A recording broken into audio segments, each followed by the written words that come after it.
Hey guys, tonight we're going straight into the mud-soaked, iron-rattling chaos of a medieval battlefield, but not the glorified movie version. You'll see no polished armor gleaming in slow motion, no cinematic sword duels under stormy skies. No, tonight, you are just you, a tired foot soldier. You didn't choose this war. You're not even sure what it's about.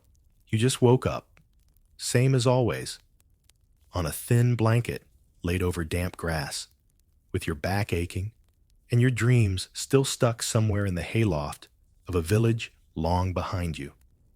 So, before you get comfortable, take a moment to like the video and subscribe, but only if you genuinely enjoy what I do here.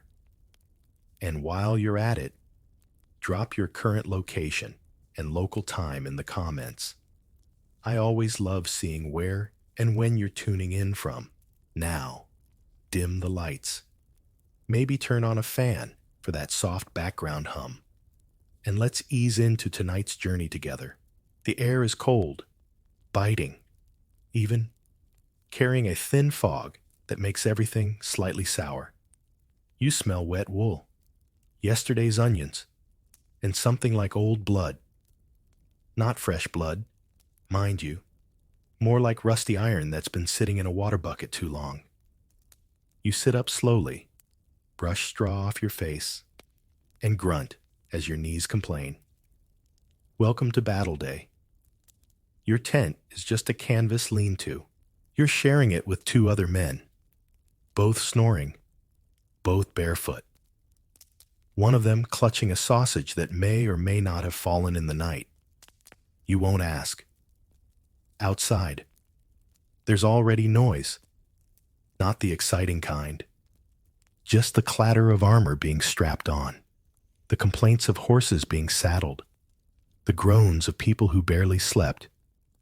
A few feet away, a boy no older than 13 is trying to fit into someone else's chainmail, and failing. You look around for your boots. They're wet. Of course, one is under a log. The other has a snail inside. You slide them on anyway. They squish.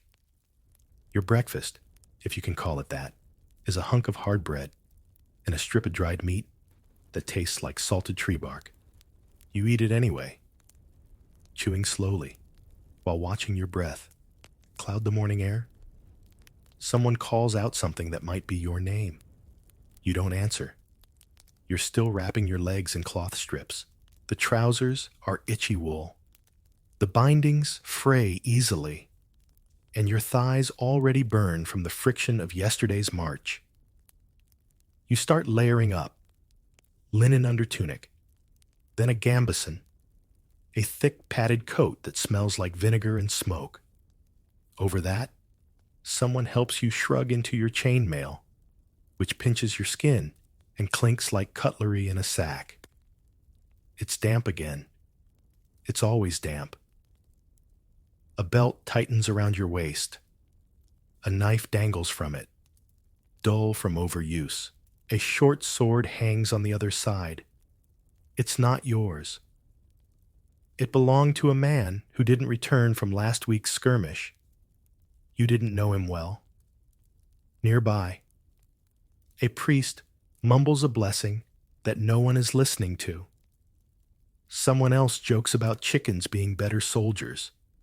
You chuckle lightly, more out of politeness than amusement. You stretch your arms. Everything's heavy.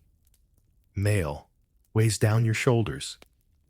Your helmet rests crookedly under one arm, already dripping dew. There's a dent in it from someone else's fight. You wonder, vaguely, if it was caused by a mace.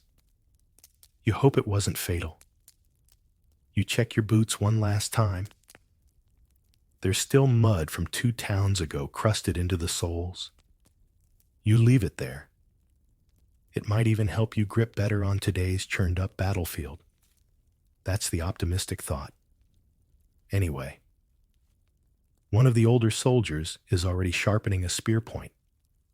Another is oiling a crossbow with bear fat. Someone is singing a war chant in a low voice. It sounds more like a lullaby. You think it might be? Historically, most battles didn't begin with sudden clashes or grand charges. They started like this: quiet, with the scent of boiled turnips, the sounds of coughing, the slow realization that today might be your last day with intact limbs. Historians still argue whether most soldiers felt fear, pride, or simply numbness before battle. Based on the pit in your stomach right now, you'd vote for all three. Your unit lines up near a row of stakes hammered into the ground. Some of them are crooked. One is on fire. But no one seems concerned. The captain walks past, half-armored, shouting something about glory and honor. A few men cheer. You scratch your nose through your coif and try not to roll your eyes.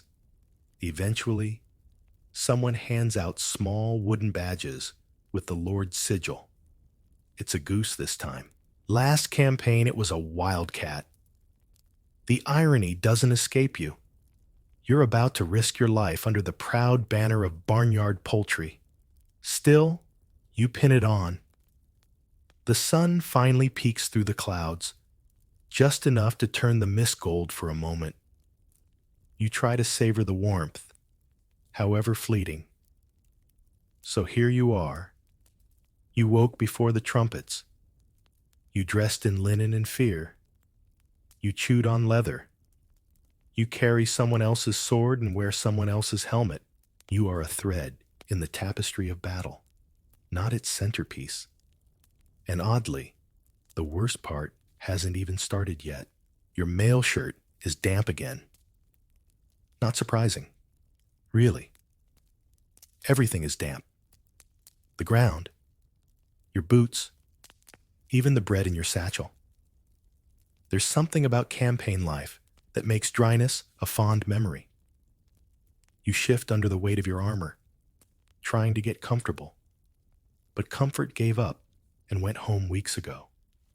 The mail shirt itself is made of thousands of tiny rings, each one painstakingly riveted closed by some poor apprentice in a forge you'll never visit. It's supposed to protect you, but more often, it just rubs your armpits raw and traps yesterday's sweat like a woolen sponge. You imagine the smith who made it, proudly inspecting his work, never knowing it would become a portable sauna for a soldier who'd rather be anywhere else. Beneath the mail, your gambeson is starting to itch again. That's not a good sign. It probably means lice. You'll deal with that later.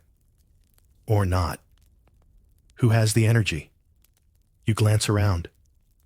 Others are faring no better. One man is trying to scratch his back against a tree without dislodging his breastplate. Another is muttering about his knee locking up in the cold. Everyone is adjusting something. The straps on their helmets, the buckles on their belts, the idea that today might end badly. Historians often debate how much protection mail truly gave in battle. Against arrows, not bad. If you had layers underneath, against blunt force, less helpful. Your ribs still cracked, just slightly slower. You've never had to test it properly, and you'd like to keep it that way. You lift your helmet to your head and wince. The metal is cold, and the padding inside smells like damp wool and boiled cabbage. There's a strip of fur around the rim, meant for comfort, but it's shedding into your eyebrows. You try to ignore it. Vanity is not a battlefield concern. Weapons are being checked, swords sharpened, axes hefted. A few men grip their polearms like lifelines. One young lad nearby has a slingshot and absolutely no idea what to do with it. You wonder who let him in. Someone offers you a sip from a flask. You take it, nod, and gulp down a mouthful of something sour and herbal. It burns your throat, but warms your chest. You don't ask what it is. You don't want to know. Behind you, carts creak as they're pushed toward the rear lines. Supplies, spare weapons, maybe even a makeshift tent for the wounded. You watch a pair of washerwomen haul a wooden bucket full of soiled linens into the grass and dump them unceremoniously. Battle is messy before it even begins. And the smell. Good grief. The smell. Not just the people. Though let's be honest, you all reek like old cheese and wet fur.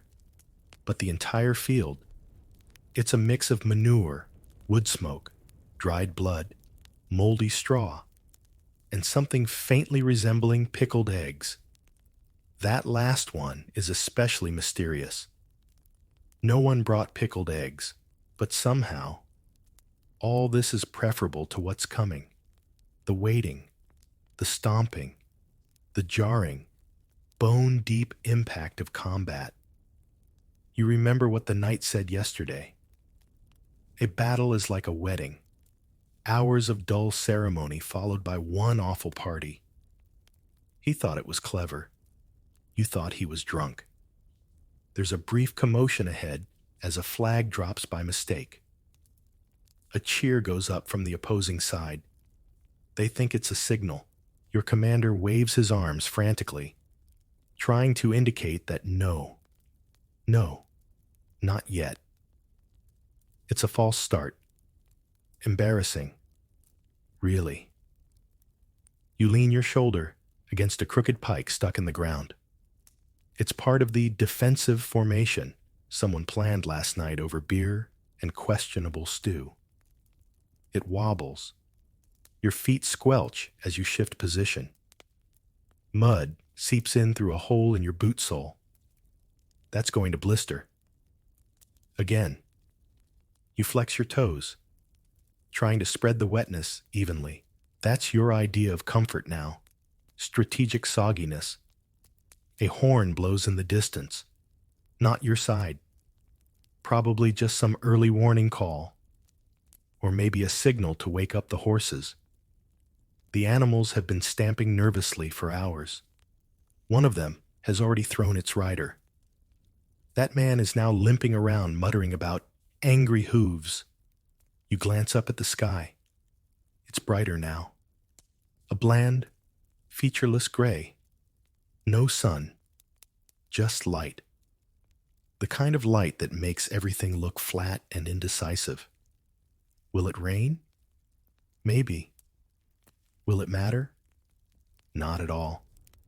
Someone cracks a joke about how nobles ride into battle on horses while you ride in on foot and leave on a stretcher. You laugh. Not because it's funny, but because it might be true. That's the thing about medieval battles. You hear about the grand strategies and gallant charges, but no one tells you about the cramped boots, the armpit chafing, or the gnats that fly straight into your eyes right before a charge.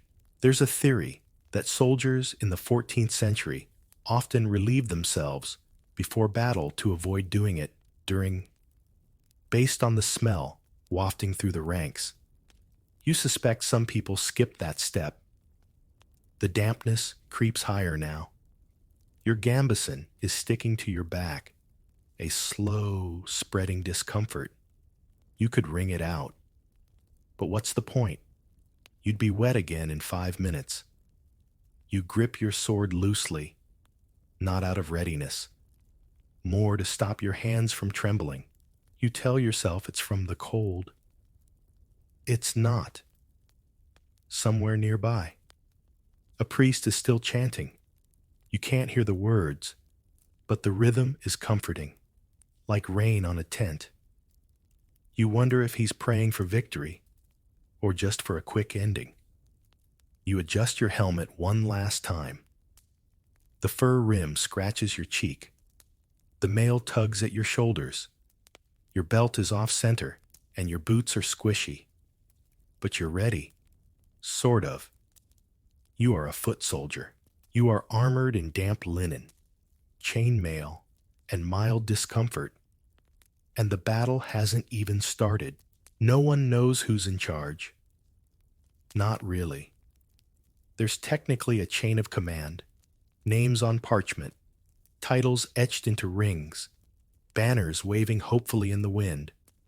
But on the ground, among you and your half-asleep, half-armored comrades, it's a chaotic stew of guesses, reputations, and shouted contradictions. Your captain, a term you use generously, was last seen arguing with someone about where the third line was supposed to stand. Someone else, a man with shinier greaves and a fancier belt, insists he's actually in charge.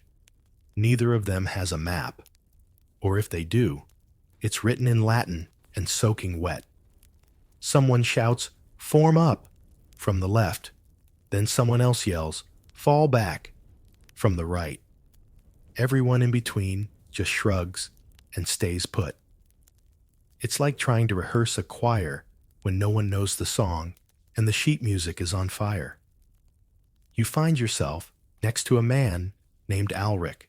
He's missing 3 fingers, has a tattoo of a fish on his neck, and once claimed he'd stabbed a goose that looked at him funny. You trust him more than the shouting nobles. The knight you saw earlier, Sir Something or Other, gallops past on a snorting charger. His horse is pristine.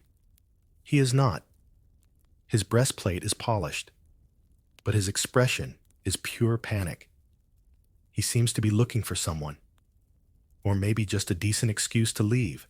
Historically, many medieval battles were disorganized, especially before the 15th century introduced slightly better command systems.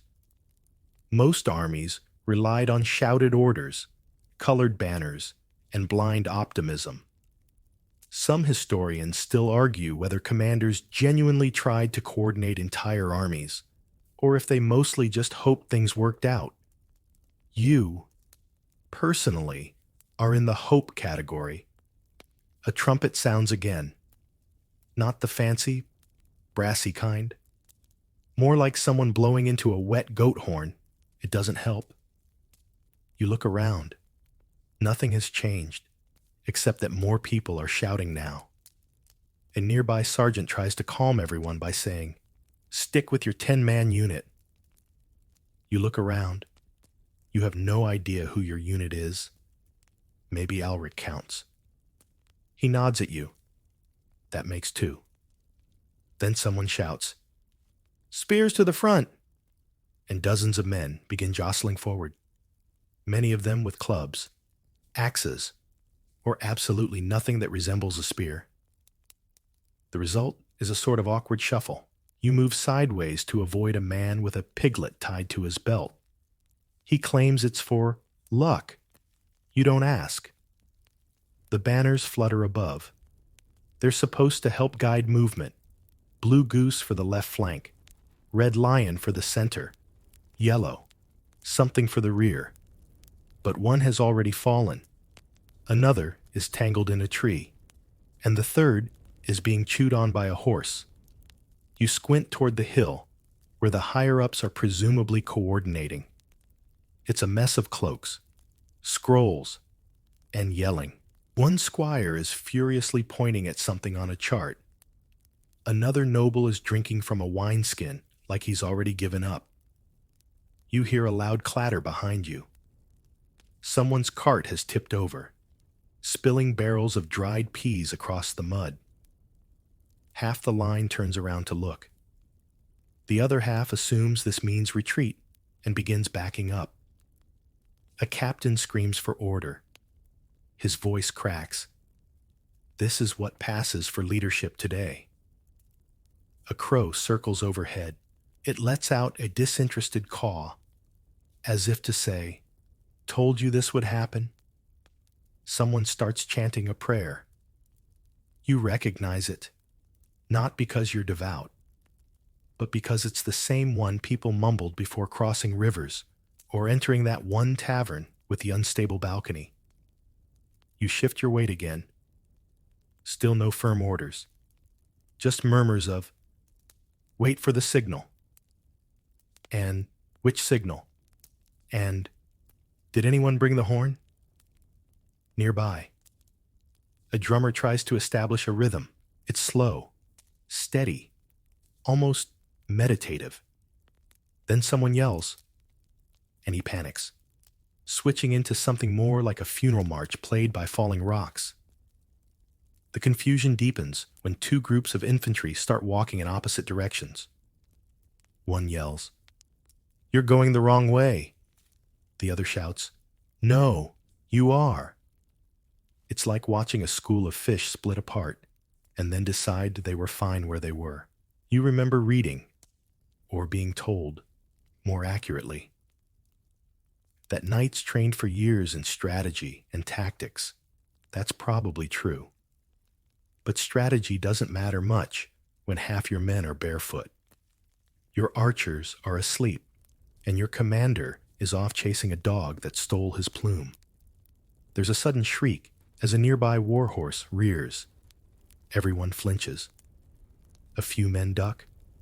One man throws his helmet into a bush.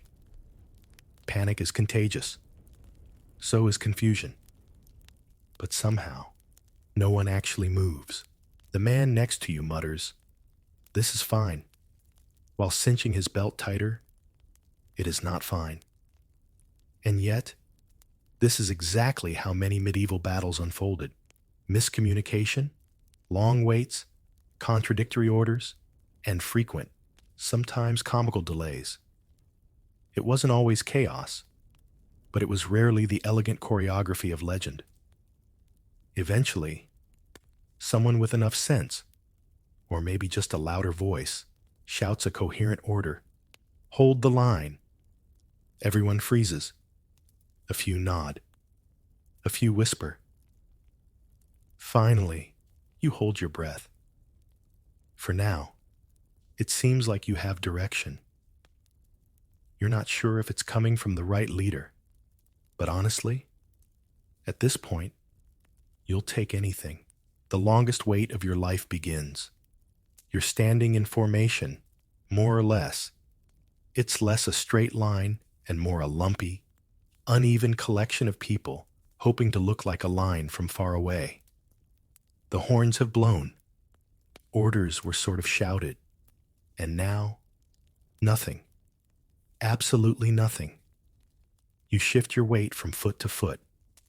Your left boot makes a squelching sound. Your right one feels like it has a pebble in it, or maybe a toe that's finally given up. You bend slightly, try to shake your foot, then think better of it. Better not to lose balance right now. Not while everyone's pretending to look alert. The sky remains unhelpfully overcast. The light is flat, no shadows to tell time by. You have no idea how long you've been standing here. Could be 10 minutes, could be an hour. It already feels like a week. Somewhere up ahead, a trumpet sounds again. Nothing follows. Someone behind you coughs, loudly, then again, then a third time, in a rhythm that now sounds suspiciously like a folk tune. You stifle a laugh. The man next to you whispers, "I'm starving." You nod. You hadn't noticed until he said it, but now your stomach is grumbling in solidarity. The morning's chunk of bread wasn't enough, and that jerky might as well have been twine. The waiting becomes a kind of trance. Your legs are numb. Your mail digs deeper into your shoulders. Your helmet feels heavier now, pressing a soft groove into your forehead. You resist the urge to take it off. You've already committed to helmet on. Removing it now would be an admission of defeat. Some of the men are humming. Others are picking at scabs. One guy is playing with a beetle on his shield. You envy him. At least he has something to do. Historically, it wasn't unusual for soldiers to wait hours. sometimes even days, for a battle to properly begin. There are accounts of knights writing letters, peasants falling asleep, and entire units relieving themselves in formation while awaiting the signal. Some historians still argue whether these delays were tactical decisions or just really bad organization. Right now, you're leaning toward the latter.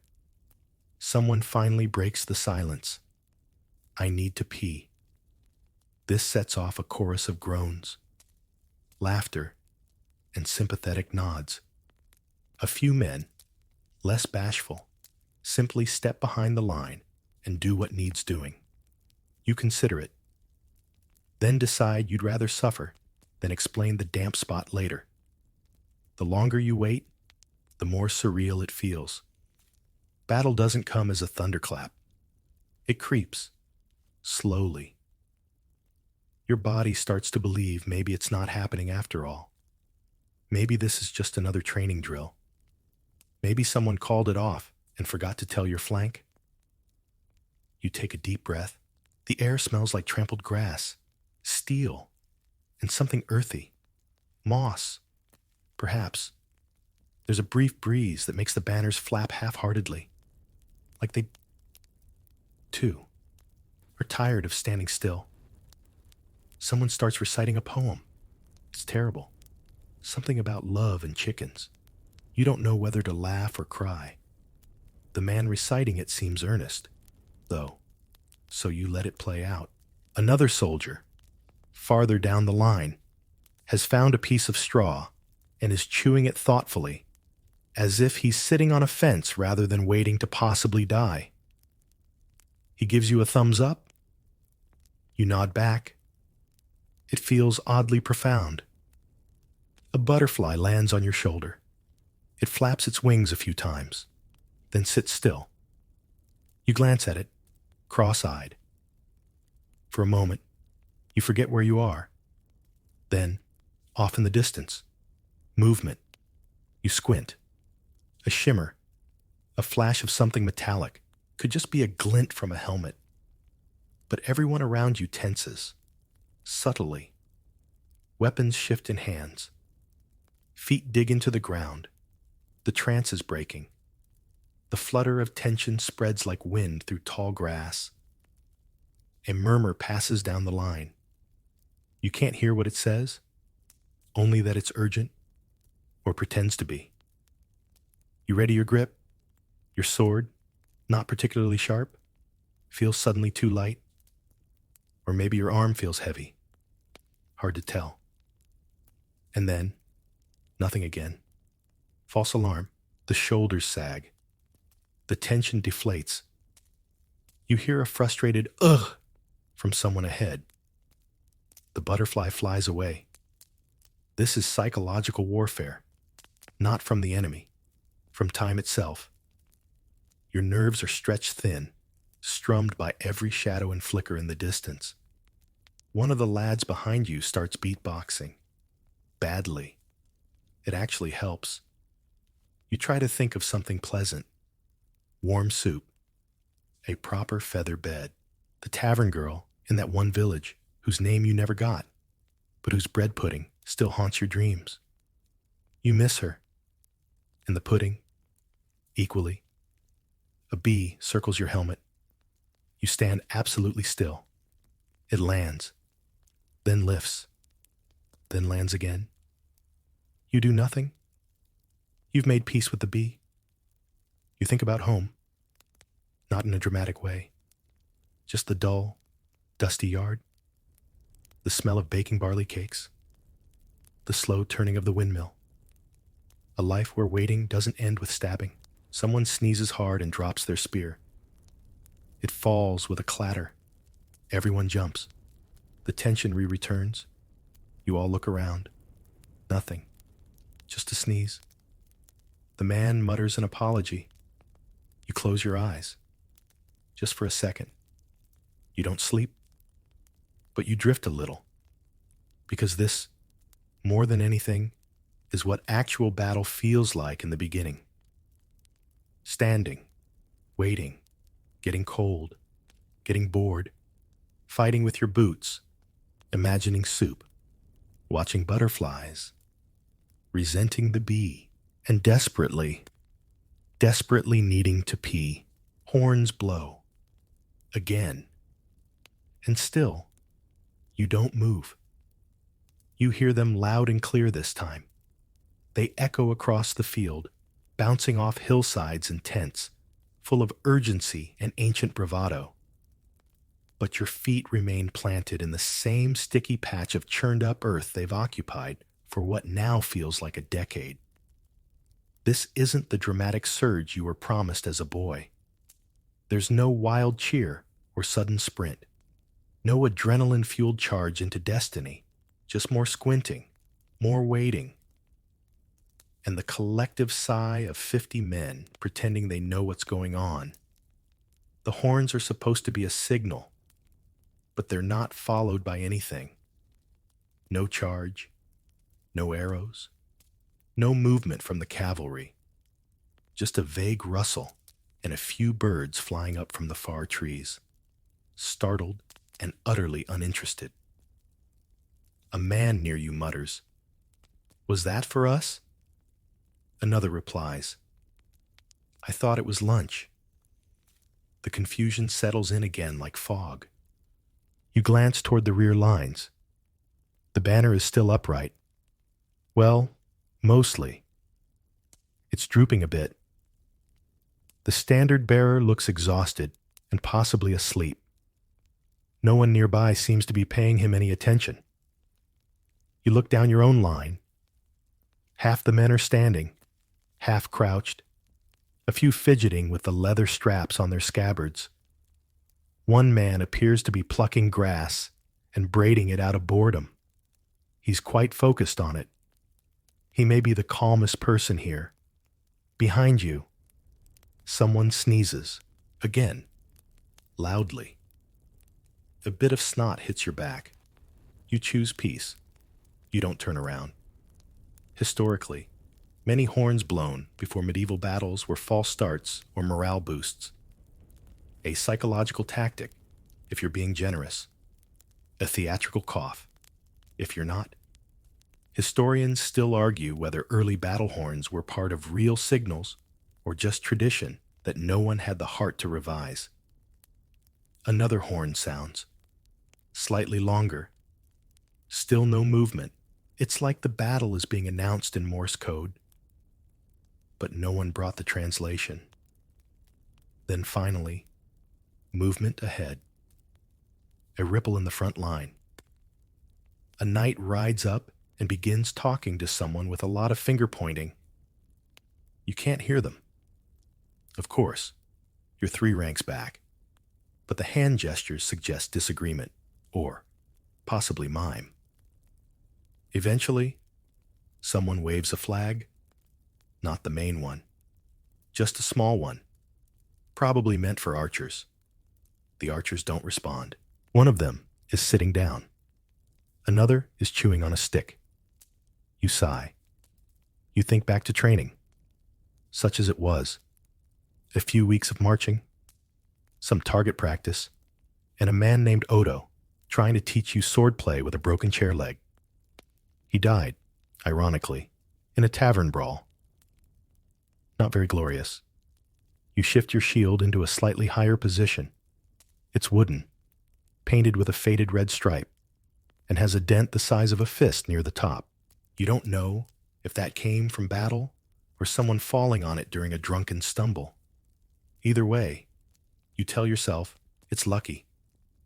The man to your left, older, smells faintly of garlic, leans in and says, "I think it's about to start." You nod. Then nothing happens. Again. A nervous laugh escapes your mouth. It's either that or screaming. Then, from somewhere off to the far left, shouting, loud, garbled shouting. It's not in your language. It could be the enemy. Or just drunk mercenaries. Hard to tell. Either way, it triggers a chain reaction. The line tenses. Weapons come up. Shields lock together. Someone drops a helmet. It rolls downhill and lands in a puddle. Still, you don't move. You're not supposed to. Not yet. You're the third line. You wait. You support. You plug gaps when the first two rows collapse. You are, in essence, the human version of duct tape. This is the part they don't tell you in the ballads. Heroes charge. You wait. You lean forward, trying to see past the heads and shields. You glimpse a horse, a banner, maybe smoke. It's hard to tell. Everything's blurry and gray. The sun peeks through, then hides again. Even it doesn't want to witness what's about to happen. A captain hurries past, red-faced and muttering to himself. He trips slightly, catches himself, then keeps going like nothing happened. You admire the confidence. The noise ahead increases, metal on metal. A low rumble of feet. More shouting. You hear the thrum of a bowstring, then a scream, high-pitched and sudden. Someone in the front must have caught an arrow. The reality hits you. This is it. It's starting. It's real. And yet, still, you don't move. That's your role. The back line. The slow drip of force held in reserve. Like the third spoonful of broth in a peasant's dinner. Useful, but not urgent. You adjust your grip on your sword. It's slick. Not from blood. Just from the sweat that's pooled inside your gloves. You flex your fingers. They ache. Everything aches. The man to your right mutters a prayer under his breath. You don't recognize it, but you nod anyway. A boy, barely more than 14, drops his spear. It lands with a thunk. No one scolds him. He picks it up, face pale as curdled milk, and grips it tighter. Then, another horn. This one is different. Louder. Sustained. Urgent. People ahead start moving. But you still don't. Not yet. The battle starts with some yelling. Not the blood-curdling war cries you've heard in poems, mind you. More like an awkward, chaotic chorus of shouts, grunts, and people yelling, "Go! Go!" as if this were a medieval fire drill. It's less charge into glory and more herd of geese startled by a cart. You can't see much. The front ranks have started to move, but the dust kicked up by boots and hooves is already clouding the air, turning the field into a shifting blur of brown and gray. From your place in the third line, it's like watching a brawl through frosted glass. Someone up front screams. Could be pain, could be excitement, could be both. You grip your sword tighter and feel the thrum in your fingers. Not adrenaline, more like anxiety, deeply caffeinated and poorly dressed. You look to your left. Alric is crouched slightly, holding his axe like a bouquet of thorns. He winks at you. You're not sure why. It doesn't help. Then, a man in the second line, right in front of you, drops his spear. It clatters against the shield of the person in front of him, who turns around, eyes wild. "Seriously?" is all he says before an arrow flies overhead and both of them duck. Yes, arrows. Already. The enemy's archers clearly didn't get the memo about pacing. They're firing early, loose and wide. Most miss. Some don't. One hits the dirt near your feet. It quivers like a nervous dog. Historically, early volleys in medieval battles were often inaccurate, meant more to intimidate than to cause real damage. Still, an unlucky arrow could end a career, or a breakfast. Historians still argue whether these opening volleys were coordinated or just enthusiastic overkill from archers with itchy fingers. Someone ahead lets out a piercing shriek. You flinch. The sound is cut off halfway. Either they ducked or they didn't. The line jolts. It's happening. Your group begins moving forward, not with confidence, but in jerks and stumbles. One man walks into the back of another. A shield bangs against a helmet. A muffled sorry is exchanged. The politeness is almost surreal. The battlefield narrows. What looked wide and open before now feels tight, crowded, claustrophobic. You're not even in the front. But the pressure builds behind you like a tide. Forward becomes the only option. There's no turning back now. Literally. The men behind you are pushing, more yelling. It's becoming rhythmic, like waves crashing onto rocks. Chaotic, repetitive, inescapable. Then you see it. The front line. It's already in full chaos. Shields slam. Spears jab. Swords flash in the dust. Men grunt, shout, fall. Some rise again. Some don't. You step over something that might have been a glove or a hand. You don't check. Your feet slide in the mud. You steady yourself on someone's shoulder. He shrugs you off, then takes a swing at an opponent who dodges just a little too well. You can't tell who's winning, or if anyone is. A knight gallops past, shouting encouragements that sound like wine-soaked poetry. His horse knocks a man to the ground. No one helps him up. Alric suddenly charges ahead with a howl. It sounds like, "For mutton." You hope you misheard him. Either way, he disappears into the melee. You move forward, slowly. A man beside you shouts something, raises his sword, and is promptly hit in the face with a wooden club. He falls with a thud, out cold. His helmet rolls away like a kicked pumpkin. You sidestep him and find yourself face to face with another soldier. His helmet is dented, his eyes wide. You both pause. Neither of you makes the first move. Then someone shoves you from behind, and the moment breaks. He swings. You block. Sort of.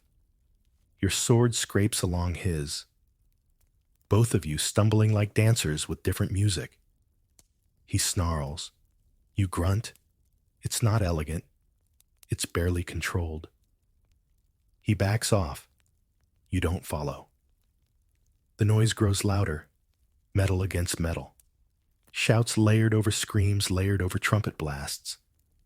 It's less like music and more like a tavern band falling down a well. You hear someone yell, "Fall back!" But no one does. Or maybe it was. Push forward. It's hard to tell over the clash. Dust and mud coat everything. Your mouth is dry. Your nose runs. Your armpits itch. You are, in all ways, a mess. Another soldier barrels past, swinging wildly. He's barefoot. You wonder briefly why. Then an arrow embeds itself in his shield, and you decide not to think about it. You stab forward, not at anyone in particular, just toward space. A man ducks. You don't know if he's friend or foe. The crowd shifts again, like a living wall. The ranks move left, then right. You follow, not by choice, but by necessity. To stay still is to be trampled. A helmet clatters down next to you. No head inside. You're grateful. Close combat is a confusing ballet of elbows, knees, and accidental headbutts. You swing your sword once, twice. Someone parries. Someone screams. You step back. You trip. You recover. Then, just as suddenly, the line holds. A brief pause. Breathing space. You gasp, hunched over slightly, heart racing, eyes burning from sweat and dust. The enemy is right there. A dozen men, maybe more. They look just as tired as you. One of them scratches his ear. Another sneezes. For a moment, you're just people again. Then someone yells, "Forward!" And the spell breaks. The yelling resumes. You finally advance, then trip over mud. It's not a dramatic trip. You don't fall flat on your face or sprawl with limbs flailing. No, it's worse. It's the slow, humiliating kind of stumble where your foot sinks unexpectedly, your balance wobbles, and you do a weird little hop trying to recover. It takes 5 seconds, but feels like 30, and everyone sees. The ground is a battlefield all on its own. You're not walking across solid earth. You're sliding across layers of churned up grass, old manure, spilled ale, and the occasional lost shoe. Every step is a gamble. Will your boot come back up with your foot in it? 50-50 odds. You curse softly and keep moving. You've lost sight of Alric. A moment ago, he was to your right, swinging wildly. Now, he might be in the front line. He might be under it. You shove forward, shoulders hunched, weapon raised not so much for attack as for balance. Your shield is awkwardly strapped and keeps thudding into your thigh. You try to adjust it, but an elbow catches you from behind. You almost fall again. This time, someone grabs you and pulls you upright.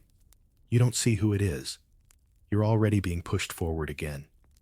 The mud is thicker here, darker, sticky. This is the part of the field where the cavalry charged earlier. Horses have torn up the turf, churned it into a lumpy, soupy mess. There's hoof prints, discarded lances, and what might be a hat floating sadly in a puddle. You find a rhythm, sort of shuffle, lift, slide. You resemble a man trying to dance in boots made of soup bowls, but it works. You move forward. Historically, the terrain was often a decisive factor in battle. Marshy ground, unexpected rain, poor drainage. Many battles were lost not to superior tactics, but to mud. Historians still argue whether some medieval commanders intentionally chose boggy fields to trap their enemies, or just had terrible judgment. Either way, you're ankle deep in history right now, and it's not pleasant. Someone behind you yells, "Move!" You're already moving. What do they think this is? Ballet. You try to speed up. Your foot catches on something. You don't want to look. You think it's a leg. You step around it, apologizing out of reflex. Then someone actually falls. Hard.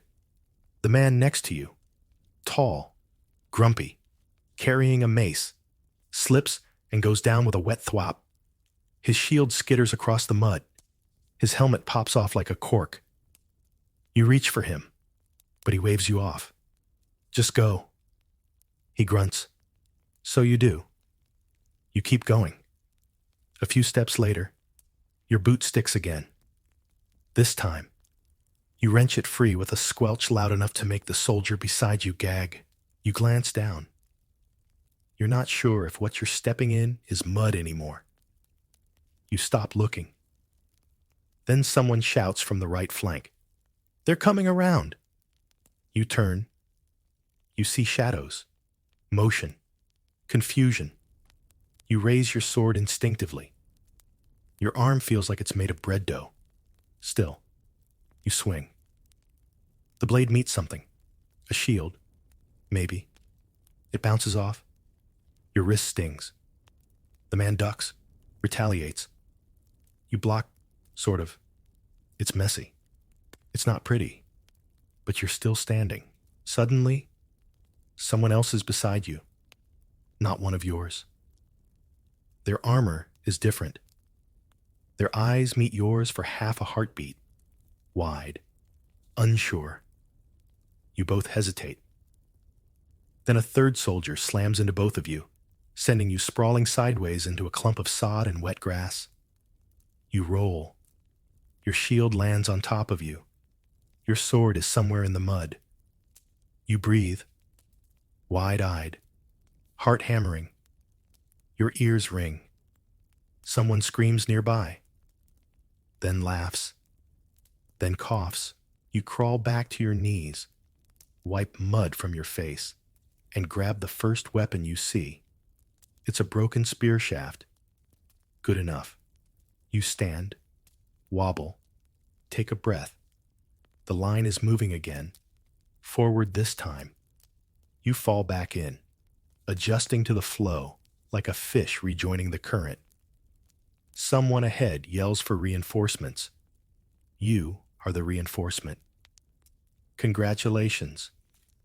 You press forward again, feet dragging, muscles burning, stomach churning. To your left, a knight on foot is rallying a handful of men. His helmet plume is crooked. He's shouting something inspirational, but his voice cracks halfway through.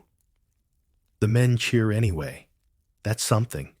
You watch him swing his long sword in wide arcs. He's clearing space like a scythe in tall grass. He looks exhausted. A moment later, someone bumps into you. Hard. You turn. It's a man missing one shoe and both sleeves. He looks terrified. You nod at him. He nods back. You move on. Ahead, a soldier trips. Again, and this time, someone does fall flat on their face. It's poetic. Really. You step over him and offer no comment. It's been, 10 minutes? 15? Feels like a lifetime. And yet, somehow, you're still upright. You're still breathing. You've lost track of your original squad. You've possibly walked in a circle. You're holding a spear that doesn't belong to you. But you're still here? And you're still moving forward? Sort of. Close combat smells like onions and sweat. That's the first thing that hits you. Not a sword, not a spear, but a thick, meaty wall of body odor, leather, boiled onions, and what might be turnips. You'd expected blood, maybe, or the tang of metal. But no. It's like being trapped in a tent where someone's cooking soup and running laps. You're in the crush now, pressed so tightly between bodies that lifting your arm feels like an act of rebellion. There's no room for flourish here. No spinning. No heroic sword arcs. If you're lucky, you might manage a jab. Most of your energy is going into staying upright. Your shield is wedged against someone's back.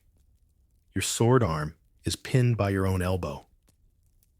The man in front of you has lost his helmet and is shouting in a dialect you don't understand. You shout back something vaguely supportive. To your right, two soldiers are locked in a grim embrace, not fighting, just too tired to let go of one another. One is trying to hit the other with the hilt of his dagger. It looks more like a very angry hug. The noise is disorienting. Metal rings against metal. Boots squish and slide. Someone keeps screaming the same word over and over. Either help or ale. You honestly can't tell. You take a half step forward. Bad idea. Your foot lands on something slippery. Could be mud. Could be a hand. You don't look. Someone crashes into you from behind, causing you to lurch forward. Your face smacks the back of another man's helmet. The clang reverberates through your skull like a church bell made of iron and poor decisions. You mutter something unholy. He doesn't even notice. Historically, close combat in medieval battles was rarely elegant. Despite how it's shown in films, most fighting happened in dense, congested melees. with visibility limited and movement even more so. Historians still argue whether soldiers in such formations fought consciously or simply reacted on instinct. Right now, you are very much in the instinct phase. You swing your sword low, hoping for a shin. You might have hit someone, or maybe a tree root. Hard to say. A hand grabs your arm. You whirl around. It's Alric, somehow. He looks worse than you remember.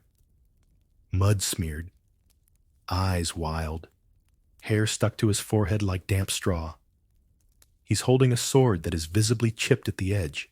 You mouth, "You good?" He shrugs. That's close enough to yes. You press forward together. Not so much a tactical maneuver as a coordinated stumble. Your shoulders knock. Your weapons bump. You're a team now. For at least the next 20 seconds.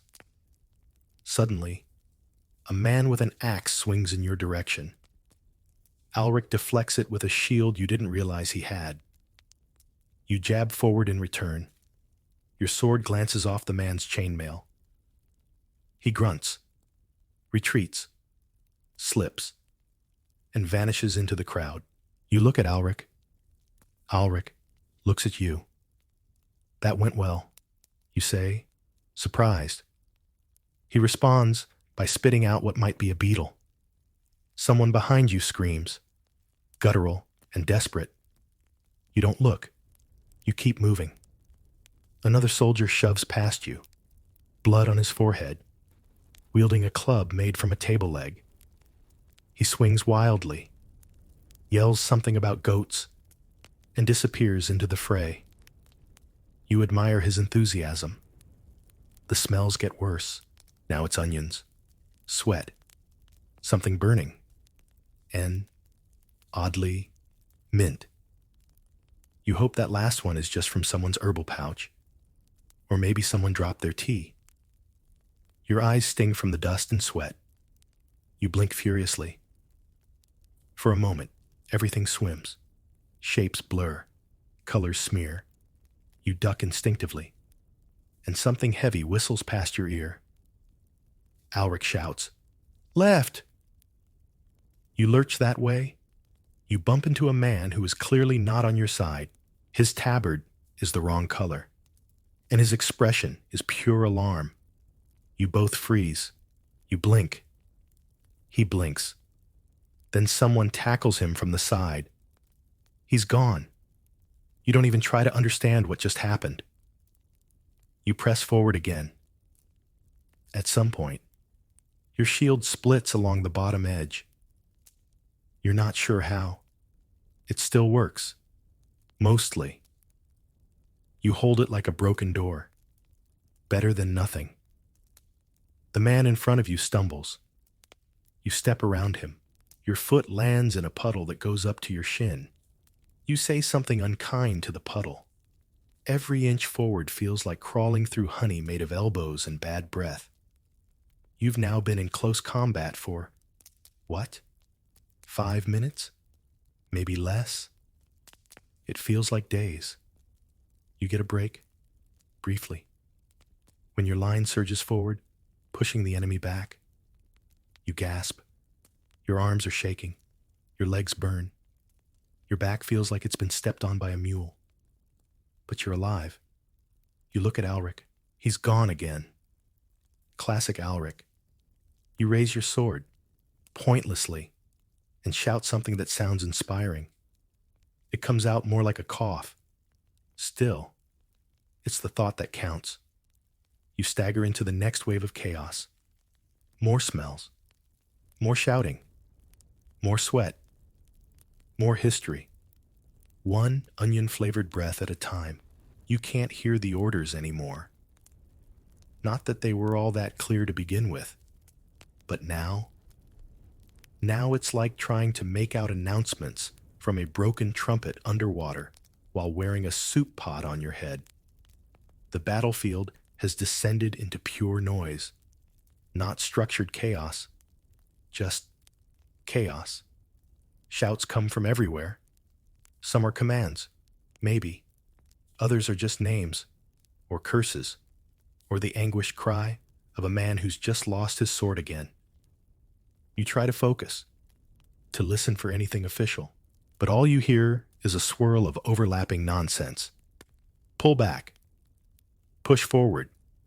Left flank. No, your left. Where is Gerald? You're not even sure if any of those were for your unit, or if your unit still exists. Alric is gone. Again. You've lost sight of your original squad. The man to your right is new, breathing hard, his nose bleeding. The man to your left appears to be chewing something. You shout, "What now?" to no one in particular. No one responds. They might not have heard you. Or maybe you shouted it inside your own helmet. Hard to tell. Your ears are ringing anyway, constantly. Like a bell tower is stuck somewhere between your shoulder blades. A man runs past you in the opposite direction. You yell after him. "Is that a retreat?" He yells back. "I'm just looking for my brother." And then he's gone. Historically, this is accurate. Once a medieval battle devolved into melee, coordinated orders became nearly impossible to issue, let alone follow. Flags were lost, horns drowned out, messengers trampled. Historians still argue whether generals truly expected anyone to hear them after the first clash. Most foot soldiers, it turns out, fought by feel. And right now, you are very much feeling it. You move forward, probably, parrying a wild swing from someone who looks as confused as you are. Your blade clangs against his. You both grunt. He stumbles back. Neither of you knows who technically won that exchange. There's no scorekeeper out here. Someone near you drops their weapon and screams. Not from pain, but pure frustration. They pick it up, throw it down again, then trip over it. You do your best not to laugh, but it bubbles up anyway. A short, involuntary snort inside your helmet. You immediately regret it. The sound reverberates around your ears like a very confused goat. You push forward again, only to find yourself tangled in the limbs of a fallen man. He's groaning. You want to help, but someone shouts, "Incoming!" and a javelin lands not 5 feet away. You keep moving. Your feet are soaked. Your arms ache. Your sword feels heavier with every breath. And still, the orders, whatever they are, don't reach you. In the distance, you can just make out a cluster of officers standing on a hill, arguing. One points toward the front, another holds a scroll upside down. One has removed his helmet entirely and is just rubbing his temples. Comforting. You stop for a moment and look around. To your left, a man with a club is swinging it in wide, aimless arcs. He's yelling something inspirational, though it sounds more like a laundry list. To your right, a teenager with a bow is looking for arrows. He tries to pull one from a fallen comrade. The comrade protests. The archer apologizes and backs away. Behind you, someone is singing, loudly, and off-key. You hope it's a coping mechanism. You don't know where your side ends and theirs begins anymore. Colors have mixed, tabards are torn, mud covers everything. You accidentally raise your shield against a man on your own side. He shouts, "Hey!" You shout, "Sorry," and he nods. You're all just doing your best out here. Someone finally blows a horn. Long, loud. It pierces the cacophony. Briefly. Everyone pauses. Then someone else blows a different horn. Now you're back to square one. You squint into the mess, hoping for a banner, a gesture, anything resembling direction. But all you see is confusion on two legs. You even consider climbing a barrel just to get a better view. But the last man who tried that got knocked off by a flying axe. You decide to stay grounded. A man runs up to you and shouts, "They need reinforcements at the center." You nod. He nods. You both stand there. Then he shrugs and runs in a completely different direction. You try to follow where others are going, but the lines are broken. There is no front anymore. There's just the clump you're in and the clump ahead.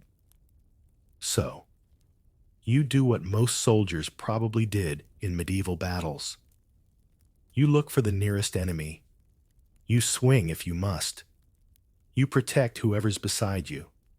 And you really hope someone up there still has a plan. Because down here, all you've got is mud, a dulled blade, and no idea who's yelling what anymore. Horsemen panic, and so do you. It starts as a rumble, low and distant. At first, you think it's thunder, or maybe the drums again. But then the earth begins to vibrate beneath your boots, and you know. It's hooves, many, fast, coming your way. You barely have time to brace before the shouting begins. Horses, horses coming. The call echoes from somewhere to your right, or maybe behind you.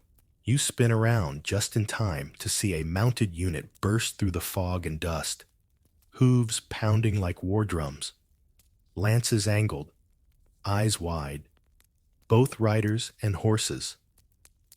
They're not heading toward the enemy. They're running right through you. It's unclear if this is a charge, a retreat, or a complete breakdown in communication.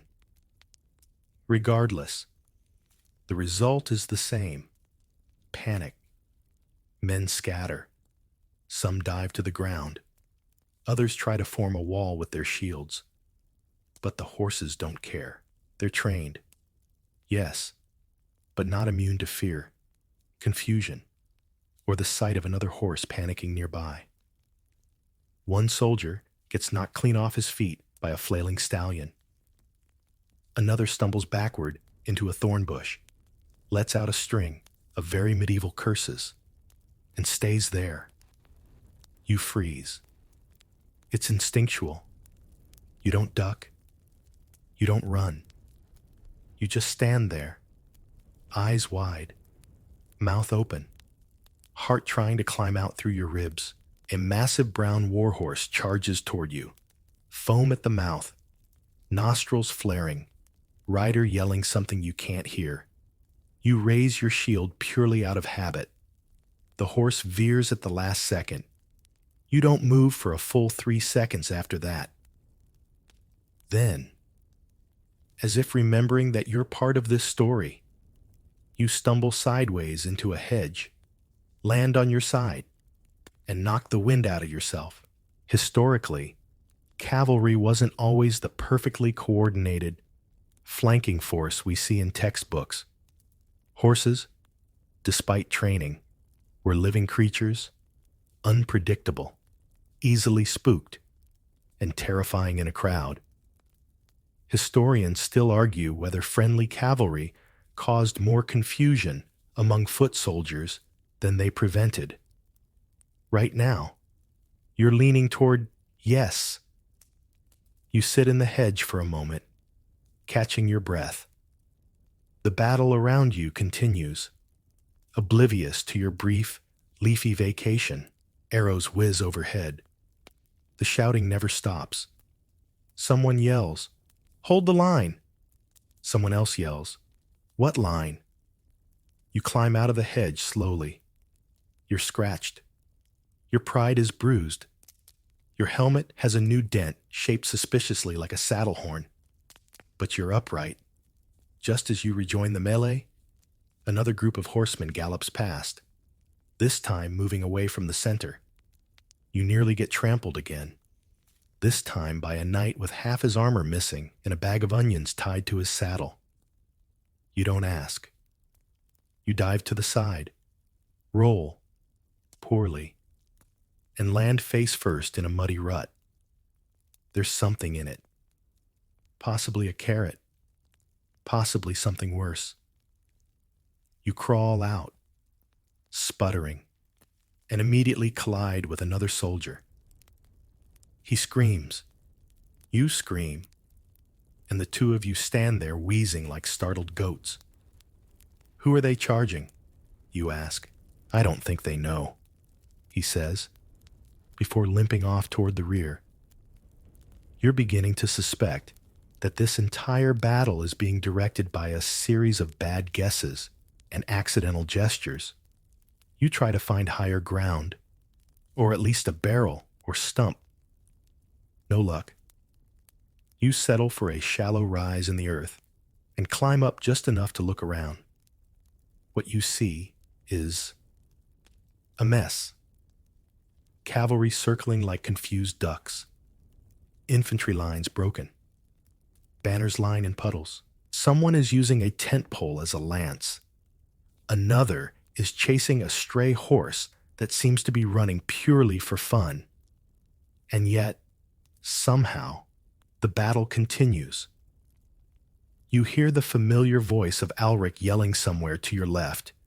He appears to be waving his sword at a man who's already running away.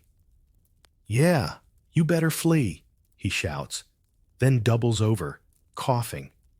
You make your way toward him, dodging a fleeing pony and stepping over what might be half a wheelbarrow. When you reach him, he's leaning against a tree, smiling like a madman. That went well, he says, blood on his teeth and leaves in his hair. You both laugh, because what else can you do? Another rider zooms past behind you. Neither of you flinches this time. You're either brave now or numb, or both. Alric glances sideways. You hear any orders lately? You shake your head. Nope. But I did almost die from a horse that smelled like turnips. Sounds about right. You rejoin the fight, though fight is a generous term. It's more like advanced survival choreography now. Sidestep, duck, swing, breathe, repeat. Every now and then, a mounted figure blurs past, inspiring momentary awe and immediate terror. Some are part of your side, some are not. All are unpredictable. You stick close to Alric. You both know the cavalry's more likely to trample you than help you.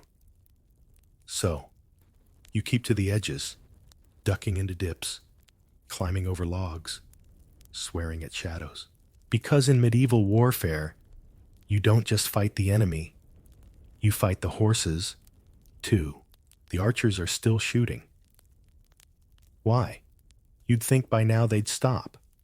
The field is full of friend and foe tangled together, shoulder to shoulder, slipping in mud, ducking under shields, flailing at whatever comes close.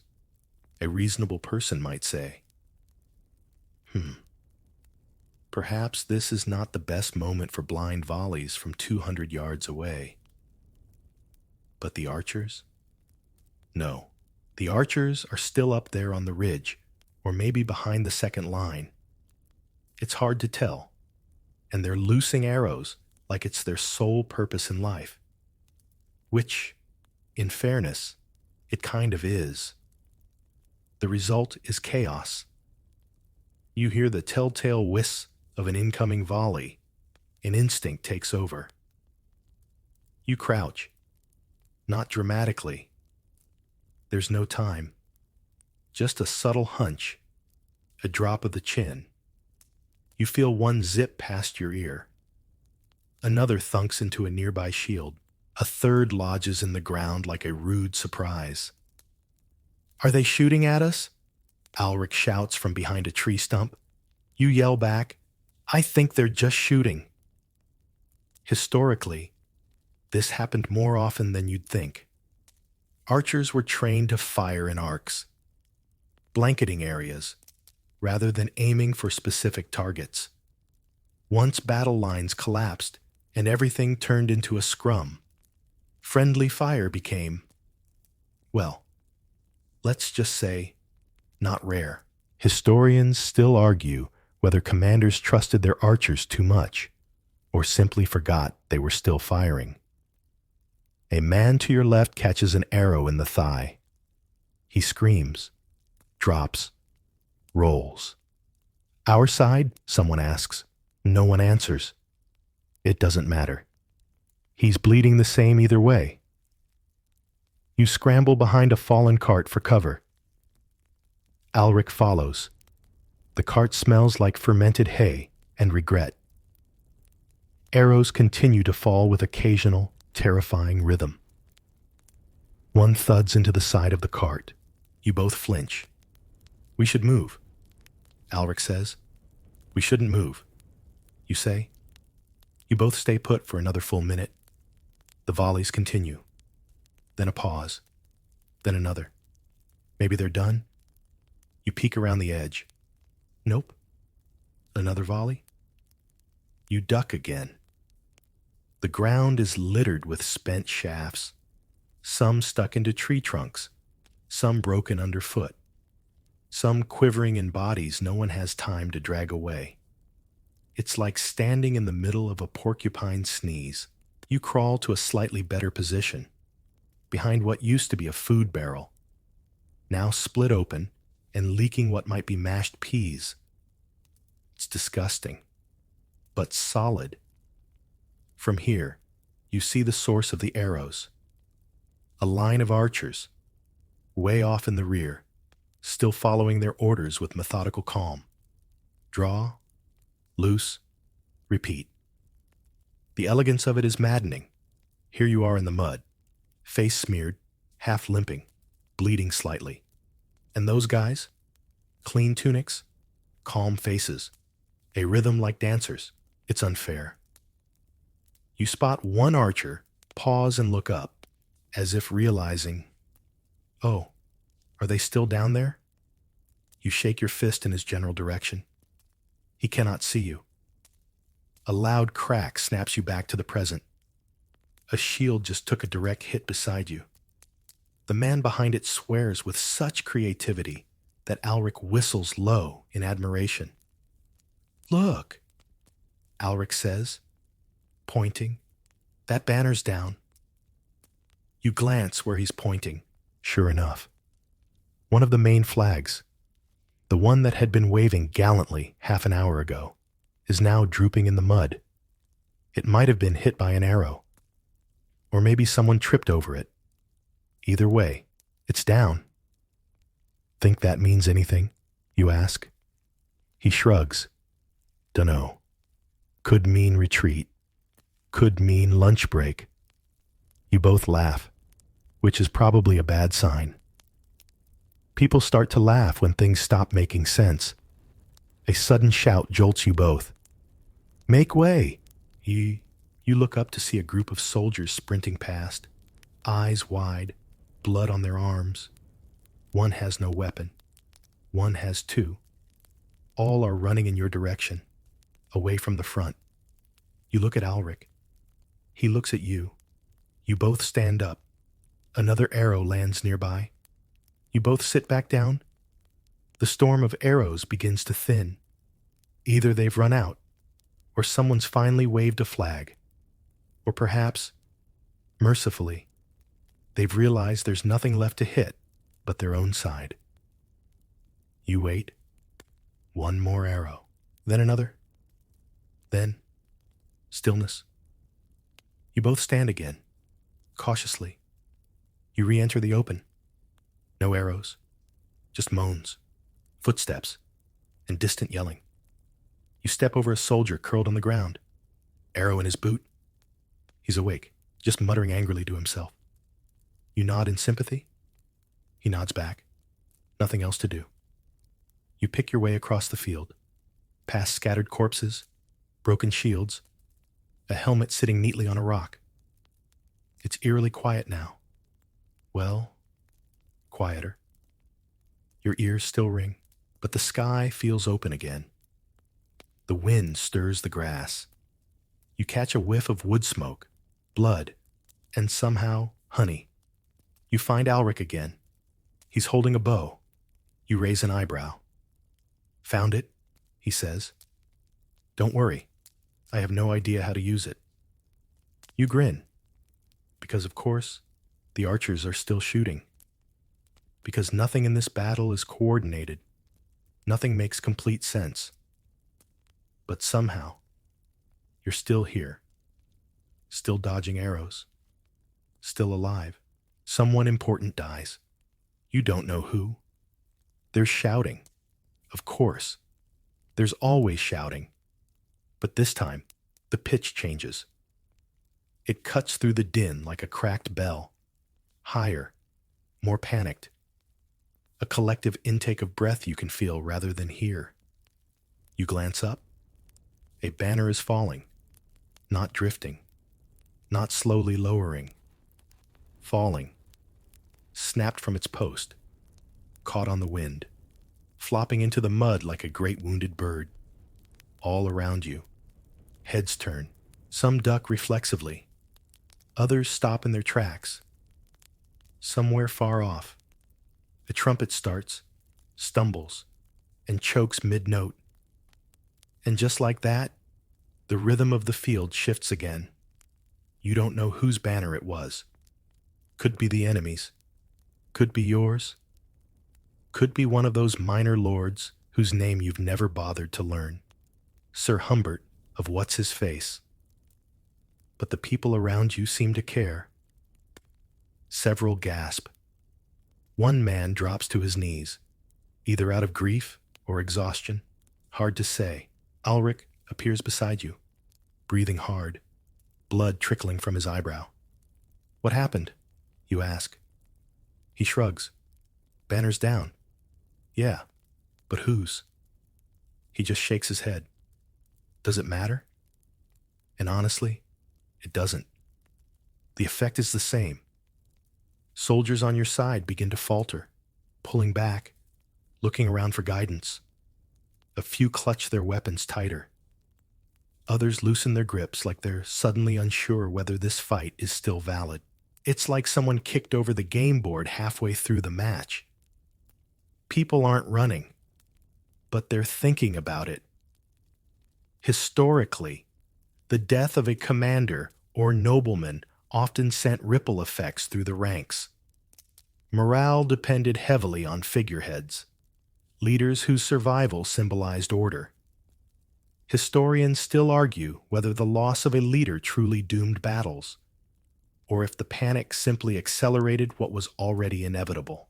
But right now, you feel it like a chill in your spine. You peer across the field. Somewhere in the fog and dust, a small knot of men is dragging a limp body backward. There's a glint of silver on the fallen figure's chest. Chainmail polished to mirror shine. Could have been someone high-ranking. Could have been someone rich. A nearby soldier whispers, "That was Lord Corvin." Another whispers back, "No, it was just his squire." Then someone else, "No, I saw. His horse ran back without him." You hear 4 versions of the same story in under 2 minutes, all conflicting, all delivered with the certainty of someone who really wants to sound like they know something. You tune them out. All you know is that whatever just happened, it matters, even if you can't put your finger on why. You press forward anyway. That's what you're here for. Moving, pushing, staying alive. But the energy has changed. The fighting thins. Less clashing, more repositioning. You notice more men looking behind them than ahead.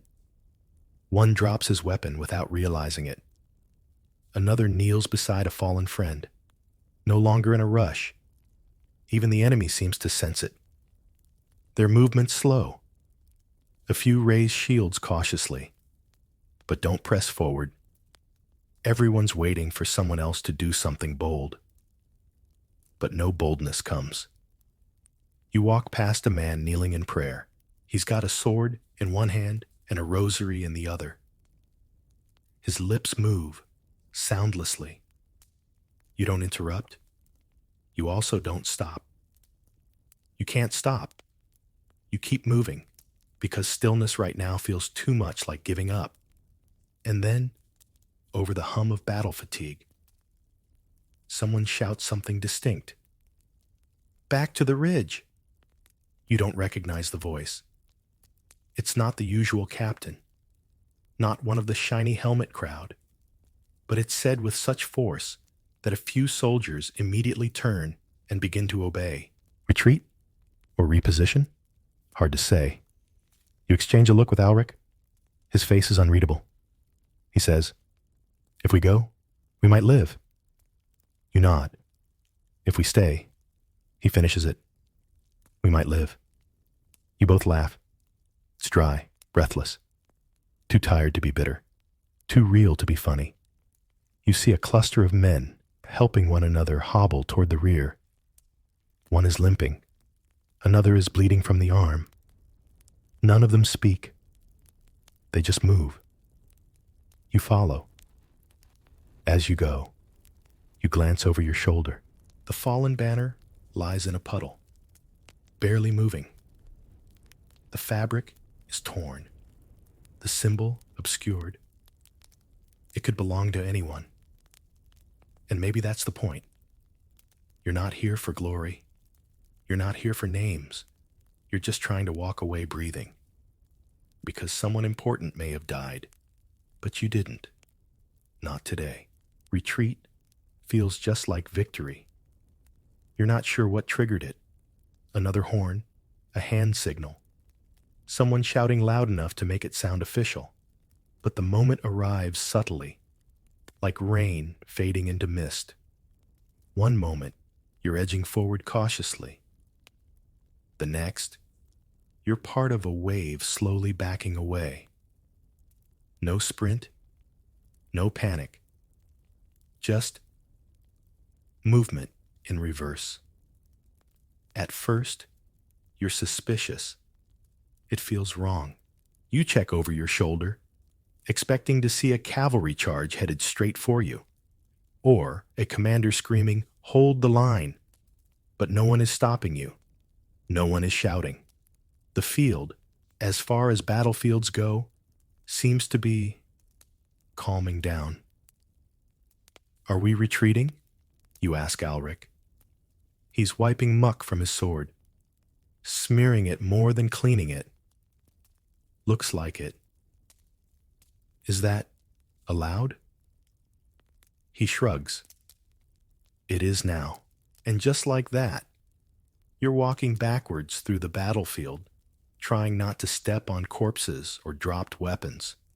Occasionally, you spin around and trudge forward properly.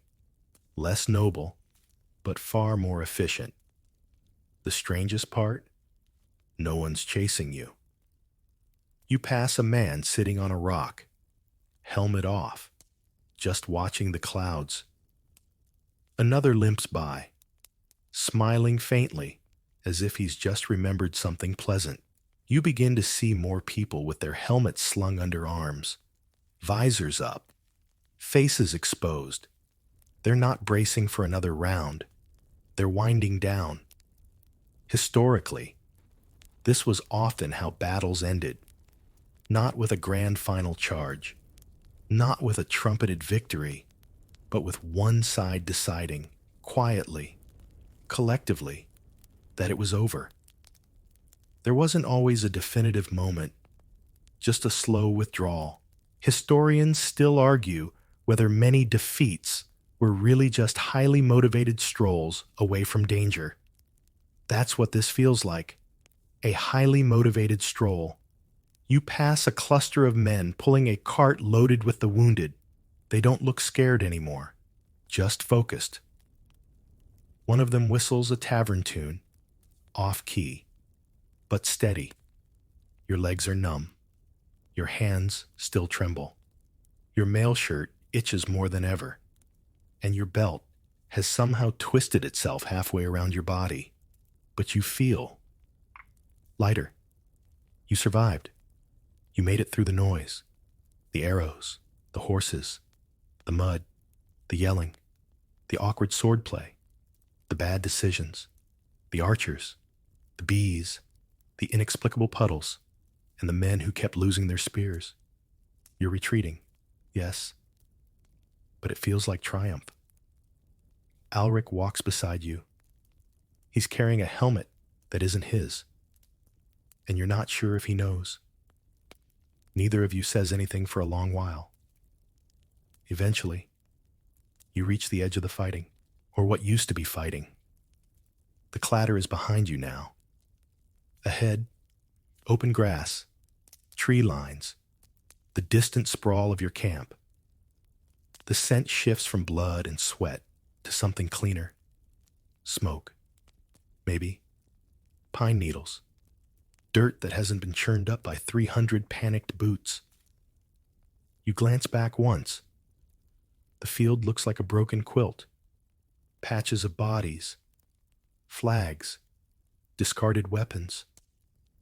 A few stragglers still move slowly through the haze, scavenging or helping others. You think you spot one archer still trying to line up a shot. Someone should tell him it's over. Someone probably won't.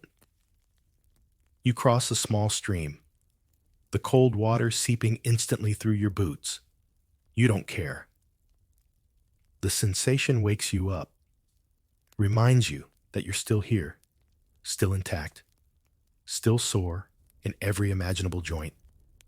A boy. You think he might be one of the squires. Hands you a canteen. You drink without asking what's in it. It tastes like iron and old apples. You don't complain. You and Alric find a patch of shade near the edge of camp. It's nothing special, just a few flattened bushes and a tree that looks like it gave up centuries ago. You sit. You groan. You breathe. Alric flops back onto the grass and sighs. So, he says, did we win? You don't answer right away. You stare up at the sky, watching the clouds drift slowly, lazily, as if they too are retreating. Not sure it matters, you say. Still alive, he says. You nod. Still hungry. He chuckles. Still don't know where Gerald went. You both laugh. It's not loud, not joyful, but real. More soldiers filter back into camp. Some limp. Some carry stretchers. Some are missing helmets, boots, chunks of dignity. But they're talking, eating, arguing gently, alive. No victory feast. No speeches. Just stew being stirred over smoky fires. Water being hauled. Boots being peeled off sore feet. A chicken wanders through the camp, completely oblivious to everything. You wonder if it belongs to someone, or if it's just freelancing. Retreat feels like this. Muddy socks, shared silence, bruises forming under armor, and the quiet satisfaction of not being the one carried back. You survived. You retreated.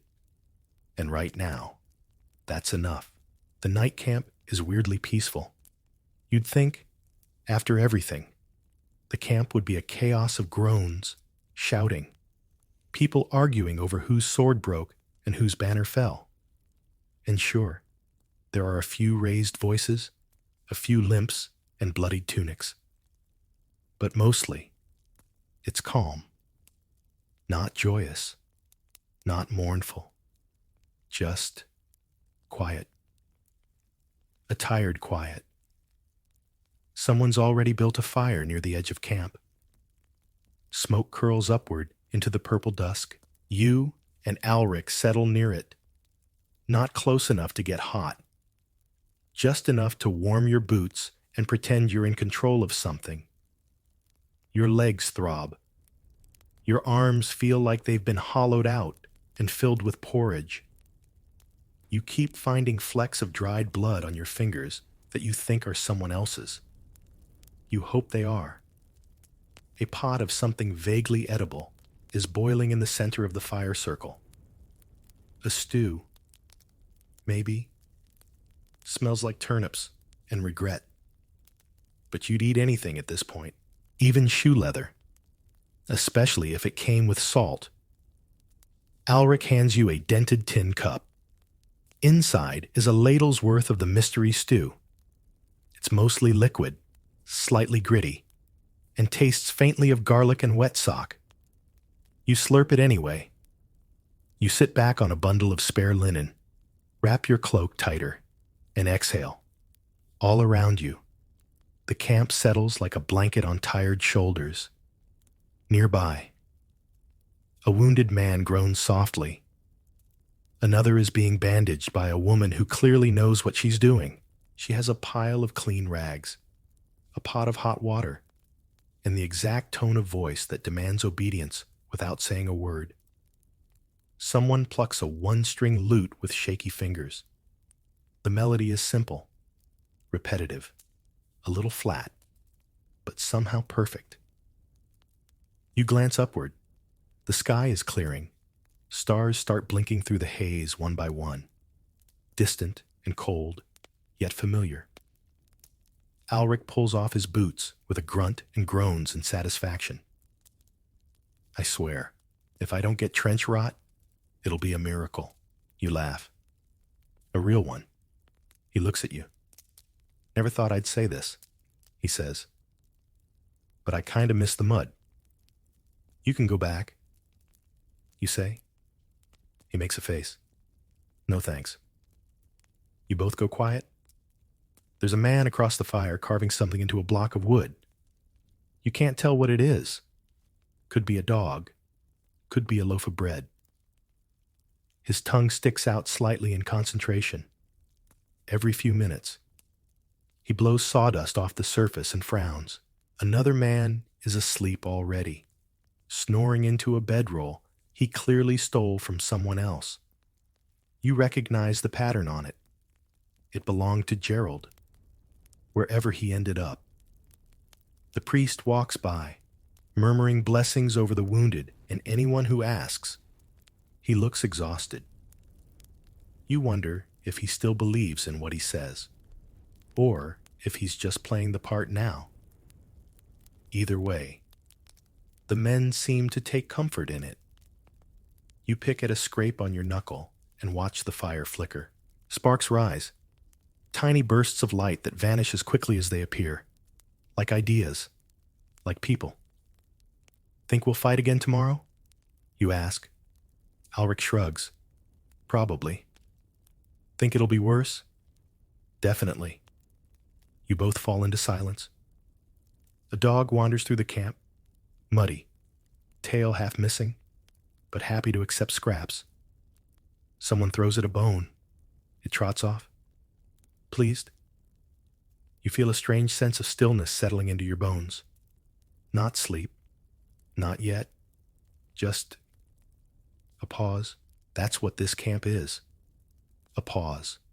Between the yelling, between the decisions, between the mud and the horns and the archers and the men yelling. What line? A pocket of not quite peace. Someone starts humming. Others join in. No lyrics. Just a low, wordless tune that rises and falls with the crackling of the fire. You close your eyes for a moment, just to listen. The pain in your back softens. The clamor of the day fades, inch by inch. Even your heartbeat seems to slow. The stew, the fire, the murmuring voices, the occasional laugh. They wrap around you like layers of wool. Scratchy, imperfect, but warm. Tomorrow may bring another charge, another muddy field, another clumsy clash of swords and terrified horses. But tonight, the sky is full of stars. The fire is hot. The stew is mostly edible, and your boots are off. You're not comfortable. You're not clean. But you are, somehow, content. Tomorrow's battle might be worse. That's the first thing you think when you wake. Not because someone tells you, not because you see anything specific, but because your entire body says, not again. Your spine crackles like old parchment. Your legs feel like they've been stuffed with gravel and tied in knots. Your shoulders ache in places you didn't know could ache. You roll over, slowly, and groan. Alric is already awake, chewing on something tough and leathery that may or may not be food. He raises a hand in greeting. "Morning," he says. You nod, rubbing grit from your eyes. Around the camp, men stir. Some sleepily tug on boots. Others just stare into the middle distance like philosophers who've seen things no philosophy can fix. The fires are mostly out. The air smells of ash, sweat, and reheated onions. "Think we'll march again?" you ask. "Maybe," Alric says. "Heard someone say we're regrouping." "That usually means more fighting." "Yep." You sit up fully and stretch. Bad idea. Your back pops like dry twigs. Your chainmail, hanging nearby, is stiff with yesterday's muck. Your helmet has a bird dropping on it. You sigh. This is what victory looks like, apparently, or maybe defeat. It's hard to tell now. The lines are blurry. You didn't die. You didn't win. You just kept going. A messenger walks past, muttering about new orders. No one listens. Not yet. First, there's water to splash on your face, bread to chew into submission, leather straps to retie, small, grounding rituals that keep you tethered to the fact that, for one more morning, you are still here. Historically, battles often resumed the next day, unless one side fled overnight, or rain made the field unusable. Some historians argue whether multi-day battles were planned or just awkward continuations of unfinished arguments. Either way, soldiers rarely got more than a few hours of sleep in between. You certainly didn't. The ground was uneven. The sounds of wounded men moaning through the night echoed like distant thunder. And even in sleep, your body remained curled and braced, tense with the memory of motion. A boy, no more than 12, walks by carrying a bucket of water. He wears a helmet too large for him, and the handle digs into his palms. He doesn't complain, just keeps walking. You wonder if he'll survive the next fight. You wonder if you will. Alric fastens his greaves and gives you a look. "You know," he says, "if we survive tomorrow, I'm buying you a drink." "With what coin?" "I'll steal someone else's." You grin. "Deal." You pick up your sword. It's dull. The edge is chipped. The grip is wrapped in a blood-stained rag that used to be part of your undershirt. You tighten it anyway. Across the camp, someone is retelling yesterday's events with dramatic flair. His audience is half asleep, nodding only occasionally. "And then I leapt over the fallen banner," he says. "Swung at 2 knights at once." Alric leans toward you and mutters. "He dropped his sword and ran into a ditch." "Let him have it," you say, and you mean it. Let them all have it.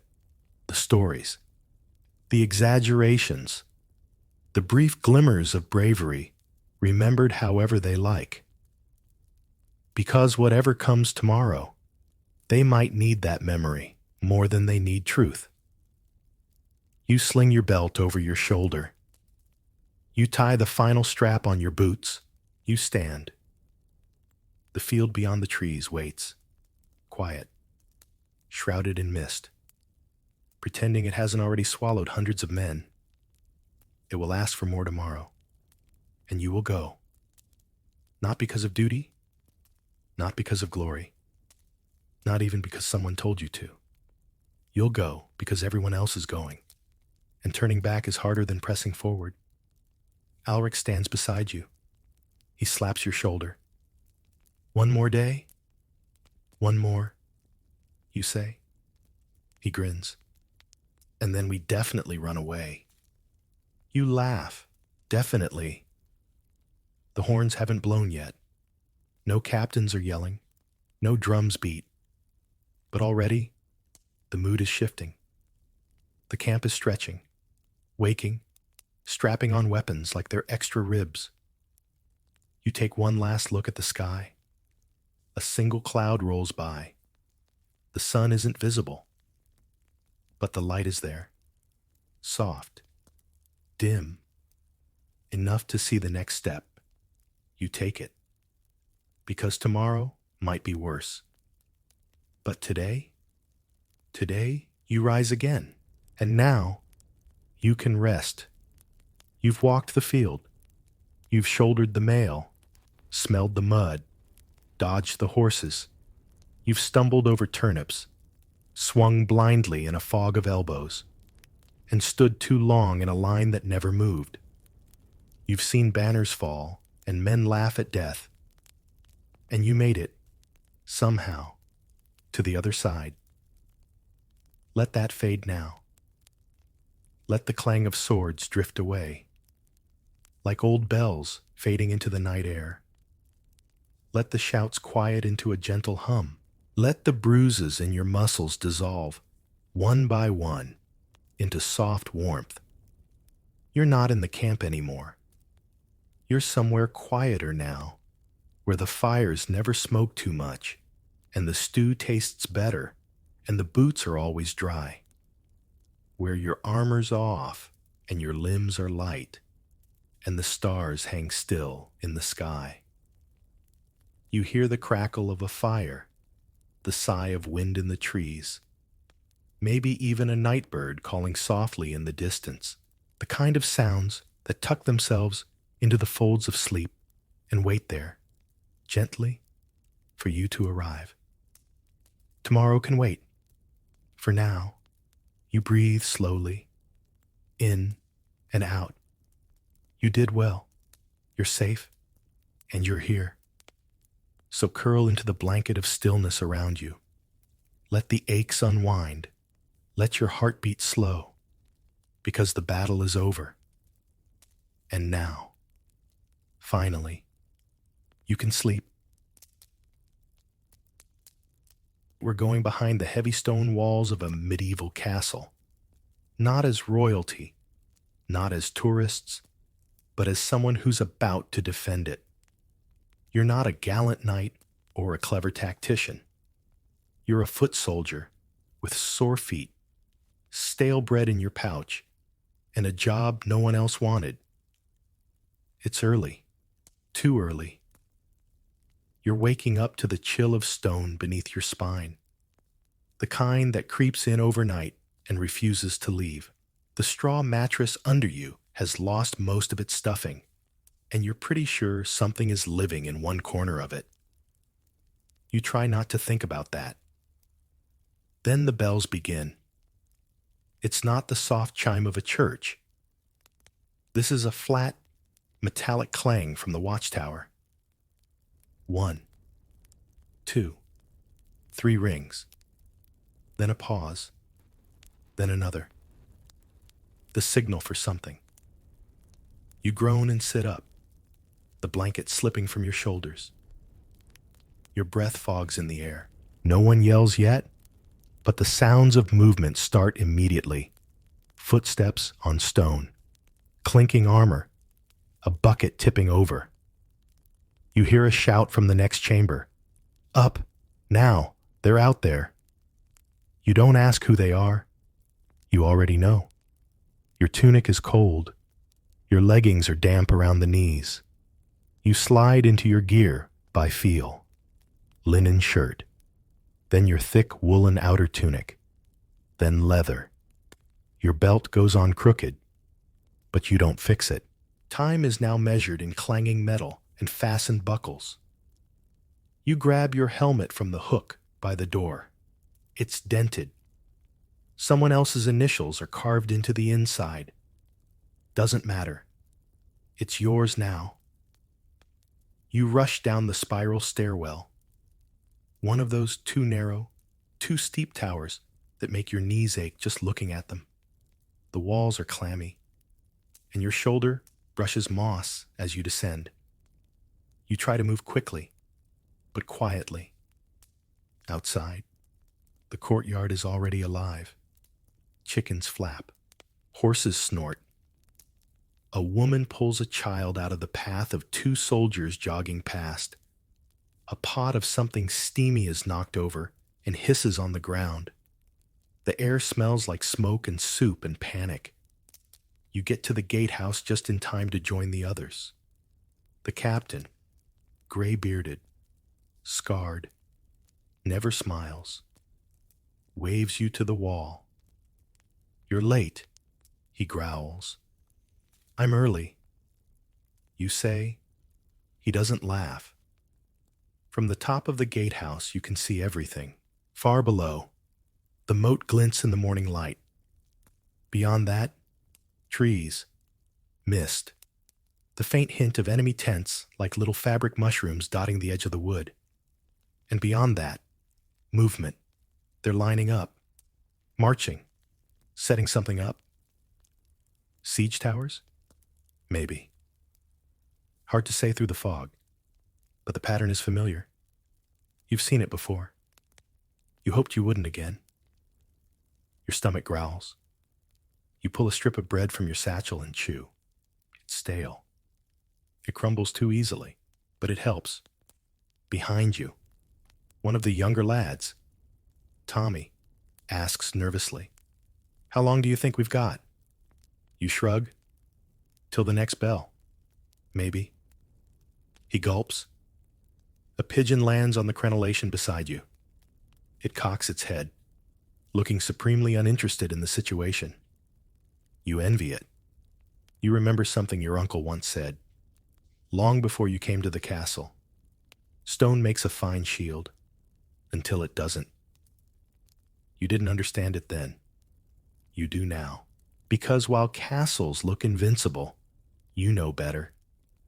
You know the cracks in the mortar, the way the northeast tower shifts slightly after every frost, the creak in the west gate that no one's fixed. You know the cook's boy who sometimes forgets to lock the cellar. You know that even stone can sweat fear. You tighten the strap on your helmet. So, before you get comfortable, take a moment to like the video and subscribe, but only if you genuinely enjoy what I do here. And if you're still awake, leave a comment with your local time and where in the world you're listening from. I love seeing how far this sleepy history reaches. Now, dim the lights. Maybe turn on a fan for that soft background hum. And let's ease into tonight's journey together. You lean over the wall and peer out again. They're coming. And this castle, with all its bells and bricks and battlements, is going to need you. The gatehouse is already a choke point. You're standing just above it now, wedged into one of the tight corners near the murder holes. Those charming little gaps in the stone ceiling where, if things get messy, you'll be pouring things down onto heads that do not belong inside your walls. It's a clever bit of design. Brutal, but clever. The gatehouse isn't just the front door. It's a trap, a bottleneck, a polite architectural way of saying, "Welcome. Now please suffer." There are 3 layers of defense here. First, the drawbridge, a wooden span over the moat, pulled up by chains thicker than your wrist. Right now, it's up. You can hear the counterweights groaning softly. Then, the outer wooden gate, reinforced, spiked, and slightly scorched from the last attack. And finally, the portcullis, a heavy iron grid that could crush a man flat if dropped fast enough. You remember someone saying that once happened to a drunk courier during peacetime. They buried him where he fell. No plaque. From your perch, you can see the inner mechanics. The wheels, the winch, the ropes. It's all muscle and math. If the enemy gets this far, they'll be forced into a tight, narrow hallway, surrounded on all sides by stone and rage. And above them, you. Not you personally. You and a couple of surly guards with buckets of sand, rocks, and possibly, if the cook agrees to sacrifice it, some extra spicy soup. Use what you've got, the captain always says. Make it hurt on the way in. You look down through the murder hole now. It's dark, quiet, and waiting. There's another smaller hole off to the side, just big enough to shoot an arrow or, more often, to spit through. Someone's already used it for that. You try not to step in it. Historically, gatehouses were engineered with almost absurd attention to detail. They evolved over centuries, from simple entry points to full-on traps, with multiple doors, interlocking guard posts, and dead zones where attackers could be boxed in and eliminated. Historians still argue whether they were designed more for defense or for deterrence. You're guessing both. You hear boots behind you. A squad of fresh arrivals clambers up the stone stairs. 10 men, some yawning, one still tying his belt. They're part of the second watch, moving into position. A few nod to you as they pass. One is eating a turnip. No one asks why. Tommy's down below, near the winch room. You can hear him grunting as he tightens something with a wooden crank that clearly predates him by decades. You lean over and call. How's the chain? Limp, he calls back. Like my uncle's leg after cider season. You don't ask for details. To your left, a thick door leads into the guard room, where 2 soldiers are playing some game with bones and beans. One has a missing front tooth. The other is already asleep, upright against the wall. You duck through and check the bolts. The inner gate here is holding. For now. You give it a solid bang with your fist, just to feel its heft. Solid oak. Reinforced. Ugly as sin. But it'll buy you time if it comes to that. Outside, they're shouting. You rush back to your station, heart suddenly racing. But it's just a rider being turned away by the outer scouts. Probably a messenger with nothing useful to say. Still, the nerves are there now, like fire under your skin. You rub your fingers together. They're already stiff. The weather's changing. You can feel it in your wrists. Moisture in the air. Or maybe just tension. Either way, not a good sign. You peer down again at the gatehouse trap below you. It's peaceful now.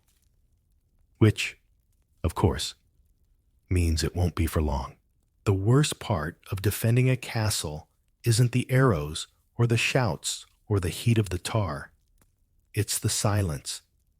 Because the gatehouse only becomes a nightmare after someone tries to force their way through it.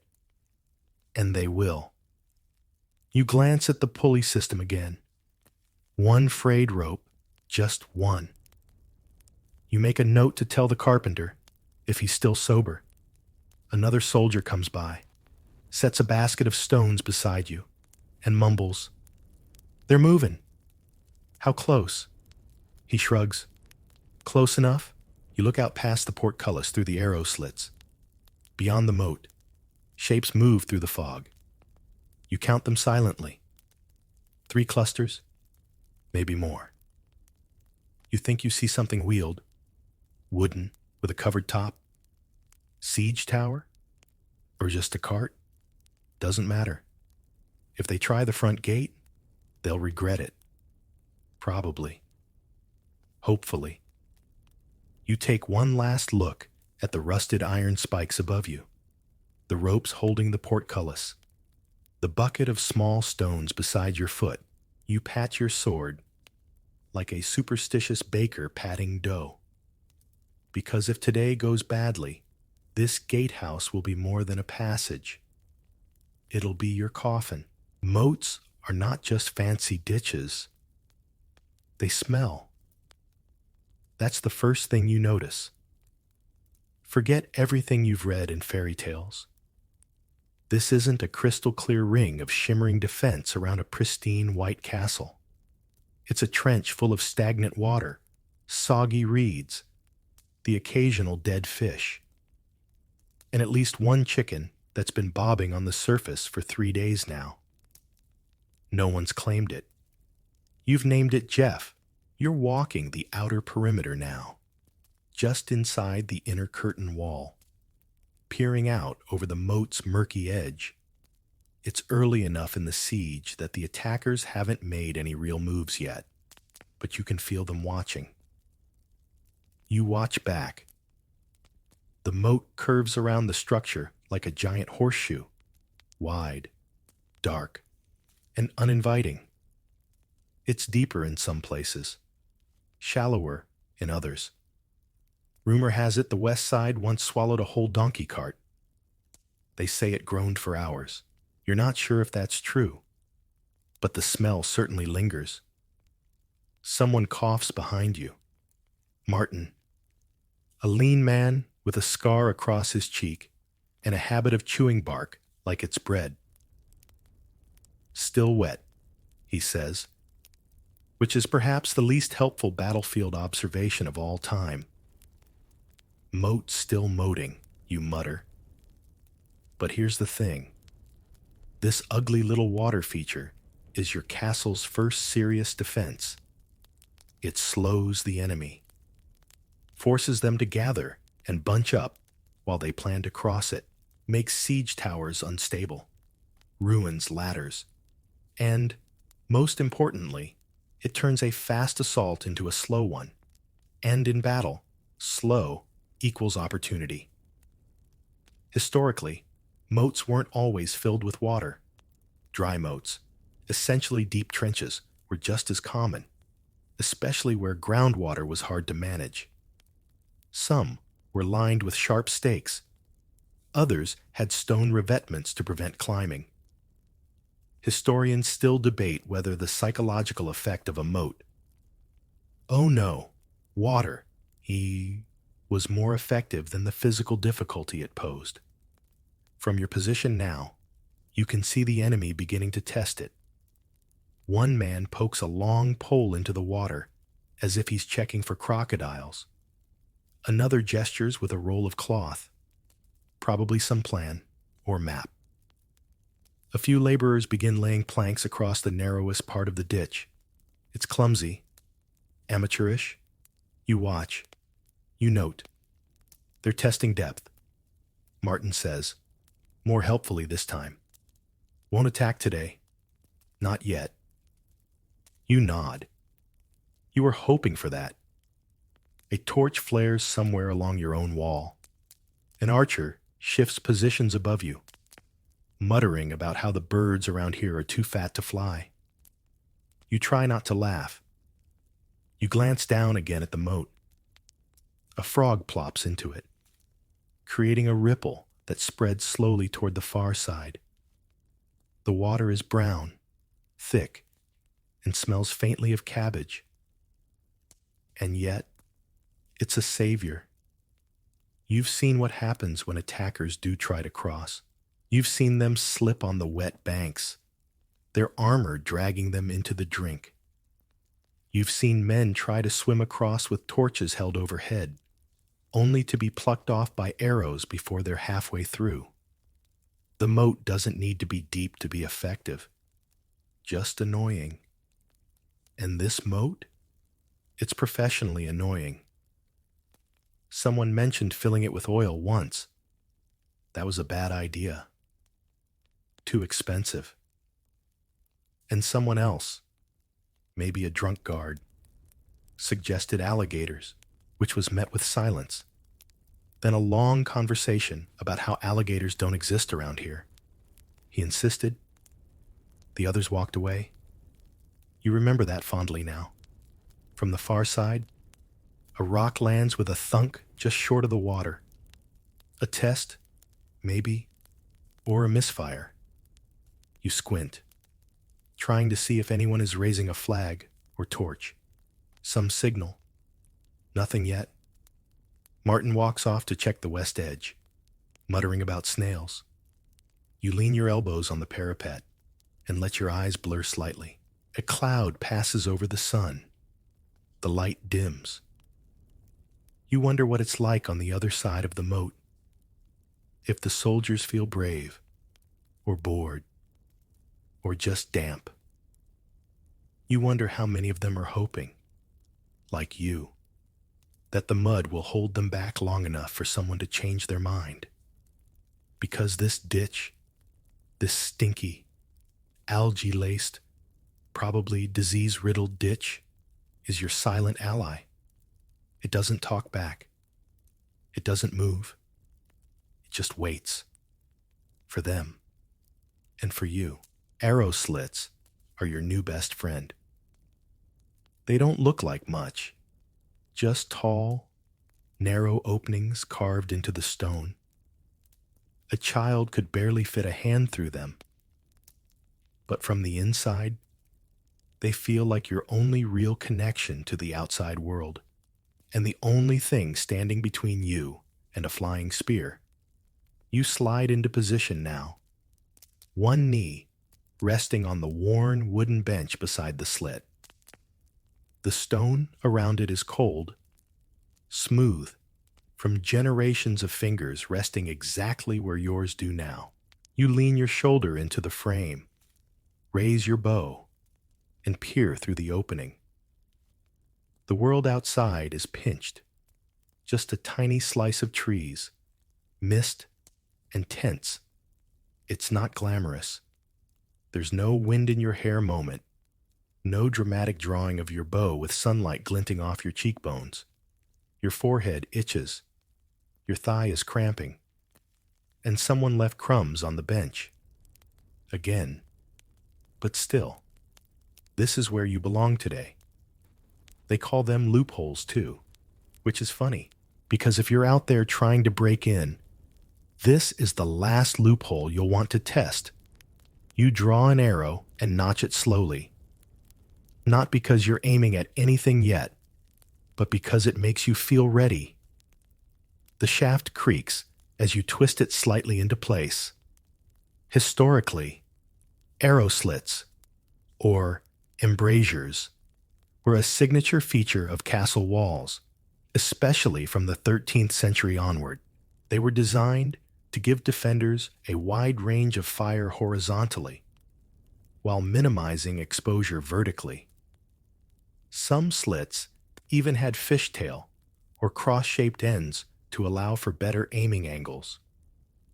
Historians still argue whether their placement was more symbolic in some castles, more about looking defensive than being functionally ideal. This one is real.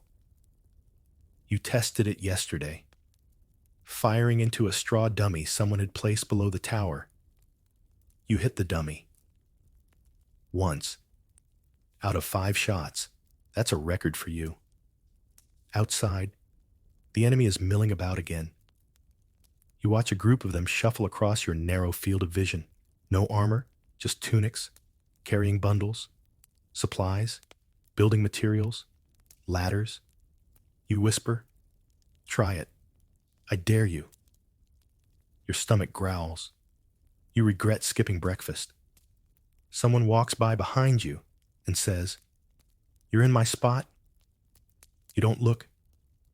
"Get your own slit." They mutter something rude, but walk away. You smile faintly. The longer you sit here, the more the outside becomes abstract. Figures move, but you can't see their faces. Everything is reduced to motion, shadowy blurs at the edge of your periphery. You become a watcher, not a fighter. a pair of eyes attached to a string of nerves. And yet, oddly, it's soothing. You rest your bow across your knees and exhale through the slit. You see movement again, closer this time. A pair of men, crouched low, creeping along the tree line. You squint. They're measuring something. Distance, maybe. Planning a run. You lift your bow again, not drawing it, just holding it there like a warning. They don't notice, or maybe they do, and just don't care. Below you, the moat ripples in the breeze. That chicken, Jeff, is still there. You imagine it floating into enemy territory and being mistaken for some kind of strange aquatic offering. A faint giggle escapes your lips. An arrow thunks into the wall 2 feet to your left. You freeze. You hadn't even seen who fired it. Another one hits higher, ricocheting off the stone and clattering down somewhere in the corridor behind you. You duck instinctively, even though you're well protected. Then slowly, very slowly, you lean forward again and peek through the slit. Someone's watching you from the woods. Not close, but intentionally. A figure in dark armor. Crossbow, maybe. You duck again. Hey, you call down the stairwell. We've got eyes on us. A voice answers back. Keep 'em busy. Then, you roll your eyes. Not helpful. You knock another arrow and raise your bow. This time, you aim carefully. You breathe in. Hold. Breathe out. Then you don't release. The figure is gone. You lower your weapon. Your fingers ache. You didn't even realize how tight your grip had become. A breeze trickles in through the slit, cool and damp. It smells like wet stone and wood smoke. You shift your weight, stretch your leg, and brace yourself again. The slit is narrow. The world is wide. But through this slice of castle wall, you will hold your ground, one arrow at a time. You're boiling oil's unpaid intern. Or, more accurately, boiling something's intern. It may or may not be oil. It's dark. It's viscous. And it smells like a mix between lamp wax, old onions, and despair. But when it's hot enough and dropped from high enough, it does the job. You're on the parapet now, crouched near a low iron cauldron set into a stone hearth. The fire beneath it has been crackling for hours. Someone has to tend it. Stir it. Make sure it doesn't bubble over and scald everyone in a 10-foot radius. That someone is you. Steam curls into your eyes as you lean in. You're holding a wooden paddle, basically a stew spoon for giants, and stirring carefully. Your arm muscles burn. Your gloves are already stiff. And you're pretty sure the hem of your tunic is beginning to smell like soup. This is not what you imagined when you signed up to defend the castle. Nearby, a stack of rocks waits for tossing, a bucket of sand for traction, and the most treasured item, a small basket of actual, real oil. Real oil, reserved for emergencies. It's guarded like gold. What's in your cauldron? Probably pig fat, pitch, resin, or some experimental recipe from the kitchen involving leftover tallow. A man walks past with a ladle, dips it in, sniffs. Still viscous, he says, approvingly. You squint at him. That's your professional opinion? He nods solemnly and wanders off. Historically, boiling oil was rarely used. It was far too expensive and difficult to store. What defenders actually used was usually boiling water, heated sand, or a mixture of animal fat and quicklime. Historians still argue whether the idea of oil was mostly a dramatic embellishment by later chroniclers and Hollywood producers looking for dramatic effect. But you do know heat works, You wipe sweat from your forehead with the back of your glove and glance over the battlements. Down below, a few scouts skitter along the outer bank, darting back into the tree line after testing the range of your archers. They're sizing up your defenses, and you're busy preparing the medieval equivalent of a welcome drink. A runner dashes up the stairs behind you, breathless. Captain says they've rolled something up on wheels. Might be a ram. You nod, though your stomach flips. You stir faster. The trick with boiling oil, or pitch, or stew, or whatever nightmare brew you've got, is timing. Drop it too early, and it splashes uselessly on the ramp. Too late, and the enemy's already inside. You need to wait until they bunch up, trapped under the gatehouse, hemmed in beneath the murder holes. That's your moment. Until then, it's just you and the bubbling. Alric appears with 2 more buckets. This one's got goose fat, he says, dumping it in with a hiss. Where'd you get goose fat? Don't ask. You don't. The cauldron burbles ominously. A few droplets spit onto the stone, sizzling into black crusts. You take a careful step back, only to feel the parapet edge behind you. The drop is dizzying. You step forward again.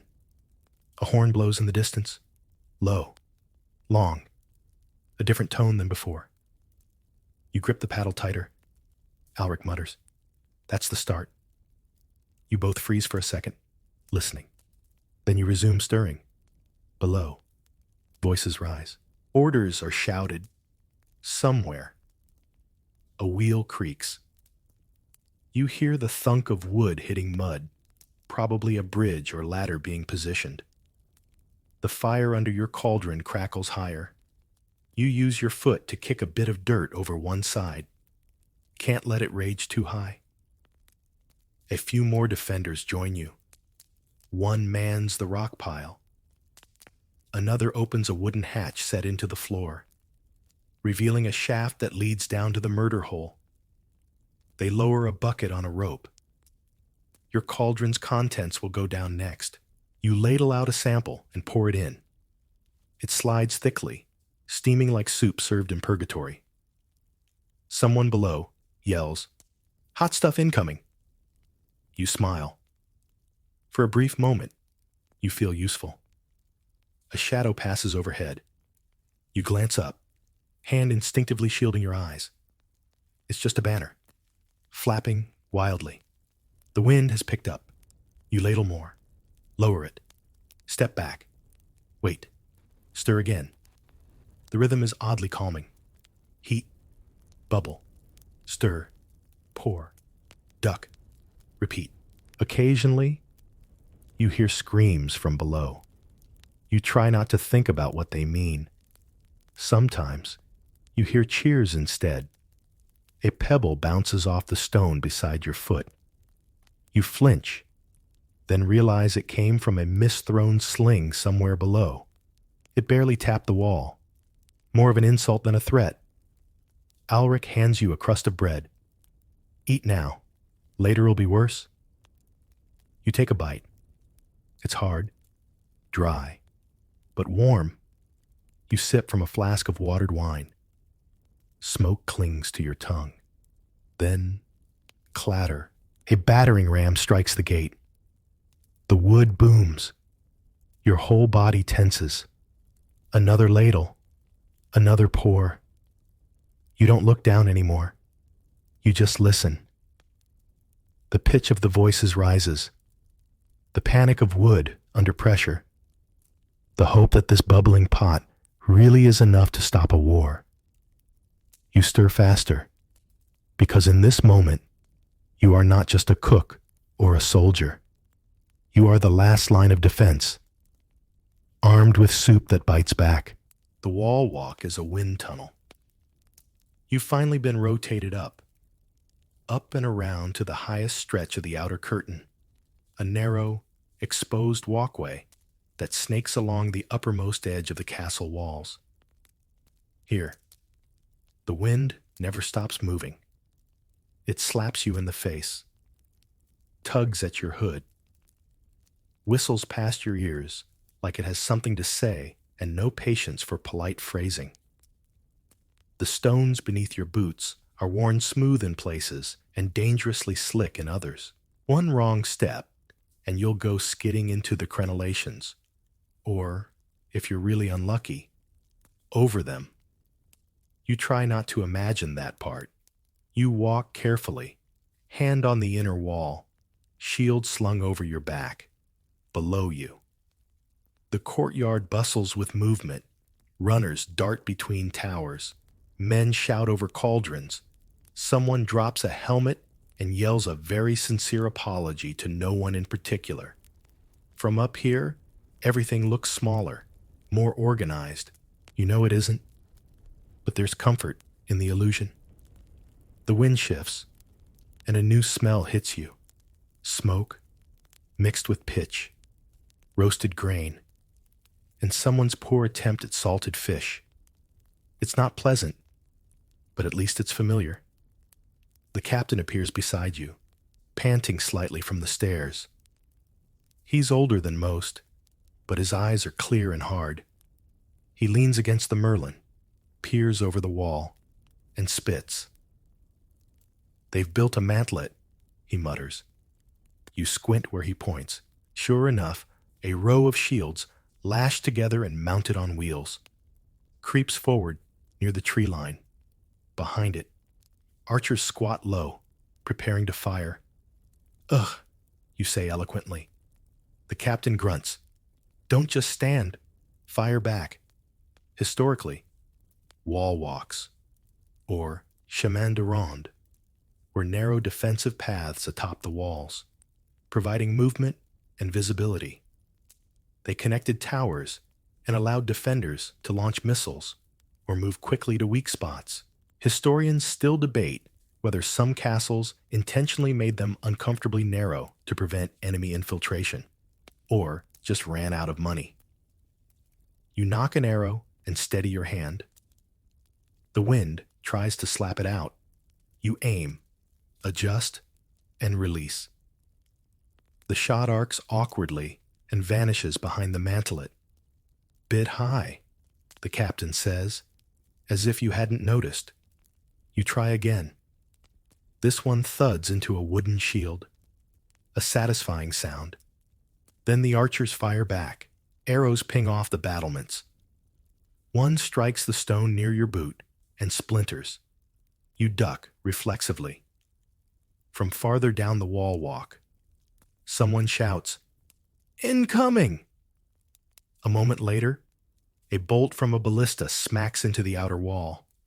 It doesn't break through, but the impact rattles the stones beneath your feet. The captain shrugs.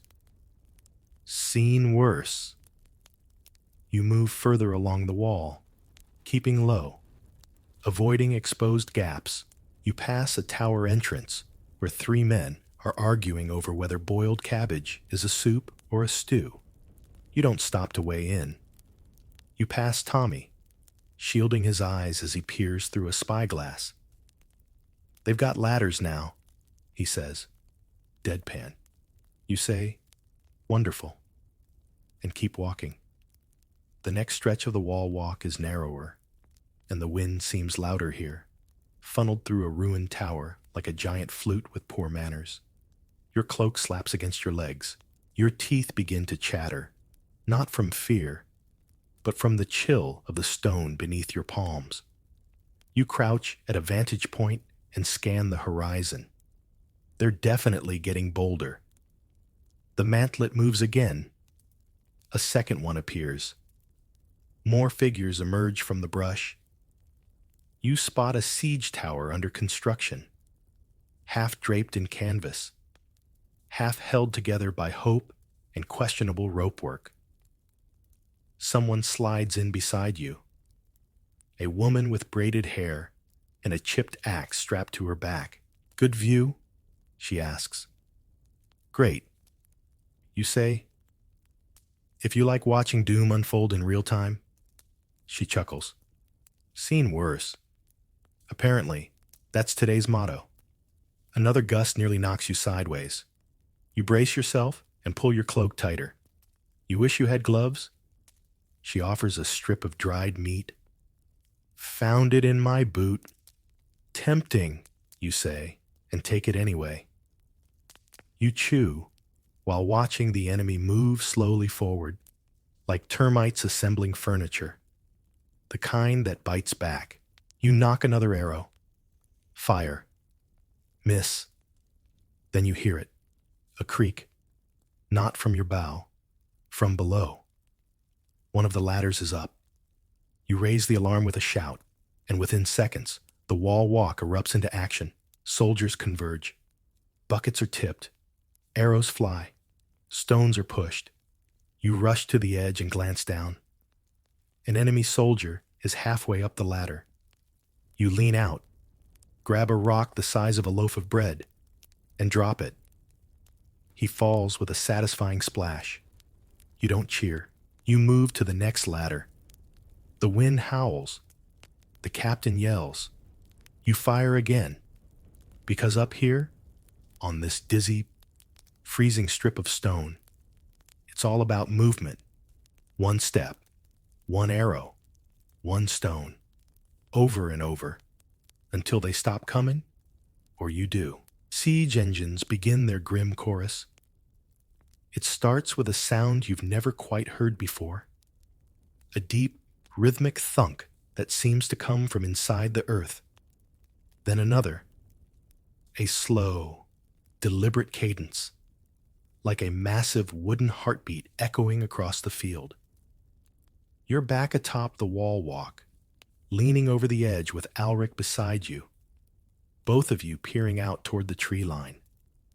There, rising like grotesque puppets from behind hastily built barriers, are the siege engines, wooden giants with twisted cords and dangling counterweights, some still being assembled, others already loaded.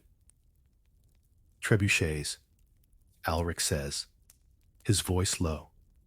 You nod, unable to look away. The great arms of the machine swing forward. One releases a bundle of something. Stones, probably. Maybe clay pots. Maybe something worse. It arcs beautifully and slams into the hillside a dozen yards short of the moat. Everyone flinches anyway. Then the second one fires. This one sails longer, striking the far curtain wall with a loud crack, a spray of dust, and a sharp shower of chipped stone. No breach, but a reminder. They're here. They're serious. And they brought their toys. Historically, siege engines came in many forms: trebuchets, mangonels, ballistas, and battering rams. The trebuchet was the most terrifying, able to hurl 200-pound stones hundreds of meters using only counterweight physics and a good crew. Historians still argue whether early siege crews were engineers or just very enthusiastic carpenters with an unhealthy interest in momentum. You and Alric duck behind a crenellation as another volley hits the outer yard. A cart explodes into splinters. A cow panics and bolts. Someone yells, "She's not trained for this." You don't think anyone is. A few of the younger soldiers crouch behind the merlins, covering their heads. You can't blame them. The sound alone is terrifying, each impact shaking the stones like thunder given teeth. A messenger scrambles past, panting. They've built 3 trebuchets and something with wheels and fire, he reports, then runs off before anyone can ask follow-ups. Wheels and fire? Alric says. That's just showing off. More rocks hit the outer walls. One smashes into the turret of the eastern tower. The capstone flies off. No one falls, but everyone winces. Should we shoot back? You ask. With what? Alric replies. A mean glare? Your own ballista crews are doing their best, reloading, realigning, and occasionally firing shots that clatter off the enemy's barricades. They're trying, but your walls weren't designed for counter-siege. You peer over the edge again and spot something new. A siege tower, tall and awkward, rolling forward on massive wooden wheels. The attackers are moving under its cover, trying to get close. It lurches over the uneven terrain like a drunk miller on stilts. You shout to the wall team. "Tower coming in!" One of the captains nods and starts giving orders. Oil, arrows, ropes to snag the wheels. Anything. You notch another arrow and aim for the open slot near the tower's midsection. You miss? Doesn't matter. It's about keeping pressure. You and Alric move as a pair now. Slide, crouch, fire, duck. It's automatic. You throw words back and forth between volleys like you're passing coins. "This one's new," he says, pointing to a mangonel near the back. "Didn't see it earlier." "Guess they're rotating," you reply. Siege engine shift changes. "I hope they unionized." Another boulder crashes against the gatehouse roof. You hear a groan from the timber. Just a groan. For now. You crouch down and gulp water from your flask. It tastes like tin and anxiety. You wipe your mouth and stand again. "Here comes another!" someone yells. You brace. Body tensed. Thoom! A stone slams into the ground just outside the moat, sending up mud and fragments. A ladder team, trying to creep forward, gets caught in the splash. They scatter. A small victory, but a victory all the same. The trebuchets reload. The siege tower lumbers, and the pattern continues. Thunk, creak, crash, duck, repeat. The chorus of the siege is in full swing now. An ugly music of ropes and screams and shattered wood. No melody, just rhythm. And through it all, you hold your post. Because someone has to. Because these walls, however cracked and scorched, are still standing. And so are you. The attackers try the front gate anyway. You hear it before you see it. Boots on gravel. Shouted chants in a language you don't recognize. The unmistakable wooden thump of a battering ram beginning to swing. It's a deep, rhythmic strike, like someone knocking politely at death's front door. Over and over, you lean over the parapet above the gatehouse and squint through the smoke and dust. They've brought the ram right up to the outer gate, protected under a crude wooden awning lined with wet hides. Fireproof. Smart. The ram itself is massive, rough-hewn from a felled tree. Its front wrapped in iron, like the nose of a very aggressive beast. It swings forward, slams, swings back, slams again. You feel it in your knees, down below. The defenders scramble. Someone shouts for more oil. Someone else hurls a bucket of rocks. The captain is yelling something you can't make out, gesturing wildly at the flanks. It's chaos, but purposeful chaos. Everyone's trained for this moment, even if they hoped it wouldn't come. The portcullis holds, for now. You rush to one of the murder holes and peer down. The ram crew is focused, disciplined, helmets, shields. A few duck behind the hide-covered roof, pushing the ram's poles with practiced rhythm. You can't hit them easily, not without something heavier than an arrow. Still, you try. You fire once. The arrow skips off a shield. You fire again. This one disappears into the hide awning with a soft thunk. Maybe it hits someone. Maybe not. You hear the ram strike again. The outer gate shudders, dust puffing from the hinges. Alric runs past behind you, arms full of small clay pots. "Pitch grenades!" he shouts. You raise an eyebrow. "Do we have those?" "We do now." He's already lighting one, holding it at arm's length like a very confused juggler. He tosses it through a narrow gap in the parapet. You hear the whump of the splash, then a scream. One of the ram crew stumbles out, covered in sticky black liquid.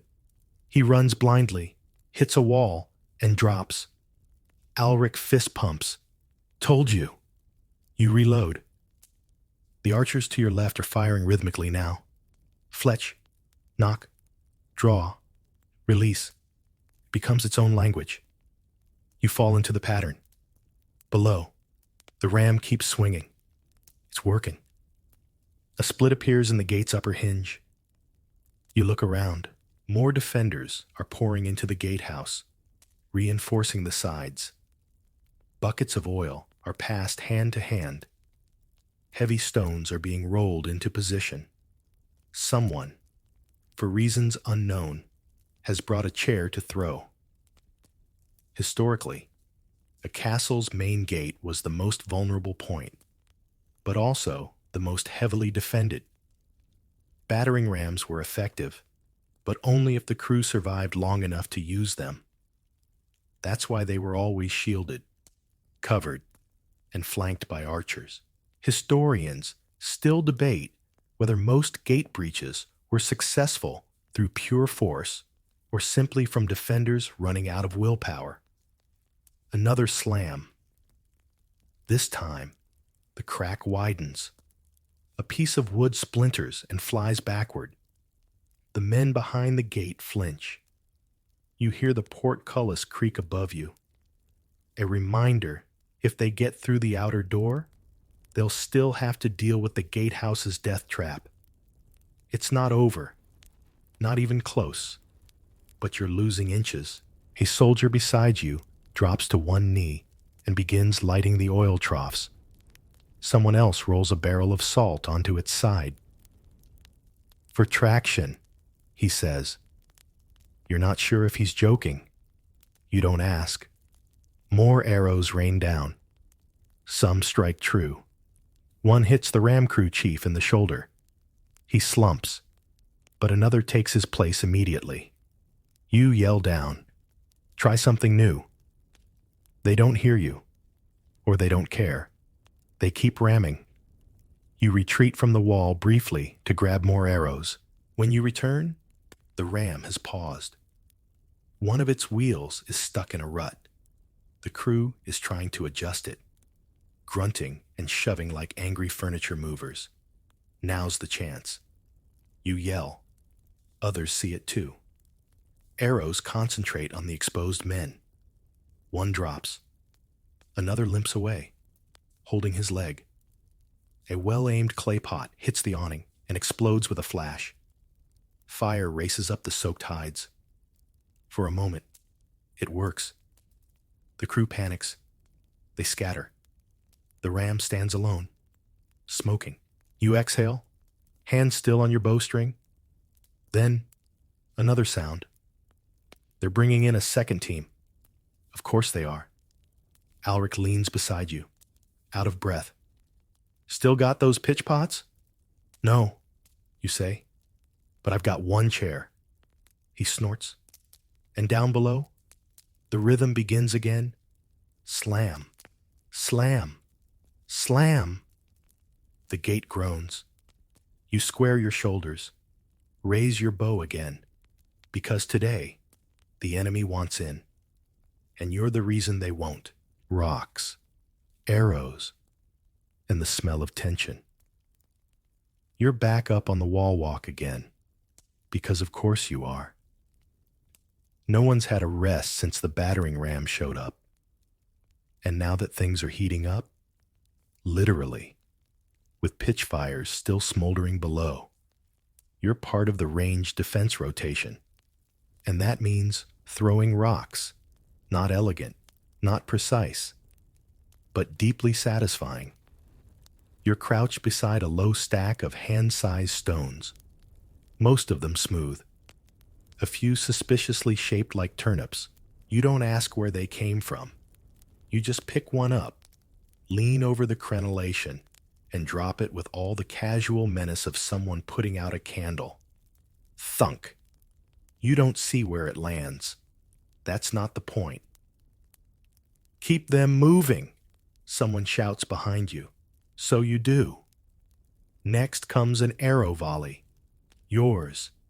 You grab your bow, knock, and shoot through a slit in the merlin. The arrow vanishes into the tangle of movement below. Enemy soldiers trying to haul the ram back into place. Others trying to aim upward, hoping for a lucky shot between the stones. You duck just as a bolt zips overhead, cracking into the wall behind you. Someone near the tower cusses inventively. They're focusing on the archers now. A man yells. You don't need the announcement. You've already noticed. There's a rhythm now. An awful rhythm. You throw a stone. Crouch. Knock an arrow. Fire. Duck. Repeat.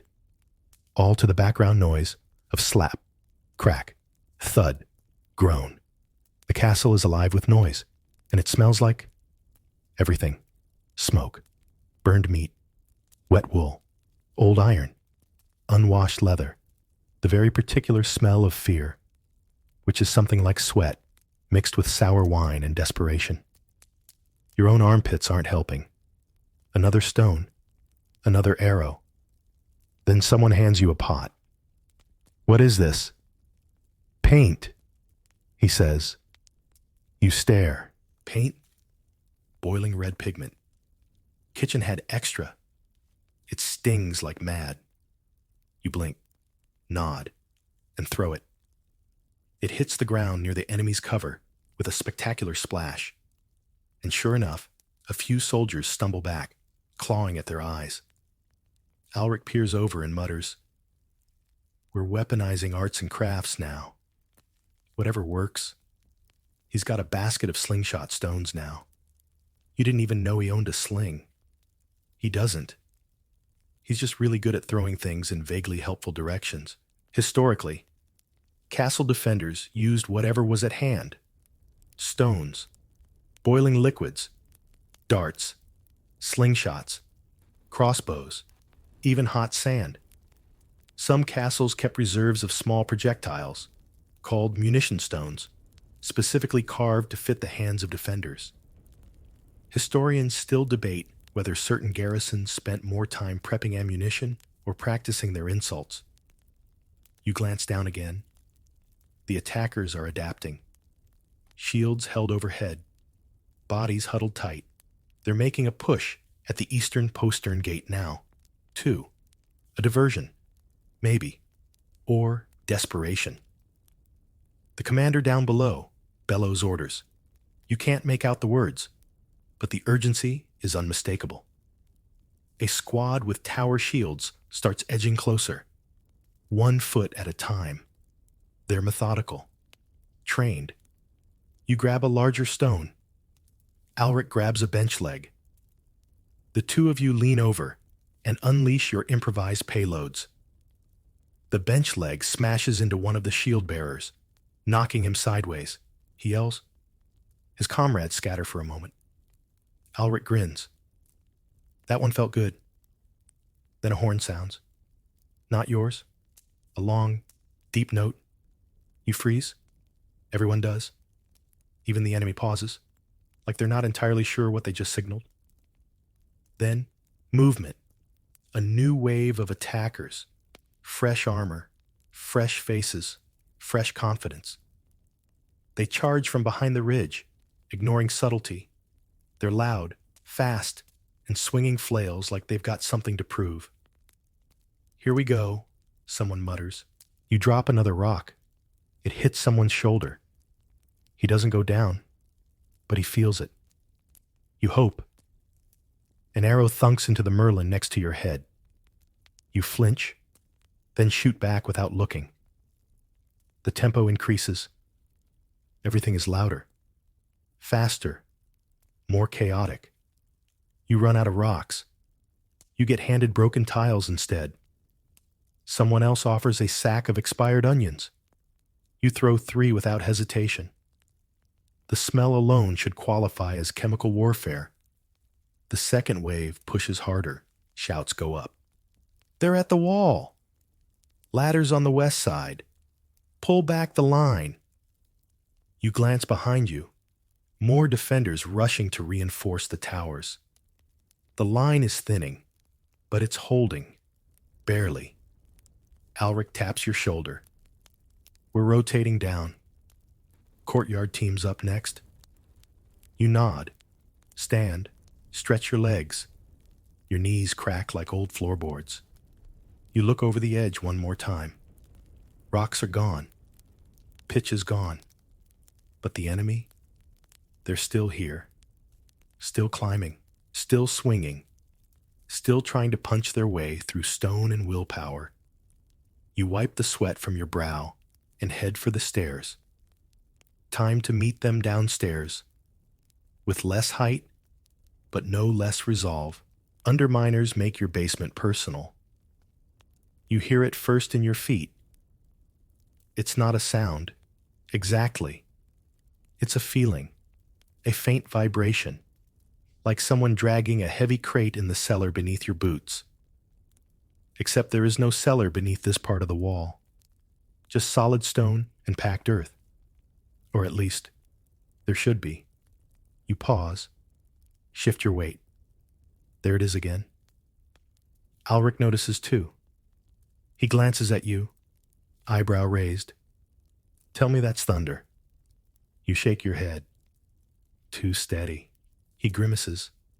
Well, wonderful. You both turn to the nearest captain, who's pacing near the inner tower. We've got rumbling. You say. He doesn't even blink. Check the basements. Because of course you do. The two of you descend into the belly of the castle, down past the kitchens, past the pantries, into the low, damp storage spaces where potatoes are stored, and the rats seem weirdly unbothered by people. You pass a monk who's praying next to a wine barrel. You don't ask why. Eventually, you reach the lowest point, a cramped corridor with arched ceilings, dim torchlight, and walls that weep moisture year-round. That's where you hear it clearly. A tap. Pause. Scrape. Then again. Tap. Scrape. Alric swears under his breath. They're digging. Historically, mining, or more accurately, undermining, was a common siege tactic. Attackers would dig tunnels beneath a castle wall, supporting them with wooden beams. Then they'd set fire to the beams, collapsing the tunnel and, ideally, the wall above it. Castles sometimes dug counter-tunnels to intercept or collapse enemy digs. Historians still argue whether defenders used listening bowls, trained moles, or just stood there with their boots tingling like you are now. You press your ear to the wall. It's cold, but the scraping is clear. They're not far, you say. You sprint back upstairs and find a stonemason, a carpenter, and someone who claims to have experience with ground behavior, whatever that means. They follow you back down. Within the hour, a digging crew has been assembled. You help carry shovels, lanterns, and buckets. The counter-tunneling begins. It's slow. It's damp. It smells like dirt and bad ideas. But it's necessary. By afternoon, you've cleared a 6-foot shaft downward, reinforced with spare planks from the scaffolding. Alric coughs constantly. Another man hums to keep time. The captain comes down, wants to check progress, nods, and leaves without a word. The deeper you go, the warmer it gets. Not hot, just oddly stale, like the earth is holding its breath. You stop to rest, hands blistered. Alric takes a sip of water and asks, "What if we dig into them?" You shrug. Then we say hello. An hour later, you hear something new. Voices, muffled, foreign, close. And then, dirt starts falling on your head. Someone up top yells, "They're under the wall!" The alarm spreads fast. You race up out of the tunnel, legs aching.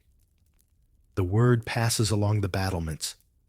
"Underminers! Check the foundations.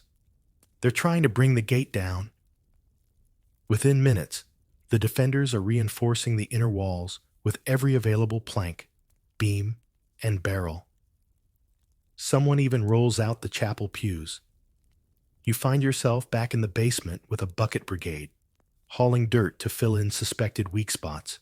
There's dust in your nose, sweat in your eyes, and someone keeps sneezing every few seconds. You're not sure if it's nerves or the mold. Then a new sound, a low, deep crack. You freeze. So does everyone else. You look at the wall. A hairline fracture forms in the mortar. No collapse, not yet, but close. Alric appears beside you, holding what looks like a chicken coop. "What's that for?" you ask. He shrugs. "Might help." You don't question it. Above you, stones are being braced with crossbeams. A blacksmith welds makeshift metal braces in the courtyard and shouts, "It's holding, for now." A new plan forms. Flood the tunnels. You help drag barrels of water to the upper stairs, dumping them into the opening as fast as possible. Some of it seeps down. Some of it pours back up. You get drenched, but the mud thickens, and the scraping below slows. Eventually, it stops. Whether the tunnel collapsed or they retreated, you don't know. You slump against the wall, soaked and shaking. "Still here," you whisper. Alric nods. For now, the earth has calmed, but you'll never hear silence the same way again. Because now you know what it sounds like. When someone tries to steal your castle from underneath your feet, night watch is colder than the stones. You're back up on the parapet again, this time with a torch in one hand and your other stuffed under your armpit for warmth. The wind has changed direction. It doesn't howl anymore. It sighs, long, slow exhales, like it's trying to put the castle to sleep. But you're not allowed to sleep. Not tonight. You've drawn the night watch. Congratulations. You pace your section of the wall slowly, torchlight flickering against the stone. Your boots scuff with each step. The fire's warmth only extends as far as your knuckles, and the rest of you is being gradually claimed by the cold. Somewhere to your right, a sentry coughs. Farther still, someone hums a lullaby. You whisper, "Please don't be a ghost." They stop humming. You try not to look that direction again. The courtyard below is still. A few smoldering fires. A handful of wounded, wrapped in cloaks and wool, moaning in sleep. The carpenter's assistant is curled beside a barrel like a loyal dog. You'd envy him if he weren't snoring so loudly. You check the outer field through one of the arrow slits. Darkness. Thick as wool. You think you see movement once, shadows shifting, but it turns out to be a branch caught in the wind. You laugh nervously to yourself, then stop. Because laughter is not the sound of someone who's alert. An alert is what you're supposed to be. You move on. Historically, night watch was both essential and brutal. The cold, the exhaustion, the temptation to drift off, all of it compounded by the paranoia that this, the quietest hour, would be the one when the enemy tried something. Historians still argue whether most successful breaches happened at night because of lax patrols, or because people simply didn't believe anything serious would happen while everyone was half asleep. A shadow passes across the moon. You freeze. It's just a cloud. You keep walking. You pause every few yards to listen. One of the older guards taught you that. Stop, breathe, count to 7, listen with your mouth open. Somehow, that makes it easier. You don't know why, so you do it now. 1, 2, 3. A noise. Rustling. You lean over the wall and hold your breath. It's nothing. Or maybe something. You glance around for a signal horn. It's tied to the next post down. Too far to grab in time if something does go wrong. You walk faster, halfway across the north wall. You find a bundle of arrows someone left behind, likely in the panic earlier. You collect them quietly, one by one, like a parent picking up toys after the kids have gone to bed. A voice whispers from the shadows, "Cold enough for you?" You jump and spin around. It's Alric. Of course it is. He's holding 2 mugs. One he hands to you. Warm. Smells like broth and something herbal. You gulp it without asking questions. "Thanks," you mutter. He grins. "Figured you'd be up here muttering to ghosts." You nod. "I was." You both lean against the battlement in silence. The stars are out now, clearer than you've seen them in weeks. The moon sits low, fat and yellow, like it's watching the same scene with mild interest. You sip the broth slowly. It warms you from the inside out. Below, the enemy camps are mostly dark. A few torches flicker. Maybe a patrol.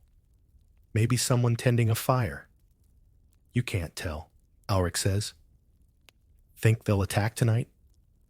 You shake your head. Too cold, too quiet. But just quiet enough to make us think that. You both fall silent again. He finishes his drink, then leaves you to your route. You pace. You breathe. You count. And you talk softly to the stones, because they've held this long. They deserve your respect. By the time the sky starts to pale, your hands are numb, your legs ache, and your eyelids feel like they've been dipped in wax. But the stars are fading. The cold is lifting. And the castle? It's still here. So are you. The chapel smells like beeswax and fear. You duck inside just before sunrise. Torch, flickering low in your hand. Your night watch shift is finally over, and your joints creak like a cartwheel in need of oil. You're not here for prayer exactly. You're here because the chapel is warm and quiet, and somehow it smells less like mud and more like memory. The walls are stone, like everything else, but softer here, worn smooth by fingertips and whispers. A few candles still burn from the overnight vigil, their flames swaying gently in the draft. Beeswax drips down in amber veins. Incense, faint and sweet, clings to the air like a comfort you forgot you needed. And you're not alone. A handful of others are here, some kneeling, some just sitting on the cold benches, helmets beside them, eyes closed, mouths moving silently. You recognize one of the cooks, 2 archers, the carpenter's apprentice with a bloody bandage over one eye. Everyone looks too tired to be afraid, and too afraid to sleep. You find a bench near the back and sit, not to pray, exactly, just to rest your eyes. A monk approaches, robes swishing like dry leaves. He says nothing, just offers you a small square of bread and a cup of something warm. You accept both with a grateful nod. The bread is stale, but sweet. The drink, some kind of herb infusion, tastes like boiled mint and moss. You drink it anyway. On the altar, the old silver cross tilts slightly, knocked off center during one of the recent tremors. No one's fixed it.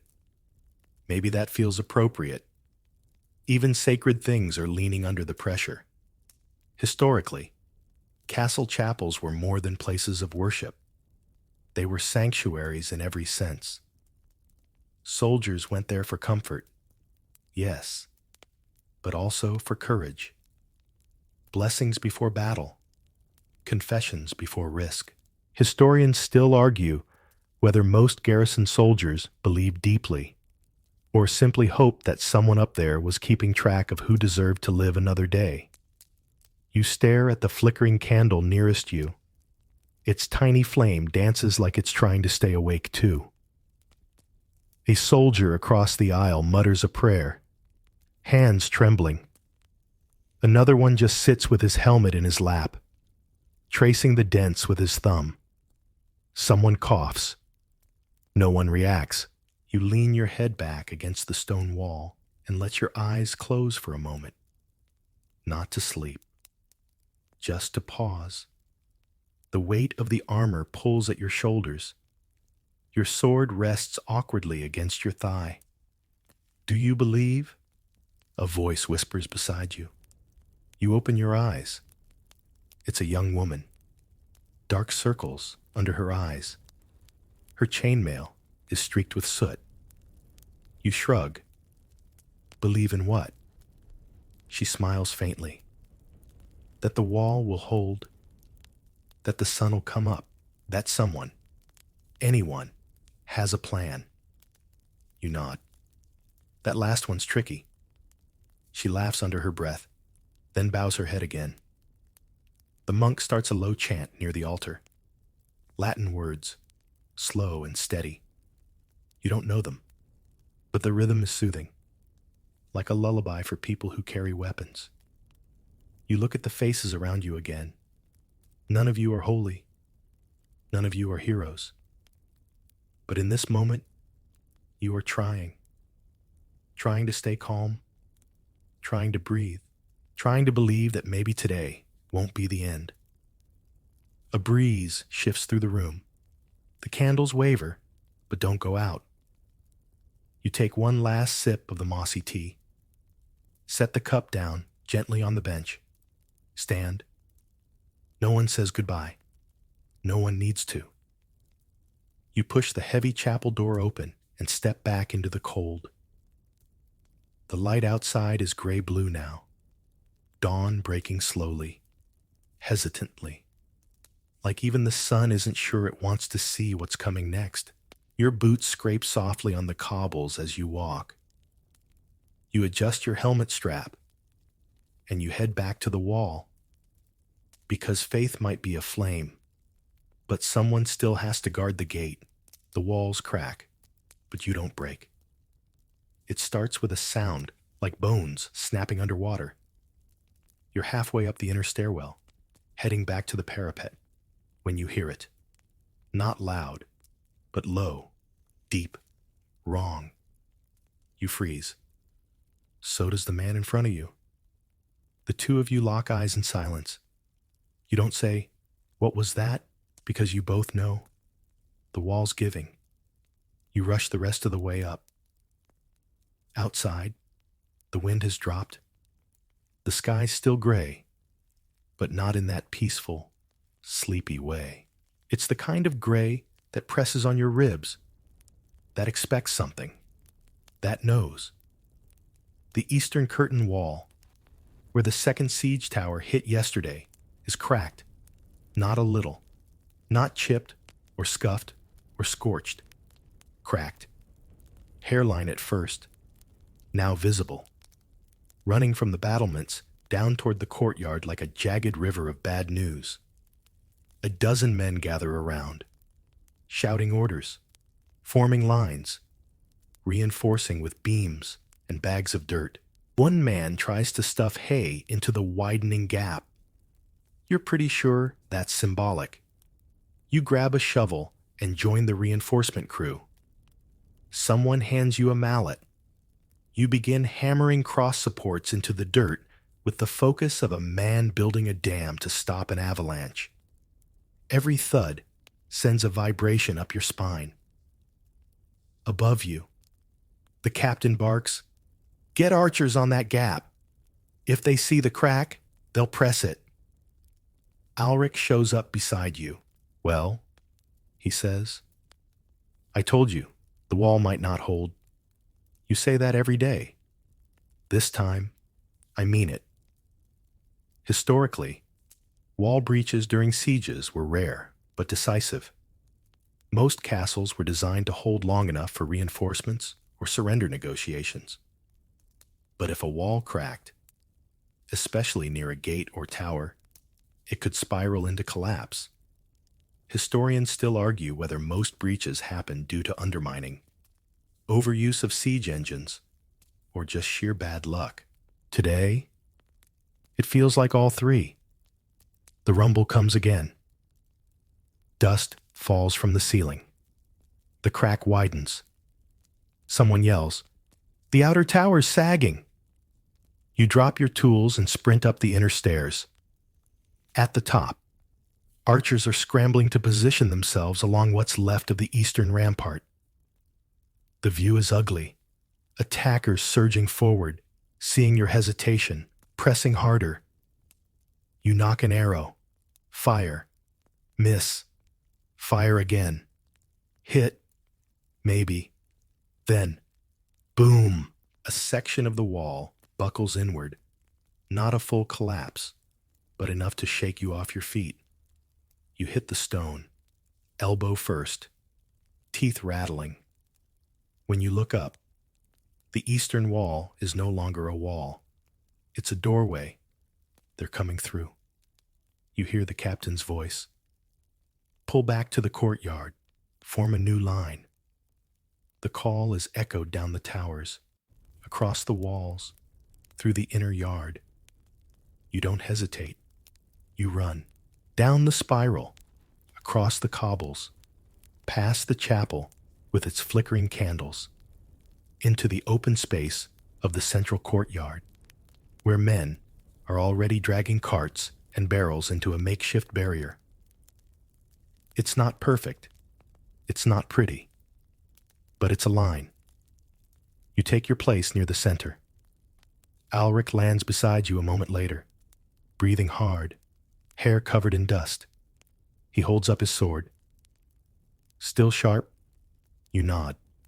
Still ugly. He grins. The breach is visible now, a gaping hole in the east wall, framed by shattered stone and flickering firelight. Through it come the first attackers. Slowly at first, cautious, then faster, louder, bolder. Your captain yells again, "Hold!" And you do. Because when the walls fail, it's not about stone anymore. It's about people. You raise your shield, plant your feet, exhale. They come. You swing. Once, again. Block, grunt, step back, shoulder to shoulder. Your line holds. For now, the breach is growing. The wall is gone. But you're still here.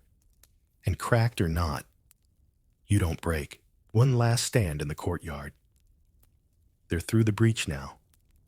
Really through. No more scouting runs or cautious advances. This is the full wave. Dozens of them. Maybe more. You can't count. You don't want to. Your back is to the chapel wall, your sword in your hand, and every breath feels like dragging air through a wet cloth. The courtyard is chaos. Defenders yelling, weapons clashing, boots thudding on stone and mud. You can't see the captain anymore. You hope he's still shouting orders. Somewhere. You hope someone is... But right now, you're focused on the man in front of you. He's got a dented helmet, a rusted axe, and the expression of someone who's no longer interested in introductions. You parry his swing, barely. It jolts your arm all the way to your spine.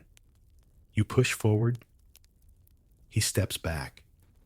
Someone else collides into your shoulder, and you both spin awkwardly, like partners in the world's worst waltz. This isn't a battle anymore. It's a brawl. The barrels and carts dragged to form the inner barricade are already splintering. Someone lit one on fire earlier, maybe on purpose, maybe out of frustration. It's still smoking, casting everything in a flickering, nightmarish haze. You duck instinctively as an axe whistles over your head. Then Alric is beside you again, grinning like a lunatic. He's bleeding from a shallow cut across his forehead. Miss me? You left me in the breach. I had to pee. You laugh, genuinely, which is insane. Then you turn back to your opponent, who has wisely retreated, and face the next. You're not alone. The blacksmith is swinging a hammer the size of a small goat. The cook is wielding a ladle and screaming about undercooked poultry. Even the stable boy is in the mix, jabbing with a pitchfork, wide-eyed but standing his ground. The line is thin, crooked, ugly, but it's holding. For now, historically, the courtyard was always the fallback zone, a castle's last redoubt. Once the outer defenses fell, defenders would regroup inside and prepare for brutal, close-quarter combat. Historians still debate whether the design of inner courtyards was strategic or just traditional, but most agree, if the fight reached this point, it was personal. You feel that now.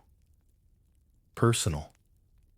This isn't about land or banners or whatever grievance started this siege. This is about your boots and your mud. You push forward, bash with your shield, swing, miss, swing again. Something cracks. You don't know if it's your weapon or your arm. You don't stop. Someone grabs your sleeve. You whip around, just a fellow defender, bleeding badly, but still upright. You nod. He nods. That's all you can do. The enemy keeps coming. Their armor is dirtied now. Their faces are tired too. They're breathing hard, just like you. Some of them look young. Too young. You swing at one with a painted crest. He dodges. You trade 2 blows. Then Alric steps in and knocks him over with a barrel lid. Improvising, Alric says, panting. Approved, you reply. More fire now. The stables have caught. Flames leap up, lighting the courtyard in a hellish orange. Smoke stings your eyes. You squint. Cough. Keep moving. Your sword is heavier than it was 10 minutes ago. Maybe an hour. Time's gone slippery. You stumble. Someone grabs you, steadies you. You stab forward reflexively. Hit something solid. The enemy falls. You don't remember aiming.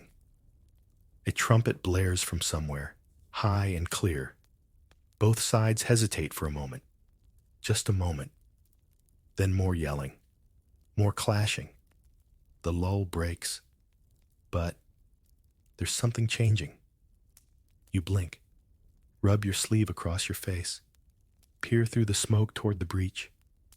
The enemy's slowing. Not stopping. But their pace is uneven now. Their formation's broken. Some are retreating. Some look unsure. Then someone shouts, "They're pulling back!" You don't believe it at first. Then you see it.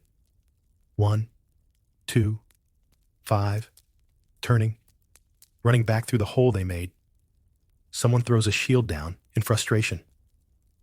Another waves a torch, signaling, retreat. You almost laugh. You want to laugh. But mostly, you just drop to your knees. Alric falls beside you, flat on his back.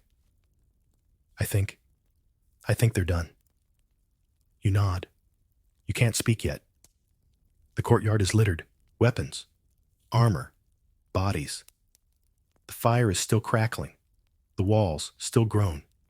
But the space that was filled with noise only moments ago is slowly going still. Still. Not silent, but better. The last stand held. Somehow. You plant your sword in the ground and lean on it. Smoke rises around you like fog. You're exhausted. But you're still here. Somehow, the flag still stands. You're back on the wall now. Not to fight, but to look. The breach is quiet. The courtyard, still smoldering, is filled with the sounds of the living. Coughs, footsteps, low voices, the clatter of tools. Not swords this time, hammers and nails. They're already patching what they can.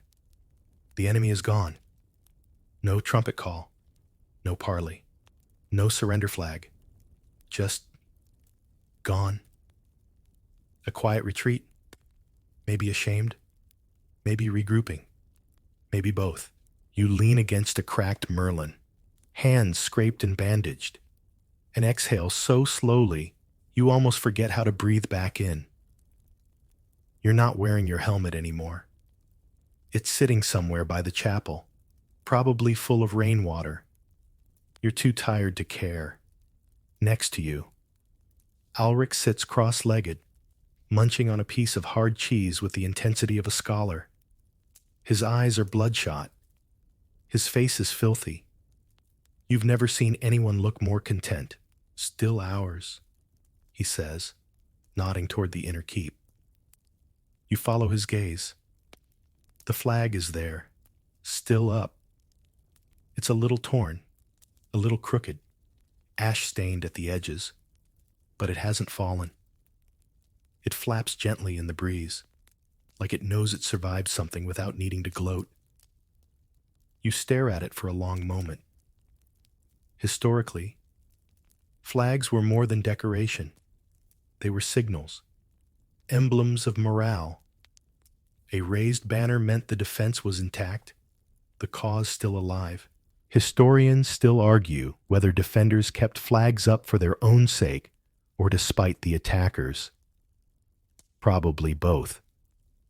A group of younger soldiers pass below. One carries a bucket of water. Another is dragging a shield like it's a sled. One hums a tune you can't quite place. The blacksmith is already repairing hinges on the gate. The cook is yelling about spoiled onions.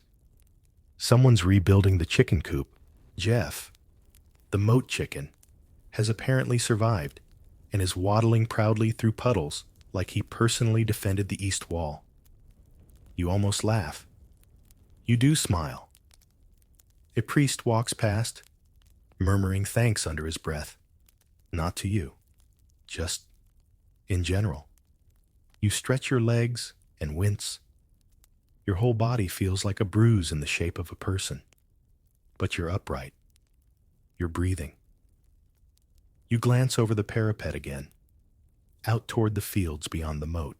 Smoke rises from where their siege towers used to be. A few of their wounded are limping away, heads low. They don't look back. You wonder what their version of this story will be. Think they'll come again? You ask. Alric shrugs. Maybe. You nod. We'll be ready. Or at least stubborn. Same thing. Really. You watch the sky lighten. Not morning anymore. Just a slow, golden haze crawling up the walls, warming the ash and stone. You let it settle on your face. Your sword rests on your lap. Your boots are full of mud. Your nose itches.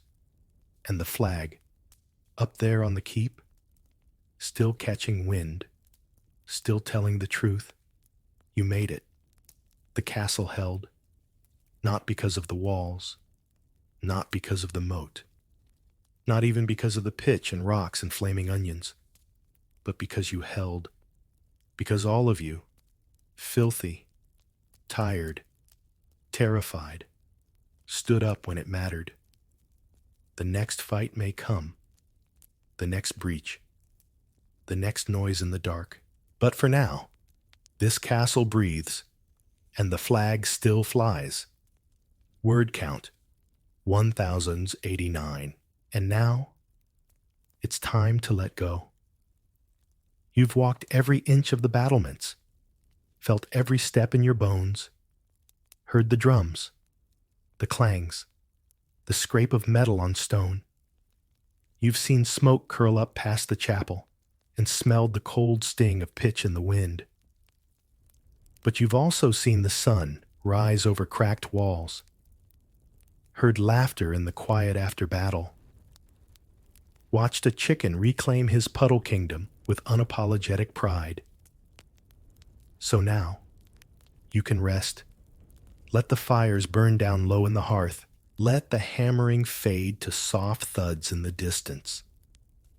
Let the voices in the courtyard soften into murmurs, like stories told too late in the evening to stay loud. You're not holding a sword anymore. You're not gripping the wall. You're just here, breathing slower, shoulders lighter, feet warm beneath a blanket. You did enough. You were enough. The battle is behind you now. Let the breeze through the arrow slits be nothing but wind. Let the sound of hooves stay distant.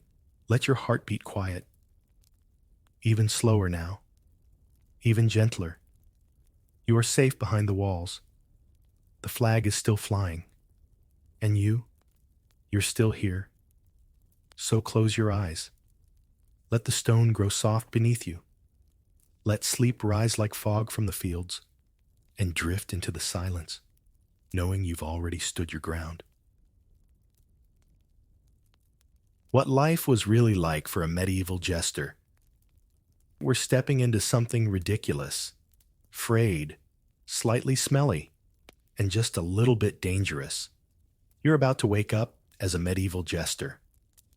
Not the carefree, brightly colored cartoon version with a tambourine and unlimited charisma. No. Tonight you're the real thing. A fool by profession, surviving in a cold stone castle where one misplaced joke could land you in the stocks. Or worse. You're not just a performer. You're comic relief in a world where kings lose heads and queens marry for strategy. You're an observer, a distractor, a walking, juggling, mildly terrified piece of living entertainment. And no, you probably won't survive this, not with that Duke's sense of humor. You wake up to the unmistakable feeling of straw in your ear. It's not glamorous. You've been sleeping on a half-filled mattress in a corner of the servants' barracks, sandwiched between a broken stool and a chamber pot with ambition. Your blanket is more whole than fabric. Your legs are cold, and so is your nose. You sit up slowly, bones clicking, bells jingling. That's right. You sleep in partial motley. The costume's too uncomfortable to wear completely overnight, but you keep the cap on. It's your badge. And also, you don't know where else to put it. The sun's barely risen, and you're already late. The Lord's household expects you to appear at morning mess, ready with a rhyme, a tumble, or at least something to keep the cook's assistant from crying again. You splash cold water on your face from a bucket someone's already used. Possibly for mopping. Possibly not. Then you pull on the rest of your outfit. Loose trousers, one red leg, one green. A tunic with sleeves that drag if you don't tuck them. Your shoes are mismatched. By design, of course.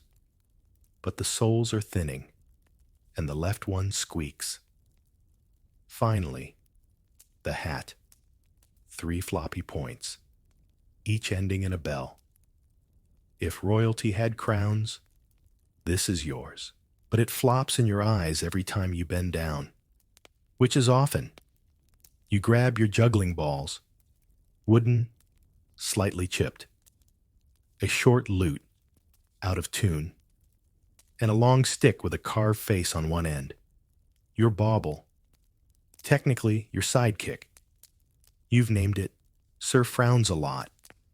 Historically, jesters, also called fools, clowns, or buffoons, were employed by noble households to entertain, but also to speak uncomfortable truths. They held a strange position, lower than servants in rank, yet allowed to mock kings if they chose their words carefully. Historians still argue whether they were protected by their titles or always one bad joke away from exile. You step out of your room, bells jingling softly, and head down the corridor toward the great hall. A sleepy guard nods at you. You tip your hat. Morning. Sir Shoulder Pads. He snorts. You count that as a win. Down the winding stairs, past the kitchen where smoke's already pouring from the hearth. Someone is swearing about undercooked porridge. You smell turnips, slightly burnt bread, and disappointment. You burst into the great hall just as the steward is laying out trenchers, flatbread slabs used as plates. You spin once, drop into a bow, and say, "Forgive my tardiness. I was practicing humility. I think I've mastered it." The steward sighs, gestures you in. He's not the laughing type. You save the better jokes for the ones who still enjoy living. The Lord's family hasn't arrived yet, but a few knights already sit at the table. One sees you and immediately calls, "Do the thing with the spoons." You do. 3 spoons, balanced on your nose and fingers. One falls. You catch it with your elbow. They clap. Bread crusts are tossed in your direction like rewards. You curtsy. It's not even dawn, but you've made them laugh. And in this job, that means you live another day. Dancing before breakfast is mandatory. Your feet still ache from yesterday's performance, the one in the muddy courtyard, where you juggled potatoes while a bored nobleman's hunting dogs barked at your sleeves. But that doesn't matter, because the Lord's family is entering the great hall now, and you're expected to leap, twirl, and contort like a puppet on a string before they've even sat down. You stretch once, arms overhead, knees cracking, then dash to the center of the hall and launch into your warmest grin. It's not genuine, but you've practiced it so often, it might as well be branded on your face. "My lords and ladies," you announce, "this morning's weather is foul, our bread is dry, and I am here to distract you from both." There's polite chuckling. That's enough. You hop once on your left foot, spin, and land in a crouch with your bauble raised triumphantly. The carved wooden head on the stick gets more sympathy than you do. It has googly shell eyes and wears a tiny hat of its own. You've named it Sir Frowns a Lot, but this morning he's unusually perky. You blame the humidity. The young Baroness smirks. She's about 14 and smarter than anyone gives her credit for. You look tired. Fool. Only from dreaming too hard, my lady. You reply. I dreamt I was a goose being chased by taxes. She laughs into her goblet. Success. You juggle for the children next. Not just balls. Wooden spoons. Peeled apples. And once, tragically, a pewter goblet. You dropped nothing this morning. The apples bounce lightly in your palms. A page boy claps. The dog barks. It's going well. The Lord himself finally speaks. Make the new knight laugh. That's not a request. You turn toward the table's end, where a freshly knighted young man, still stiff in his armor, looks entirely humorless. His hands are clasped, his face unreadable. This is the tricky part. Make the right joke, and you might get a spare coin. Make the wrong one, and your job turns into a career-ending incident. You plant your feet. My lord, did you hear the one about the brave knight and the dragon? He says nothing. You continue. The knight was noble, strong, and fearless. The dragon was huge, terrible, and breathing fire. Still nothing. So, naturally, the knight married it. A pause. Then, mercifully, a snort. One laugh. Just one, but it spreads down the table like spilled wine. The steward chuckles. The scribe giggles. Even the guards exchange smirks. You bow so deeply you nearly fall over. The young knight clears his throat. You mock my marital status? You freeze. Then say, never, my lord. I mock only the brave. The cowards I leave to the rats. A beat. Then more laughter. You're safe. Historically, jesters were expected to perform before, during, and after meals. The morning routine might include juggling, mimicry, rhyme, or satire. They had to know their audience intimately, what made each person laugh, and what might get them flogged. Historians still argue whether jesters had true freedom of speech, or just a more entertaining version of a servant's leash. After the performance, you're handed a crust of bread and a heel of cheese. Ulrich the kitchen boy sneaks you a fig when no one's looking. You thank him by juggling it for 3 seconds before popping it into your mouth whole. He grins. You're in good form today. You nod. Still alive? Low bar? Lowest there is. You wander out of the hall on aching feet, still chewing, bells jingling softly. The sun's a little higher now. The warmth through the stone window hits your face, and you pause, just long enough to appreciate it. Then the steward calls for you again. There's a guest arriving. A noble cousin. Wants light amusement. You sigh, tie your hat tighter, and head off to dance again. Because in this life, you don't eat before you entertain. And if you want supper, you'd better earn it before lunch. You're paid in bread, booze, and coins.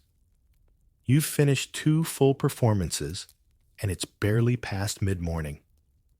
Your left knee's clicking, your throat's dry, and your bells are starting to make that sad, tired jingle that only comes from being dragged through too much straw and sarcasm. Time for your reward. You duck out of the main hall through a side door, into the pantry corridor that always smells like damp flour and crushed beetles. Ulrich is there, leaning against a barrel of something fermented. You want your payment? He asks. You raise an eyebrow. He tosses you a round of coarse brown bread, already hard around the edges. You catch it midair, juggle it once for flair, and bow. He grins. Fancy. I work for crumbs and glory, you say, and bite into it. It's not fresh, but it's real and warmish. He hands you a clay mug next, something sour, likely cider, definitely low in quality, but blessedly wet. Don't say I never treat you, he says. You toast him with the mug, 2 underpaid friendships. And overcooked oats. The steward arrives a moment later, clipboard tucked under one arm, face like a week-old turnip. He's holding a small pouch that jingles lightly when shaken. 2 groats for this morning, he says. Don't drop them. You don't. You take them reverently. 2 silver coins, worn, dull, but heavy enough to be real. Enough for a new pair of socks, or a drink from the merchant's wine cart, or If you're feeling wild, 3 boiled eggs. You tuck them in the hidden pouch stitched into your motley. Historically, jesters were often compensated in irregular, cobbled-together ways. Room and board were standard, but real payment could include food, ale, cloth, second-hand clothing, or token coins. Historians still argue whether this arrangement made jesters respected artists or just well-fed serfs with better punchlines. Alric leans in. You know the cook hid the venison pies again? Of course he did. Think we could bribe the scullery girl with 1 groat? Maybe. Or, you say, grinning, I do my impression of the bishop again. He chokes on his cider. You'll be excommunicated. I'm halfway there. You both laugh. There's something strange about your role. You're poor. Certainly not a noble. Not even a merchant. You live in a borrowed corner of a borrowed world, but you get paid more regularly than some of the soldiers. You're welcomed into rooms you shouldn't belong in. You eat better than the guards. And you're one of the few allowed to make the Duke's wife laugh out loud. But you still wear bells. And you still can't sit at the main table. You finish your bread, wipe your hands on your sleeve, and stretch. Alric watches you. What will you do with the coins? You think, maybe save one. For what? Boots, you say, my left heel's pretending it's not even there anymore. He nods solemnly. Noble ambition. Then someone calls your name. Not your name, of course. You don't use that one much anymore. They call you jester, fool, or, if they're being particularly respectful, Master Jingle. You bow toward the door. Time to earn supper, you say. You just ate. Yes, you reply. But I'm hoping for pie. And with 2 groats in your pocket and crumbs in your teeth, you head off again. Because in this world, laughter is a currency, and you've still got plenty to spend. Your jokes mustn't get you beheaded. You know this because you've seen it nearly happen. It was last spring. The jester from the next barony, Tall Tom, with his ridiculous peacock feather hat and a joke about everything, got a little too clever during the midsummer feast. The Duke had just announced a new tax on sheep. Everyone was groaning. Tom made a crack about fleecing the flock twice, and the whole hall burst out laughing, except the Duke. Tom didn't get dessert that night. He got escorted out by 4 guards and a priest. You haven't seen him since.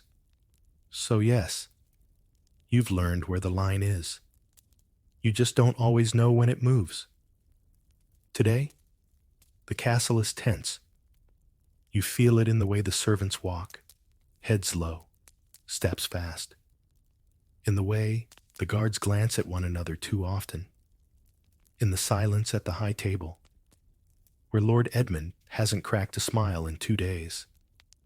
You were asked to perform during lunch, and you've never dreaded turnip stew more. You show up anyway, because not showing up would be worse. You do your best bit first, a dramatic retelling of the cook's battle with a rogue beetroot. The squire chokes on his bread from laughing. You juggle a loaf of bread and a knife, nearly cutting your sleeve on purpose, then feign swooning into Alric's arms. Polite laughter, not dangerous laughter. But then the Duke's brother mutters something, and suddenly everyone turns toward you. Tell us what you really think of Lord Edmund's counsel, he says, half grinning, eyes locked on yours. It's a trap. You can feel it. Everyone is waiting. The steward pauses, spoon halfway to mouth. The guards stiffen. You tilt your head. The counsel? You say? My lord. I think they're brilliant. A beat. Brilliant at sitting. Brilliant at frowning. Brilliant at ensuring that absolutely nothing moves in the realm but the tax collector. The hall holds its breath. Then, someone laughs. Not the Duke, but the Baroness. Then a knight. Then Alric snorts cider out his nose. You risk a glance. The Duke cracks the smallest of smiles. You survive. Historically, jesters were often allowed more freedom of speech than others at court. But that freedom came with invisible strings. The same joke that earned applause one day could cost a fool his job. Or worse, the next. Historians still argue whether the license to mock was real or simply tolerated until it wasn't. You change topics fast, shifting to a riddle about onions and monks, safe territory, gentle absurdity. Nobody gets accused of treason when vegetables are involved. You wrap the performance with a somersault and a bow. There's clapping, a coin tossed your way. More importantly, not a sword. Alric meets you in the hallway. You madman, he says, grinning. I thought they'd cut your tongue out. You shrug. If they do. At least I won't have to rhyme anymore. He hands you a boiled egg. You earned it. You sit on a barrel outside the kitchen, egg in hand, heart still thudding. The sun's out now, and the air smells like warm grain and horse sweat. You bite the egg, chew slowly, and stare into the middle distance. That's the real trick of the job, not the jokes, or the juggling, or the somersaults. It's knowing how far to go, and when to make everyone laugh, without laughing at the wrong man. You're not just funny. You're expected to spy. You weren't hired just because you could juggle 3 eggs and land a rhyme about the steward's bald patch. That helped, of course. But the truth is, fools are everywhere. What makes you valuable, what keeps you fed, is that you listen. And more importantly, you remember. Today, you're summoned not to the Great Hall, but to Lady Cecily's solar. That's already a red flag. Nobles don't call jesters into private chambers unless they're bored, scheming, or both. You knock once. A handmaiden opens the door with a look that says, don't stare too long, don't speak unless spoken to, and definitely don't knock twice. Inside. Lady Cecily sits at her writing desk, quill in hand, hair braided into a crown of perfect tension. She doesn't look up when she speaks. Do you know what the steward said last night at the fireside? You freeze. I wasn't in the kitchen. You hedge. She finally glances up. But Alric was, and Alric talks in his sleep. You sigh. Something about the northern road, the tolls being siphoned. She nods, then gestures to a scroll on the table. I need confirmation. You glance at the parchment, half written, sealed with a wax emblem already half set. You want me to spy? She raises an eyebrow. You want to keep your position? You don't answer. You just bow. Historically, jesters were often used as informants. Their low status made them invisible, but their wit made them dangerous. They moved freely between rooms, servants, nobles, and outsiders, listening, noting, passing word when it served their own survival. Historians still argue whether jesters were loyal employees or clever opportunists who just happened to wear bells. You leave the solar with a coin in your pocket and a knot in your stomach. You find Alric an hour later, stacking firewood near the stables. He grins. So, she asked. You nod. He shrugs. Told her last night? Loud enough? You blink. You wanted her to hear? Alric smirks. If she cleans out the steward, we get someone new? Maybe one who doesn't count our turnips. You laugh, though it's short-lived. Because being the fool doesn't just mean you make people laugh. It means you carry secrets like apples in your sleeves. You keep balance between the ones who have power and the ones who wish they did. Later that evening, you find yourself posted by the fire, playing soft lute notes for a half-dozing group of guards. They're half listening, half snoring. You watch as two nobles pass quietly in the shadows. You catch a name, a phrase. You don't say anything. Not yet. But tomorrow, you might, or you might not. Because that's the real game. Juggling's easy. It's knowing what to drop. And when. That takes real talent. Nobody laughs like the queen pretends to. She's not the actual queen, of course. She's the lady of the castle, the highest-ranking woman in the household. But to you, and everyone else below the high table, she might as well be a monarch. She enters rooms like silence is supposed to follow her. And it does. You're summoned to her solar after supper. The candles are already lit when you arrive, wax pooling slowly like sleepy teardrops. She's seated in a high-backed chair, not lounging, but posed. Everything about her is deliberate, her veil perfectly folded, her slippers clean, her hands resting like porcelain on her lap. You stand in front of her, already halfway through a bow. She doesn't look at you. Then, softly, she says, "Amuse me." No pressure. You begin with your gentlest material, an impersonation of the bishop, who famously hiccups when nervous. It's absurd, harmless. You even throw in a half-Latin rhyme for effect. She doesn't move. You switch tactics. You launch into a fable about a goose who thinks it's a nobleman. You do voices. The goose sounds suspiciously like the steward. You hold your bauble like it's your scene partner, and he gasps at all the right places. Finally, a reaction. The lady smiles, just a little, but it's calculated, like she's rehearsing joy. "You are clever," she says. "Your grace is too kind." You reply, "Careful." She leans forward slightly. "Do you know why fools are important?" You blink. "Because we're cheaper than jesting dogs?" She doesn't laugh, but her eyes twinkle. "No," she says, "because you say what we cannot, and when we laugh, no one is sure why." Historically, noble women often had their own household jesters, especially if they were politically active.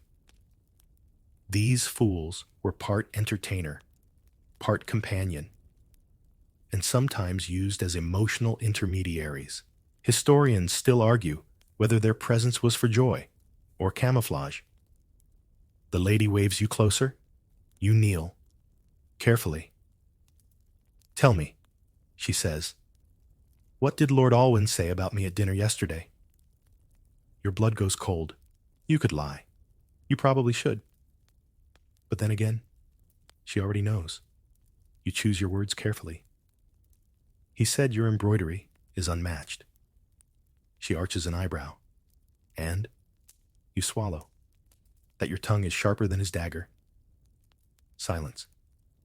Then she laughs, just once, and it echoes around the room like a coin dropped in a deep well.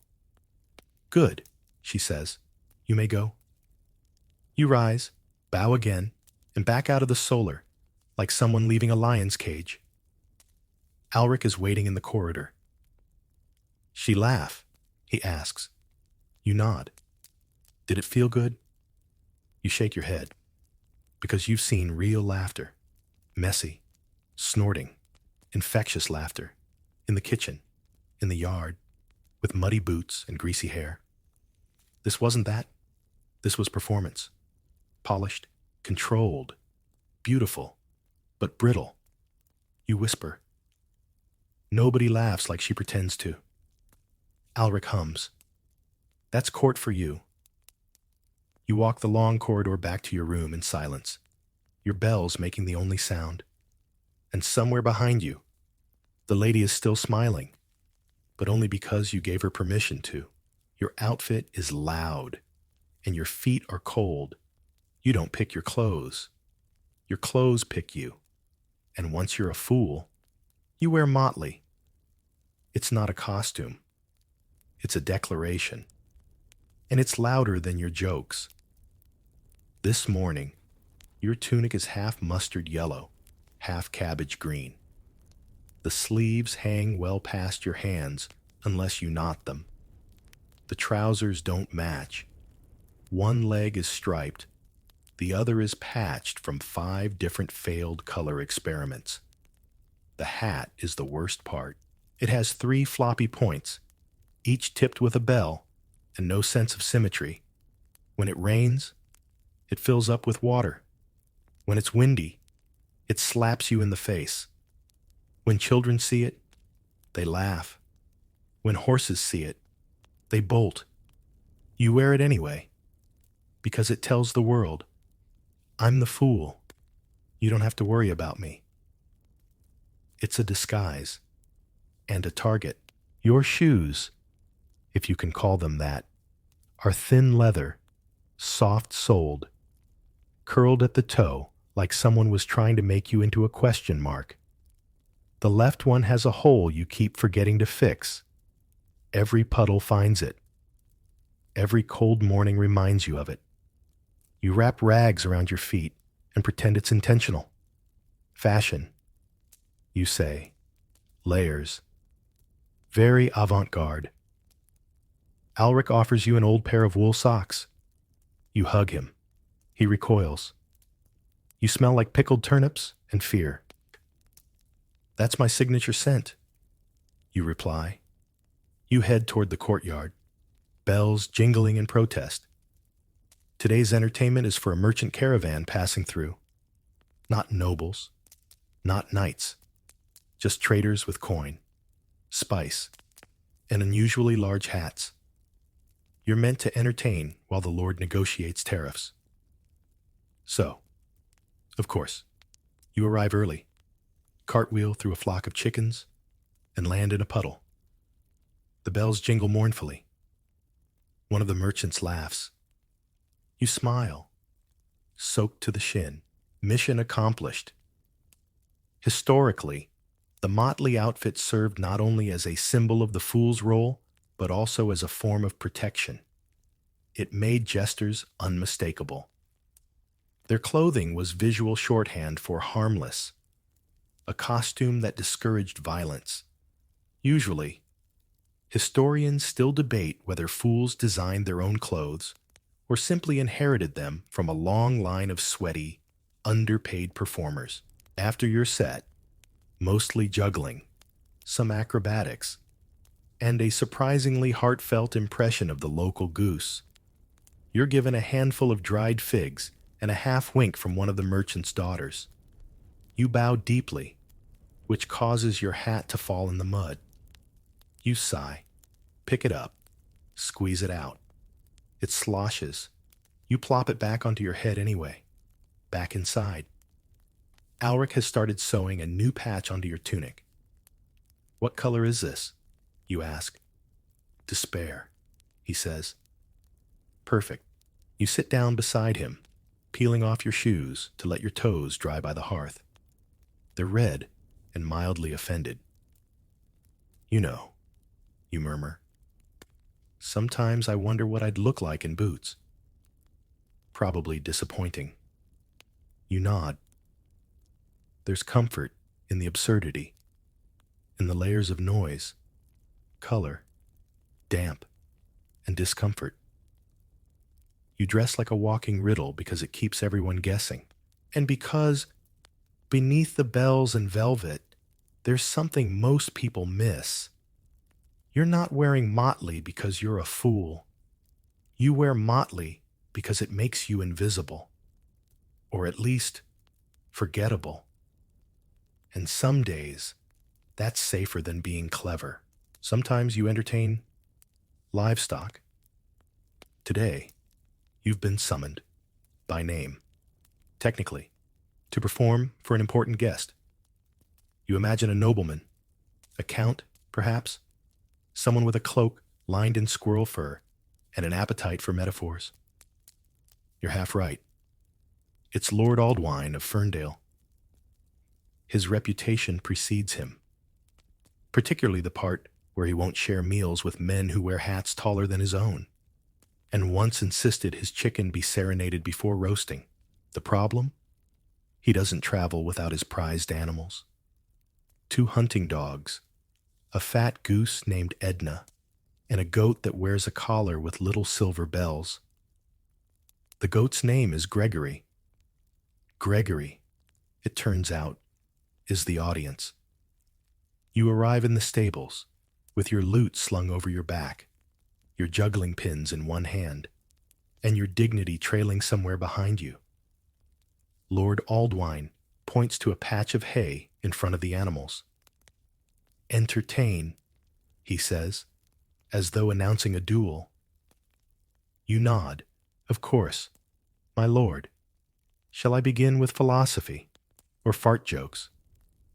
Whatever the goat prefers.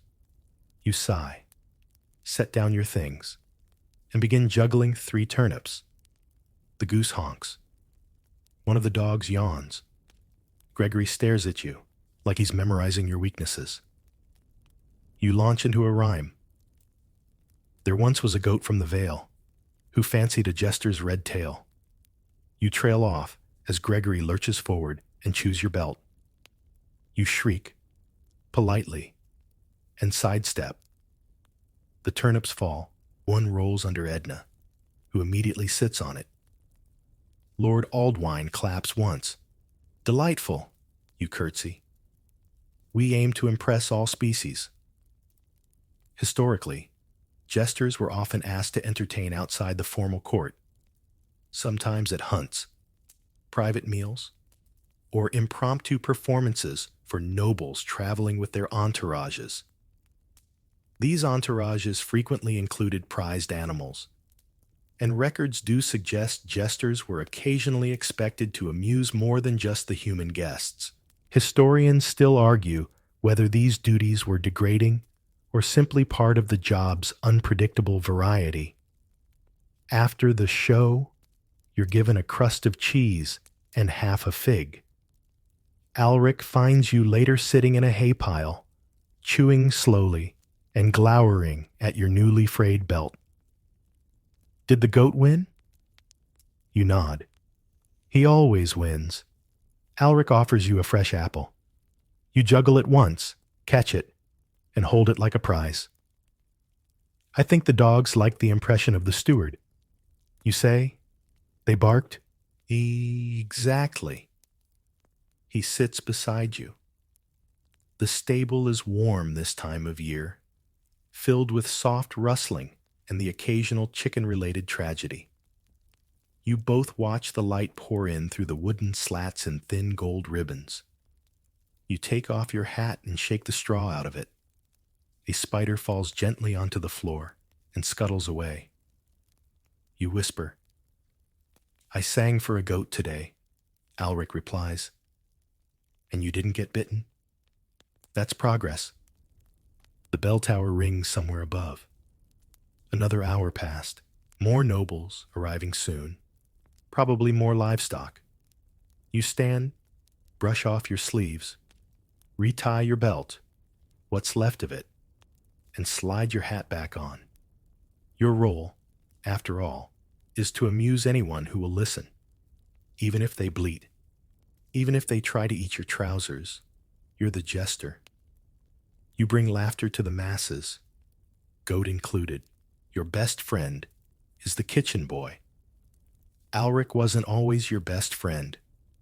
When you first arrived, he stole your apple, mocked your hat, and called your juggling sloppy soup. But somewhere between the third stolen egg and the time you helped him avoid a scolding by impersonating the cook's voice, convincingly, you're proud to say, things shifted. Now, he's the one you trust when everyone else is watching your every grin for weakness. You find him in the kitchen, up to his elbows in flour, sleeves rolled, face dusted white like a ghost with ambition. He grins when he sees you. Don't touch anything. Wouldn't dream of it, you say, already eyeing the warm loaf cooling on the shelf. You sit on a barrel near the fire while he kneads dough with the intensity of someone working out childhood trauma. I danced for a goat today, you mutter. He doesn't even look up. Did it clap? It chewed off my belt. That's practically applause. He tosses a handful of herbs into the pot behind him, parsley or something pretending to be, and asks without ceremony, "Want a scrap?" You nod. Moments later, he hands you a chunk of meat pie wrapped in a linen corner. Still warm? Probably pilfered. Possibly sacred. You take a bite. It's the best thing you've eaten in a week. You both sit in companionable silence as pots bubble and the scullery girls argue over how many eggs were actually missing this morning. Ever think about leaving? You ask. He shrugs. And go where? They'd find me and make me a monk. You shudder. I don't look good in sandals. Or silence. You laugh. He tosses you a peeled carrot. It misses. You don't care. Historically, fools formed bonds with servants more often than nobles. The lower classes shared food, gossip, and sleeping quarters, and often protected each other from the whims of the higher-ups. Some records even show jesters listed alongside kitchen staff in household accounts. Historians still argue whether this made them honorary servants or outcasts among outcasts. Later, you and Alric sneak a second pie up to the parapets and eat it under the stars. He hums a tune you don't recognize. You try to harmonize. It doesn't work. That was terrible, he says. I'm trained in chaos. He leans his head back against the stone. Do you ever stop making jokes? Only when I sleep. You snore jokes. Once said duck fat in the middle of a nap. He chuckles. You let the silence settle this time. The wind hums against the tower. Below, the castle quiets. Somewhere. A guard whistles off key. You look over at Alric. You tell me if they were planning to fire me, right? Definitely, but only after I finished your bread. You grin. Fair. The moonlight catches the edge of his flour-smeared hair. This, right here, isn't part of the show. It's not applause, not a coin, not a performance. It's just a stolen pie, a quiet rooftop, and a friend who lets you take your hat off without asking why. And sometimes, in a world that claps when you fall, that's everything. You're smarter than they think you are. It's easy for them to forget. You wear bells. After all, you trip over your own shoes on purpose. You rhyme sausage with hostage and juggle eggs like you've got nothing better in your skull than soft yolk and a loose screw. But today, while the nobles bicker over grain tariffs and border disputes, you sit quietly in the corner of the hall, tuning your lute and listening, always listening, because that's your real gift. Not the pratfalls or the puns, but the way you remember everything. You can recall the Queen Mother's third husband's name and which steward she accidentally called him during last year's feast. You know which baron's gout makes him twitch when seated for too long. You remember which knight lied about where he spent last Tuesday night and who didn't. You file it all away like a library no one else sees. But sometimes you let a bit slip, just a little, like today. There's a visitor at court, Lord Barrent, full of wine and bluster, boasting about his unstoppable warhorse and genius nephew. You're asked to perform during the meal. You comply. Midway through your act, you pause, bauble in hand, and say brightly, "My lords, a riddle. What has hooves, eats taxes, and runs from battle?" You pause, a beat. A nephew named Oswin. The hall erupts. Everyone knows the story. Oswin, the runaway squire. He fled a skirmish and blamed it on his horse, losing motivation. Lord Barrent laughs, tightly. You bow deeply and move on before the mood turns. Historically, many jesters were highly educated, some trained in monasteries, others fluent in multiple languages. They recited poetry, constructed clever riddles, and could debate scripture or politics disguised as jokes. Historians still argue whether they were respected intellects in disguise or simply tolerated because they made powerful people laugh. Back in your quarters that night, you pull out a scrap of parchment. On it, a new riddle you're working on. Something about bishops, beeswax, and bureaucracy. Alric peeks in and groans. "Are you writing again?" "It's not all tumbling and poultry impressions," you say, pretending to be offended. He flops onto your bed. "You'll get caught someday," quoting Cicero backwards. You smirk. "Then they'll call me a genius. Or a heretic. Possibly both." You tuck the parchment away and slide the lute into its corner. Because the truth is, comedy is a weapon. It's a shield. It's a spell. And you're a magician disguised as a clown. And every time they laugh at your jokes, they miss the knife you didn't throw. You know when the castle is tense. Not because anyone tells you. No one tells the jester anything directly.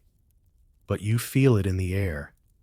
Thicker than stew, sharper than vinegar, and quieter than a chapel after curfew. Today, the tension is everywhere.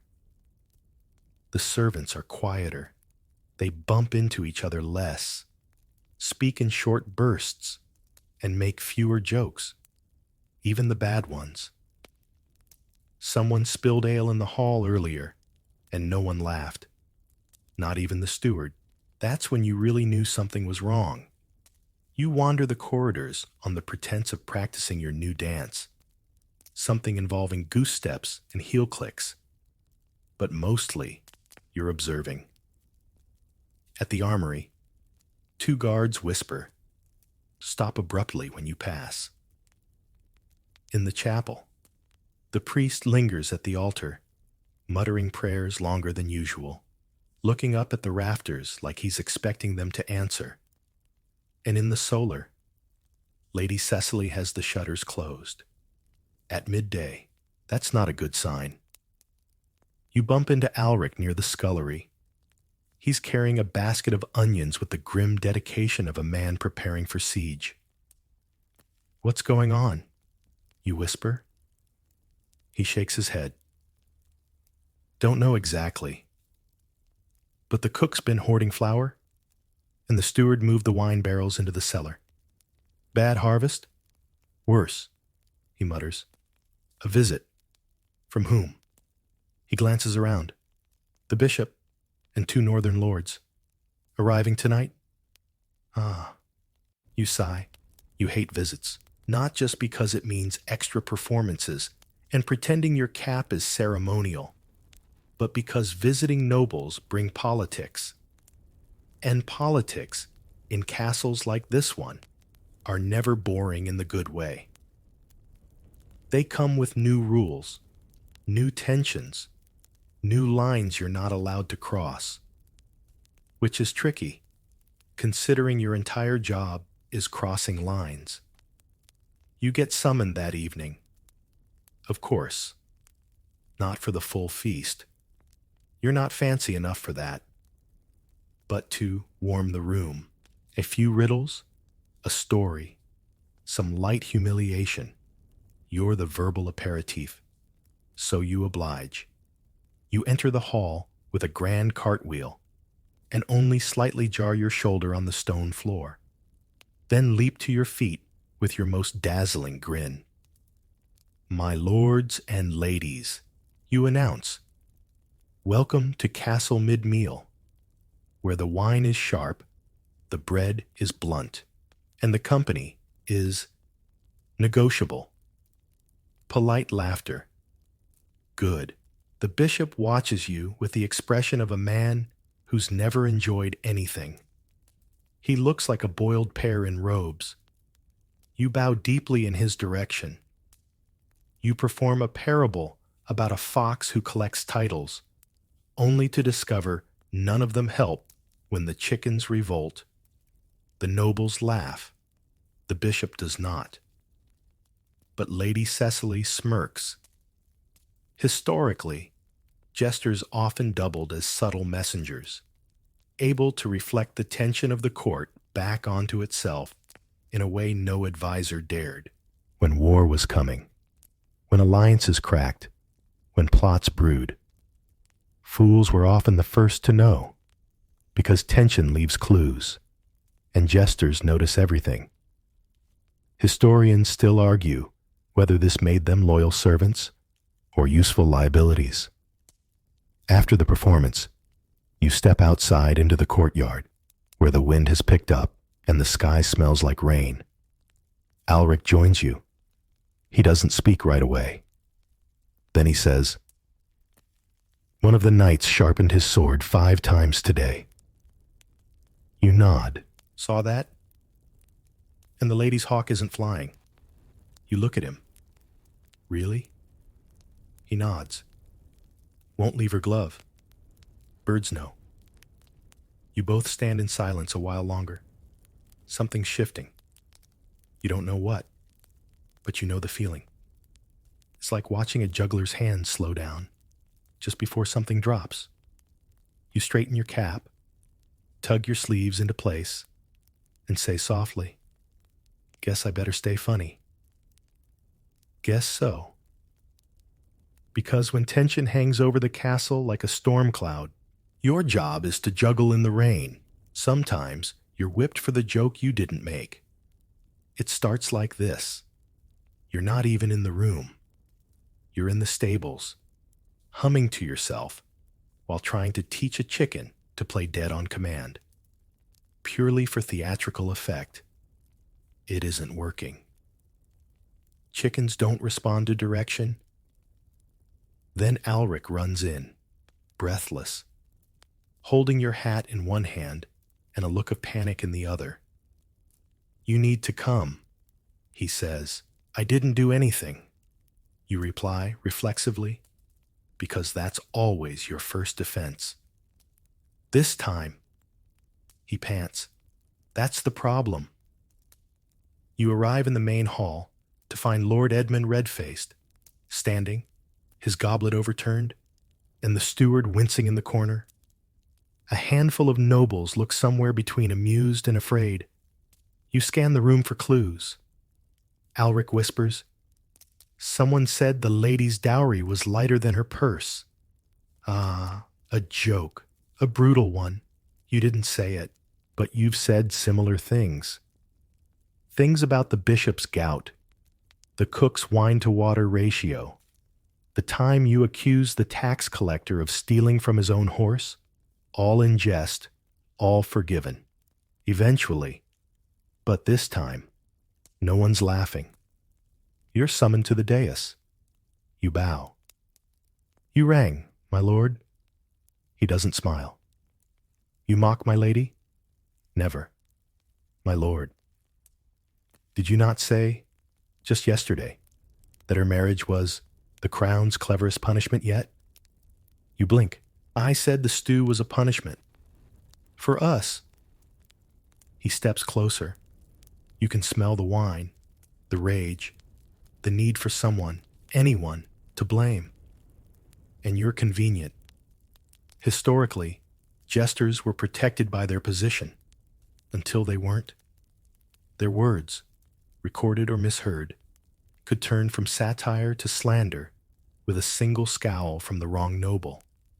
Some were beaten, imprisoned, or dismissed for insults they never uttered, though few left records behind to defend themselves. Historians still argue whether this was proof of their fragility or their dangerous power. You try to joke your way out. I wouldn't dare mock a dowry, my lord. I can't even spell it. Nothing. You're ordered to the courtyard. The guards tie your hands.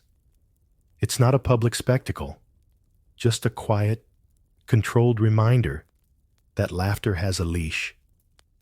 Alric is the one who brings the salve afterward. He doesn't speak, just sits beside you while you lie on your stomach, wincing. You shouldn't have to suffer for someone else's joke. He says finally, better me than them, you mutter. He winces as he dabs the ointment. You say that too often.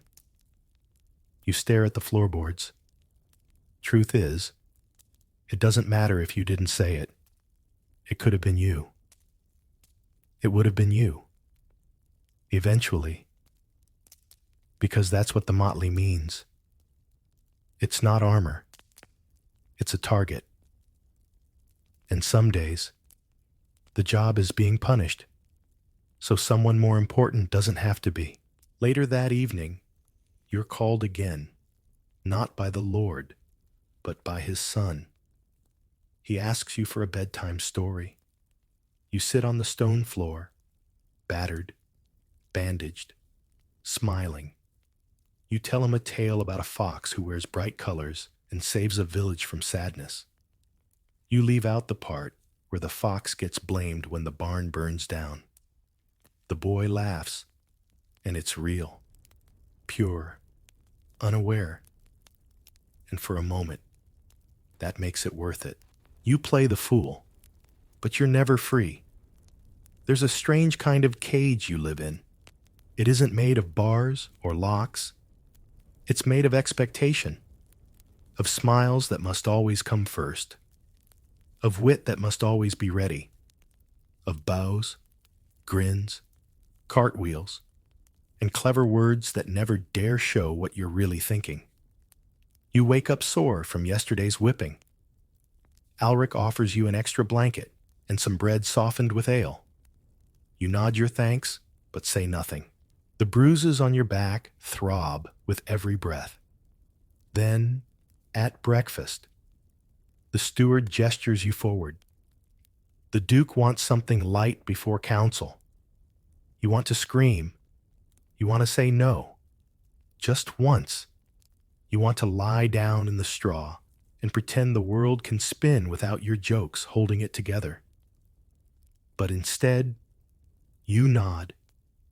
You grab your bauble. You put on your hat. And you smile. Because that's the job. Your body moves on autopilot. Spin, curtsy, wisecrack about the scribe's ink-stained fingers. A gentle jab at the bishop's tendency to nap mid-sermon. You fake a trip, land flat on your side, and pop back up with a grin that stretches a little too wide. The hall laughs. No one mentions the limp. No one needs to. Because you're the fool. And you can't stop. Historically, jesters had a strange legal and social status. They were technically free men, not serfs, not property, but their freedom was theatrical. Many were bound to their noble households by custom, poverty, or the implicit threat of unemployment. Historians still argue whether fools lived on their own terms or were just cleverly decorated prisoners with permission to speak. After the show, you slip into the chapel, not to pray. You've never been good at that. You just like the silence. The way sound disappears under the stone arches. The way your bells don't echo here. You take off your cap and place it beside you. For a few minutes, you're not the jester. You're just a man with sore ribs, tired feet, and 1,000 jokes tangled in your throat. Lady Cecily finds you there. She sits beside you, silent at first. Then she says, "You know, you could leave." You glance at her. Could I? There are other castles, other lords.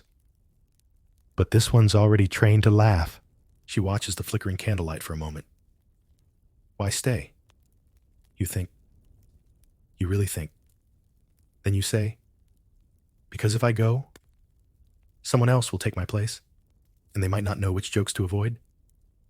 She nods, then stands. Rest, she says. You do. Just for a moment. But you keep your hand on the cap beside you. Not to wear it again just yet, but to remind yourself it's still there. That the bells are waiting, that the show always continues. Because even though you play the fool, you are never off stage. You dream of applause without fear. It happens sometimes, when sleep isn't chased away by cold feet or aching ribs. When Ulrich isn't snoring like a dying goat. When your dreams manage to escape the clutches of memory and drift somewhere stranger, softer. In the dream, you're not in a castle. You're on a stage. A real one. Wooden. Elevated. With red curtains.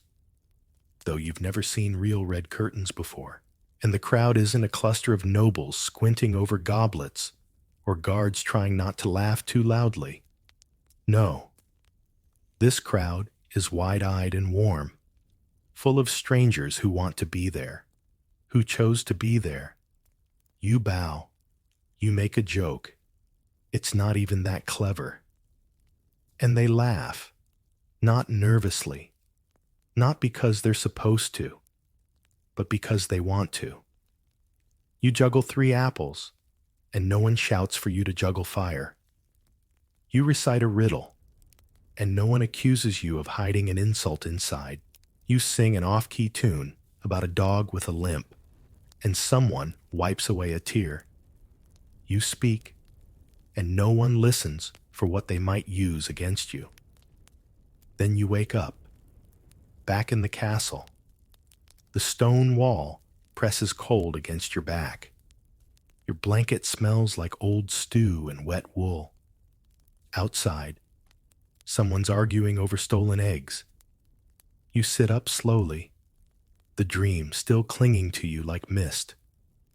Ulrich tosses you a crust from across the room.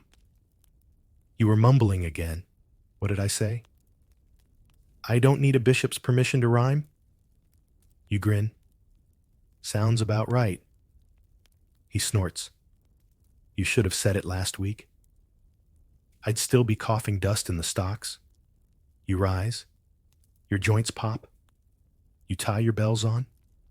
You dream of applause without fear, because it's the one thing you've never truly known. Not here. Not in this stone-walled theater where every laugh comes with risk. Every smile must be calculated, and every clever line is weighed for treason. Historically, some jesters did dream bigger. A few escaped court life entirely, becoming playwrights, poets, travelers, even advisors. But most stayed, tied to the rhythms of the castle, to the predictability of danger masked in civility. Historians still argue whether staying meant safety or surrender. You wander into the courtyard. It's early. and the sky is pale, with the kind of light that forgets to be warm. A young page is trying to recite a poem. He stumbles. You help him rhyme orange. You tell him that's impossible. He laughs. You pass 2 nights arguing over saddle straps. You interject with a pun about stirruping trouble. They groan, but they smile. You toss an apple into the air, catch it behind your back, and hand it to the steward without breaking stride. He glares at you like usual, but his eyes soften just a little. These aren't ovations, but there's something. A life lived in half laughter and full awareness. Not the dream, but close enough. For now. And maybe someday, if you're lucky, you'll find that stage again. The one from the dream, where applause comes freely. And the only thing louder than your bells is joy. You laugh because you still have a voice. It's nearly dusk. The sky turns to diluted wine, streaked with lavender and soft ash. You sit on the edge of the well in the courtyard, your hat beside you for once. No bells, no props, just quiet and the familiar ache in your knees. The day's done. Another round of jokes. A poem about chickens that nearly caused a diplomatic incident, and a game of catch the beetroot with the kitchen scullion that left you with a bruised elbow and an accidental new fan. You're tired, but not broken. And so, you laugh. Not because something's funny, not exactly, but because laughter is what you have. It's your tool, your shield, your signal to the world that you're still in the world, still standing, still here. Alric walks up, carrying 2 cups of something warm that might be cider or might be onion water. You don't ask. You take it. You look peaceful, he says. That's probably a mistake. You reply. He sits beside you, elbows on his knees. You ever think about stopping? He asks. Just walking away? All the time? You say. But then who would explain the bishop's nose in verse? He chuckles. The light fades a little more. A breeze lifts the edge of your sleeve. Somewhere inside the castle, a dog barks, followed by a shout, followed by laughter. You close your eyes. In your dreams, you're on that stage again, free, bareheaded, safe. But here, in waking life, you're still in motley, still bearing the joke, still balancing in the absurd gap between truth and entertainment. And yet, you wouldn't give it up entirely, because they need you, not just to juggle or jest, but to mirror the world back to them, slightly warped, a little silly, but just clear enough to recognize themselves in it. They need that. And maybe you do too. Historically, the fool's voice was often the only honest one in the room.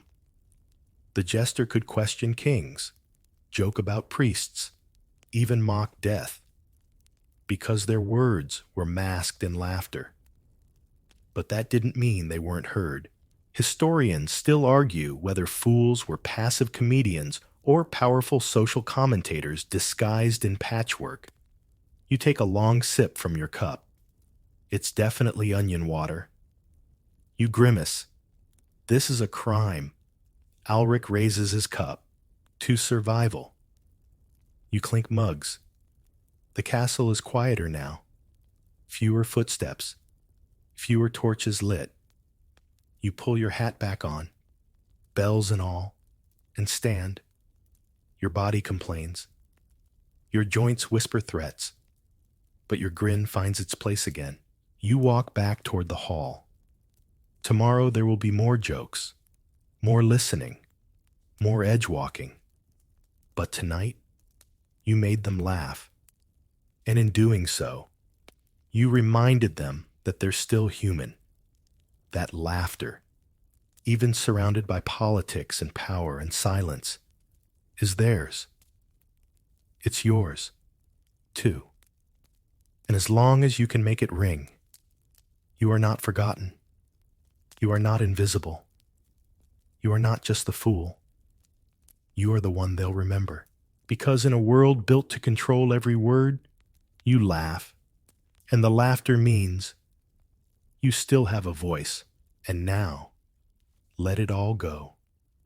Let the bells fall silent. Let the motley fade. The room grows dim around you, soft candlelight flickering in your mind. The noise of the feast has faded. The nobles retreat to their chambers, and the night wraps around the castle like a slow, woolen blanket.